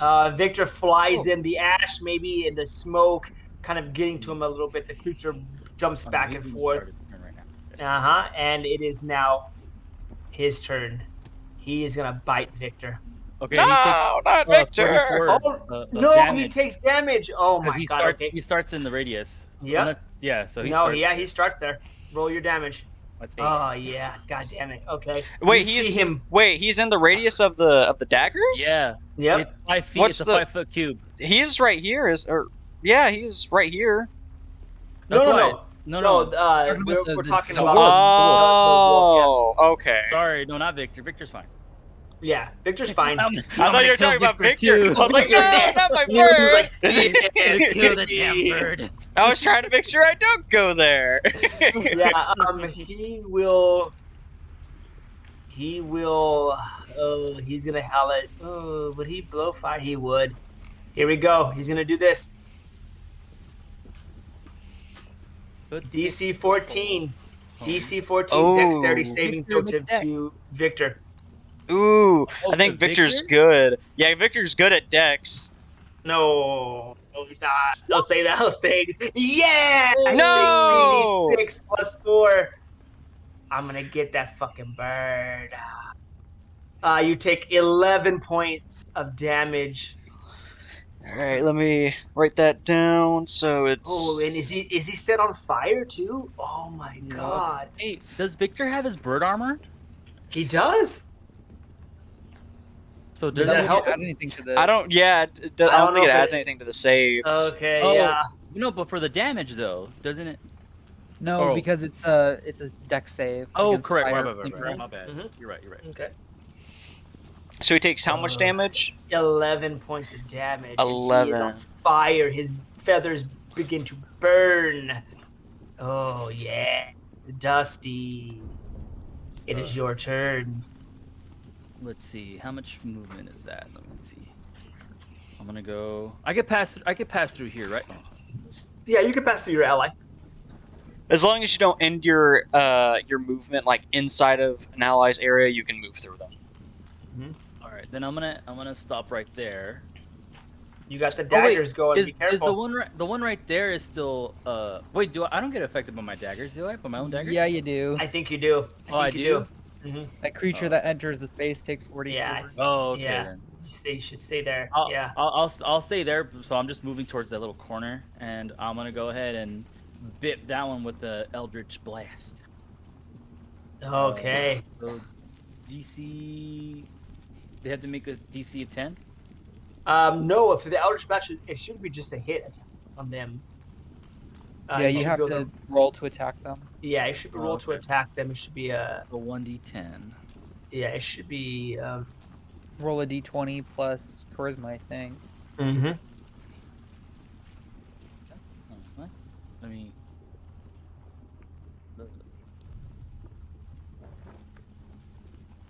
It should be in like your actions tab. Yeah, it should be in your Oh, there it action is. There it tab. is. I'm sorry. Yeah, My bad. I see it. 15 hits. Even with 1 point of damage, the way that minions work, you kill him. He falls, slams against the big one, and then tumbles down into the lava. Boom. Damn, splash of volcanic. Do I Pops up. gotta make a concentration save for this? You Nope, haven't taken that's if you any take damage yet. Yeah, Oh, you haven't that's taken right, any that's damage right. yet. You haven't. Alright. Yeah. Okay. But that is one down, and I think the party is kind of going to get away with unscathed. I think, unfortunately, for me. Yeah, that's the end of my turn. And that's the end of your turn, Skully. You are shaking in your boots, but a little bit of courage because your allies are kind of wiping the floor with these things. I'm going to bonus action steady aim attack that the big boy, the daddy. All right. 15 12 hits, points of 12 piercing. piercing damage. Oh my god, that's a good hit. 7. Oh my god, Plus it sneak. is really fatally wounded. You see it kind of like begin to, the arrow catches it deep into the neck. The creature looks groggy and looking around and trying to rip out the arrow, but it cannot. This creature is not long for this world. I'm done. All right, Fiverr is going to take advantage of that, and he's going to attack this person. Let's see if he can get a hit on him. Finally, he hasn't hit anybody today. No, he's hit one of the minions. Oh, he's hit one of the minions? Okay, cool. Then I don't feel so bad. Here's another short bow attack. 12 misses. The arrow hits the fur, falls to the ground. He moves back over here into cover. We go to... Most of these red ones are dead except for him. He starts his turn, so does he take daggers? 44. Don't roll the... Yeah! No. Gosh, dang Yeah! it. He's gonna bite at this only thing that he has in front of him. Yeah. 12? 12 does beat my armor class. All right, you take 4 points of fire damage, my friend. Alrighty. Yeah, deck save. You're not on fire. Deck save of 11 or 10. I'm sorry, 10.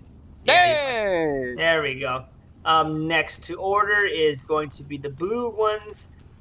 Oh, okay. Oh, there's This that one over here. there. This one here. Roll me another 40-12 for this fire guy. This red one here. 44. 44. Yep. Yes. Ah. Okay, so he's the only blue one left. 5, 10, 15, 20, 25, wait. 30. Is there Oh. a difference between the red ones and the blue ones? They're just different packs. Oh, That's how okay. I classified it. Got you. And now he will make a bite at Viktor. 8 does not hit. Yeah, let's go. Metalmorph, it is your turn. Even these creatures being CR level 3 for 4 of you guys are no match, it looks like, for the party. It is your turn, Metalmorph. Alrighty. I guess I'm gonna do my little bite attack at this guy. Mm-hmm. Let's do bite. 8 does He's not gone. hit. 8 does not hit. No, you're right. He does not hit. I'm gonna His hit him with AC of 14. a claw. 9 does not. Jump. It's jumping Damn back it. and forth, I'll give him moving around. I'll give him another good weapon. Oh, Yeah! that does it. He is down. He jumps out of the way of the bite. The claw comes in. He dodges it, but the other one is too quick. It rends his side, exposing blood and volcanic rock out of his stomach, and he falls dead. Let me roll a d4 plus 2 for Viktor. So Yeah. 4 4? plus 5, so he's at 9 right now. Ooh, he's almost. You see Viktor getting a little like. Ooh, you know what happens when they He's get to a getting certain amount of ferocity. angry. Uh-huh. I'm gonna have him 12 strength or drop 1 item. Okay, I'm gonna make him do another multi-attack. This goes 5 feet that way. Does he have flyby? He does not have flyby. Okay. So I'm gonna make him... Yeah, I'm gonna make him go up here. He'll take an opportunity attack from the little guy. All right, the little guy will come out with a hellish bite. Ah, God damn it. Nope. Yeah! And then I'll make him do a... Did we agree if I could do a another, like, whenever I do the multi-attack, can I do it with another, like, special attack thing to spend ferocity on, or did we just gonna do it just two bite attacks? Just 2 bite attacks is what Okay. we kind of, yeah. I'm gonna make him peck the big guy twice. The big guy has 6 hit points, misses the first one. No! Second attack 19. If you could do 6, Ah! yeah, he's still alive. All right, this thing, Viktor flies around. The first swoop misses. The second one goes and plucks out one of these hellhound's eyes, and we will go to the hellhound's turn, and it is going to bite at Viktor. 16 for Viktor.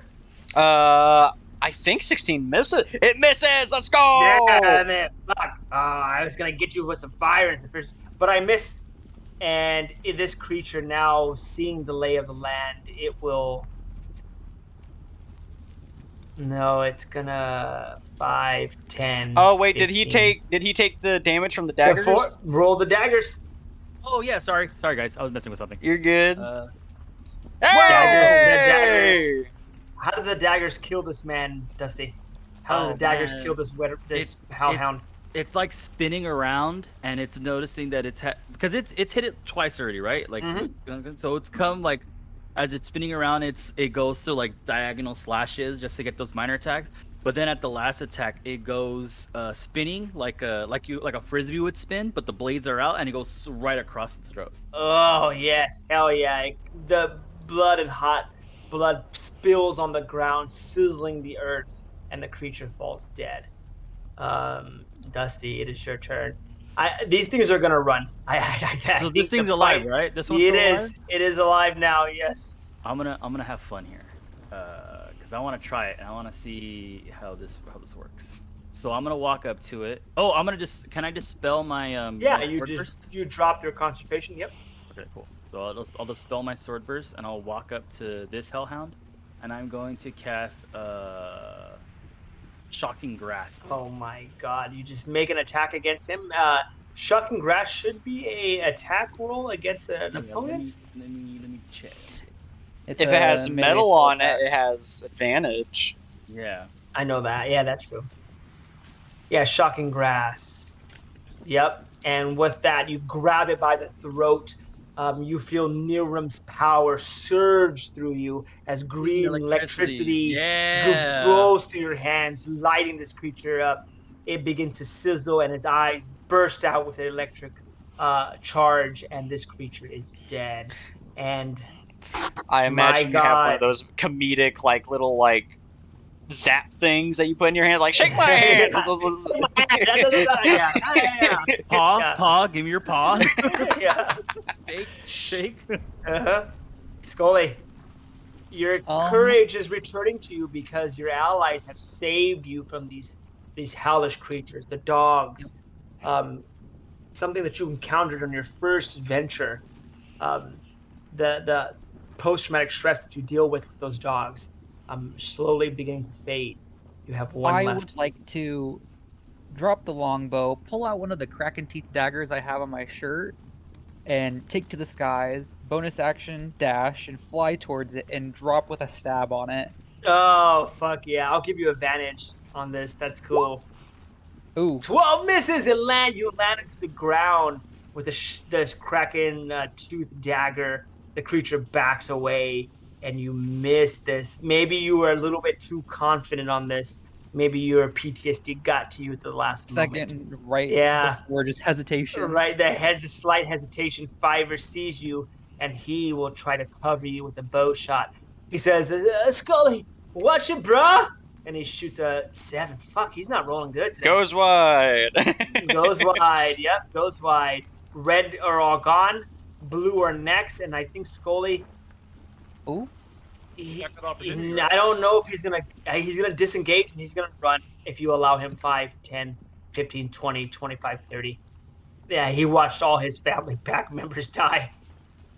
No, let him run away, please. Stop measuring things on the map. Metalmorph, it is your turn. Yeah, I'm going after this bitch. Full dash. Wait, grab him.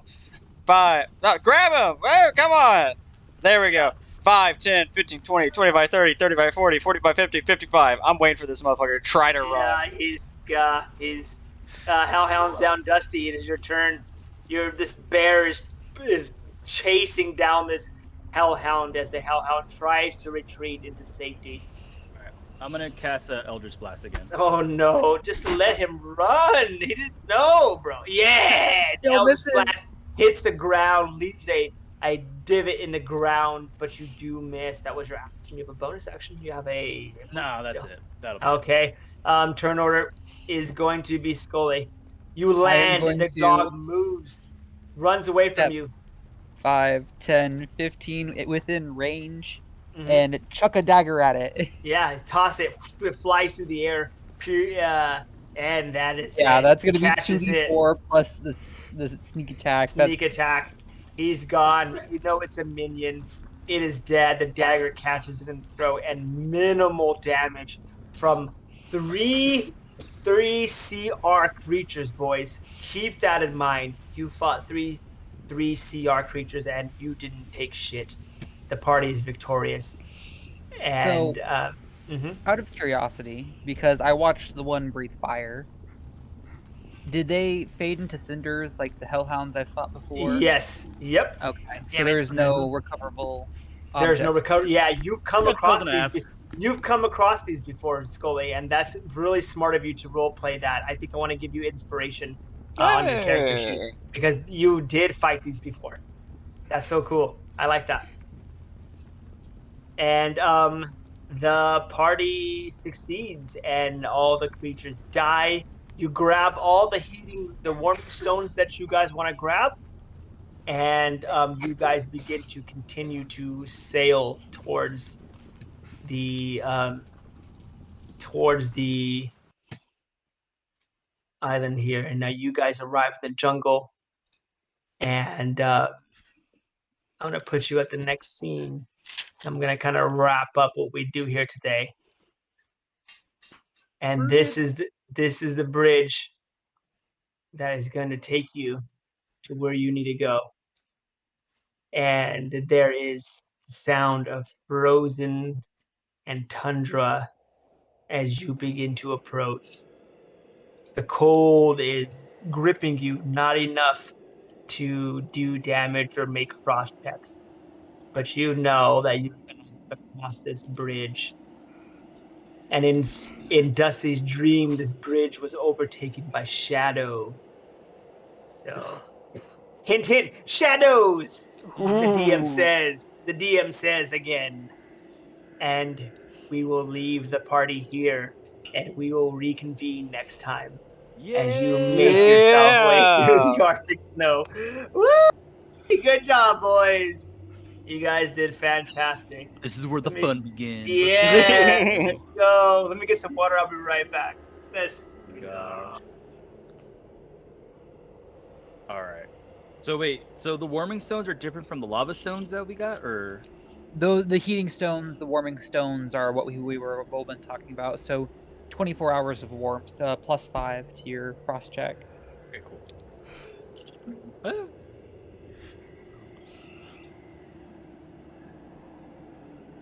Yeah, because now I'm running heavy for sure, absolutely. Oh yeah, I wrote in my notes, like I grabbed them, but I grabbed them not for heating because I have plenty of heat right now. I grabbed them specifically for future magic items.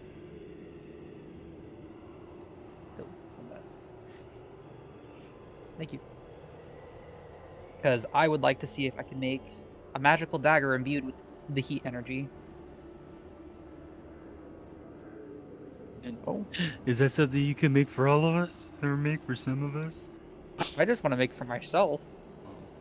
A bandolier of throwing daggers that just do damage. Dusty likes your craftiness. He likes that you're crafty.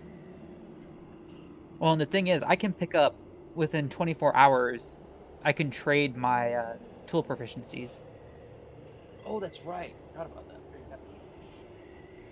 Heck yeah. Yeah, because I don't think he would take them because he has the tinder boxes, which is more or less the thing that he wanted to take. Yeah. And me with my natural plus 15. Uh-huh. I gotta roll real bad, or we gotta be in real cold temps for me to start suffering. So crazy. So crazy.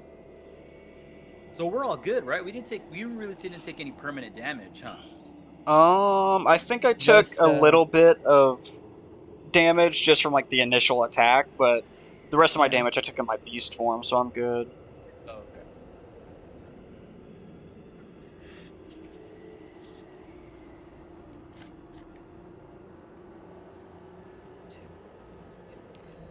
But yeah, no, I'd like to make a set of daggers, like throwing knives, like small knives that will do like the same thing as flame tongue, just a little less. Mm-hmm. Just because there isn't a flame tongue dagger actually, which is surprising. Mm. And I really want them more for utility than anything else. Magical matches. That's good. Oh, hey, the Owen, does Skully have the animal fat and stuff, or is that what he used to make the candles? That's what I use to make candles. Oh, okay. So, and you have what, 5 pounds of candles? Um, everybody should have a pound of candles. Oh, so okay, So I made them and I gave them away because I was like, I'm carrying okay. too much weight. All right. So in that case, hold on. Might as well do that now. You guys said you guys all have rope, right? Some kind of rope. I have 50 feet of hemp. I believe Metalmorph has 50 feet of hemp. Yes, I do. Um, and then I have a block and tackle, which is a fancy small portable crane, essentially, or a portable winch. So I can fly up to the top of a cliff, mount it there, and pull each of you up individually. Okay. Okay.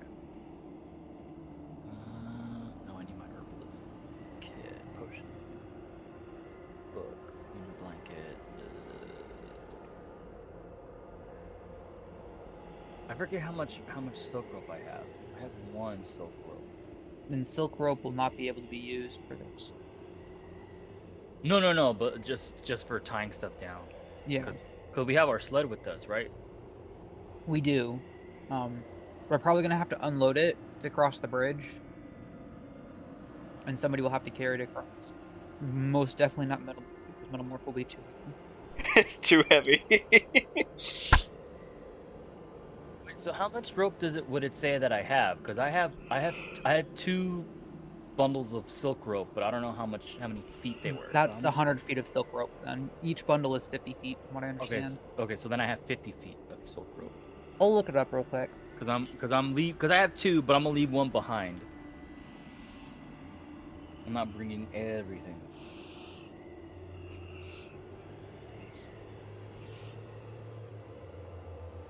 Yeah, 50 feet.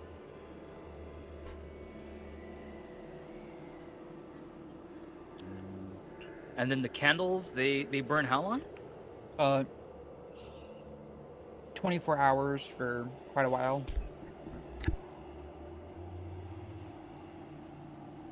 Um, oh, I guess the silk rope is the same strength as hempen rope.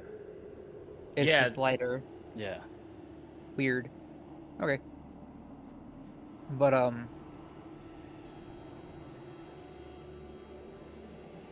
thinking for a second here, hold on. Yeah.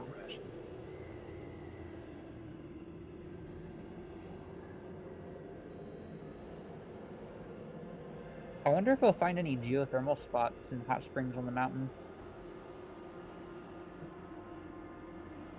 I wouldn't put it past it. They had to survive up there somehow, right? Oh, that's right, because we're going to a castle, but it could have been an ice giant castle. What? Say that again? It could have been a frost giant castle. No. Oh, did I not tell you guys? No, I told you guys. It's the castle was inhabited by elven kind. Oh. I want to say there's still a cold elf species. Yeah, there's a cold elf species. Oh, okay. There's the winter Eladrin elves, which are cold elves. Yeah, I don't know. I have to ask the DM if that was disclosed in the book I was studying. Yeah. But basically, that there's elven shenanigans that might have happened up there, which is why there's why there's monstrosities about that we're most likely going to encounter. So, elven magic is possibly at play. Okay. Whatever that means, I have no. Whether It means Fey magic, and Fey magic is chaotic. Okay, I was gonna say, which Dusty doesn't know, and me, the player, doesn't doesn't really know. So, take that as you will. Take it as you will. It's natural magic that's very chaotic. It's the whole goal of it is mischief.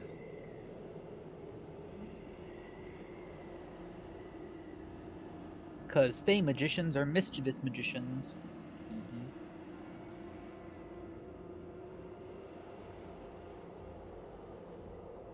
I bet you right now that there is some sort of illusion magic on that bridge that tries to cause people to fall off of it.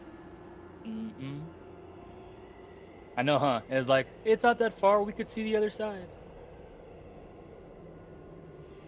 Oh no. I wonder if it is actually this far.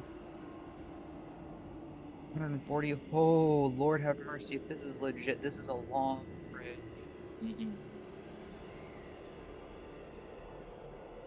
From one side to the other is 200 feet.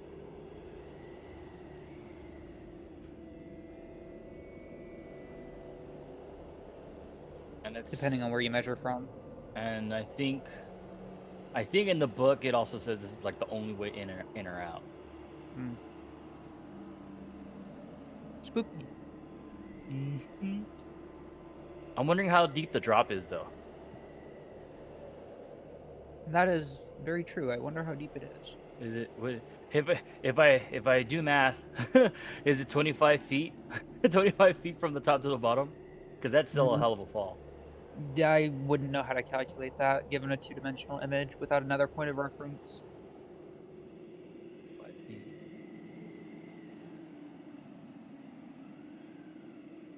30 feet. Maybe double it.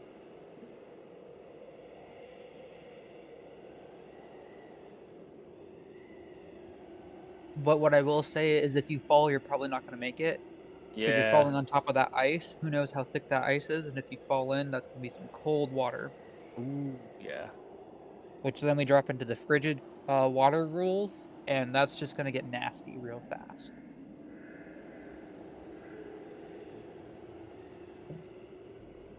Too bad we don't have a wizard who can cast Hammond's Tiny Hut. Oh, that's right. How far is this? You guys gotta end. You guys gotta travel across this bridge. Is it legitimately this long? Yes, it is. The bridge sways back and forth in the frigid winds. Be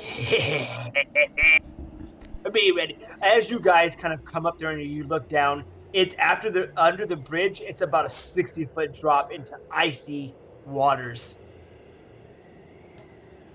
Probably gonna trigger a check of some sort if you fall in, with also taking the fall damage. I'm gonna get you, motherfuckers. You guys have been heroes long enough. Okay? Are we heroes? Yeah, are you heroes though? Are we heroes though? Are we heroes? Yeah, I don't know. You guys kind of chose. Why did any of you guys say I want to be a lawful good paladin? You know, why did anybody choose that? I mean, Metalmorph technically is. He's just Yeah. a druid paladin. Metalmorph telling Boots and Boots rolling a natural one thinking you're fucking lying, bro. Oh, It's Love amazing. it. I love it. Love it. Oh. Things are When the turning up, good guy- Dusty. When the good guy is being treated as the villain. Yeah. Sounds like a Village in Orange origin Yeah, story. Village Orange story, yep. I love that. She said, "You better not be lying to me," and then she thinks you're fucking lying. Oh my god, that's so good. Yeah, we're gonna take next week off. We're playing with Jeremy. The following weekend is Christmas. I understand everybody has to have Christmas with their families, and then New Year's Day. I don't know if you guys celebrate New Year's or anything like that, but we'll take. I guess that we'll take that day off, so no one has to worry about coming and showing up for D&D after being hungover or whatever the case may be. But we'll hear from Jeremy this weekend. He told me about what schedule he has coming up for us. But we're looking at the second week of January on Sunday, which should be I think it's the 8th or the 9th. Yeah, the 8th. We'll be jumping back into our campaign.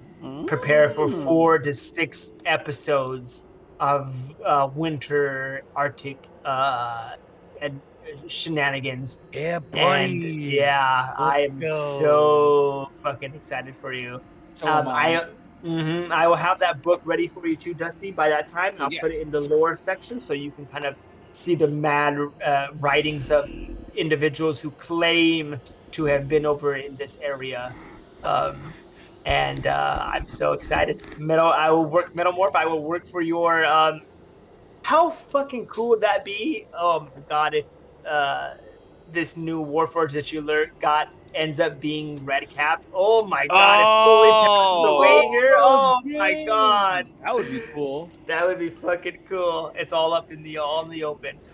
But you guys pull up, you see ancient stones here with writings of long past, and there is a bridge that is I wooden. don't by chance speak that language, do I? Give me what languages do you speak? I speak Sylvan, Infernal, Halfling, Giant, Common, Abyssal, that's it. Does anybody speak Elven? I do not believe I speak Elven. Oh no, this is I an speak Elven. the language Elven is derived from. Give me an intelligence check, and I'll see if you can pick out some words. Intelligence. Yeah. Not the greatest. We'll Not see. good at intelligence. Oh, okay. Okay. You with some of the compound words kind of being similar, you notice that this is a welcoming, and it says towards the bridge to Bedegar Keep, and there is kind of a welcoming sign on these long pillars. They stretch to the sky about 30 feet up to decorative with elven carvings of figures you probably don't know of and couldn't pick out. Yeah. But you guys will start your adventure here in the Arctic snow in a few weeks. I'm excited, guys. I'm so happy. Man, I'm pumped. Man, I'm gonna put you through the ringer now. I understand how you guys play. I've given you look at your guys' AC. I've given you magic items. You guys have all special abilities that are like special to your character. Now you're gonna be tested, and I wish you guys. Nastier. Yeah, I wish you guys the best of luck, and I'm so happy to play with you guys today. You guys have, you guys are inspiring. Thank you guys. Thank you. I will. Yeah. DM. Yeah, you're very welcome. I hope you Blast, guys really dude. enjoy yourselves. I'm gonna have to say goodbye for now. I gotta get some sleep. I got work tonight, but we'll talk again in Discord and kind of prepare for the 8th of January reunited, and you guys will brace the Arctic cold, trying to find a magical item for some loser who hired the Black Dawn.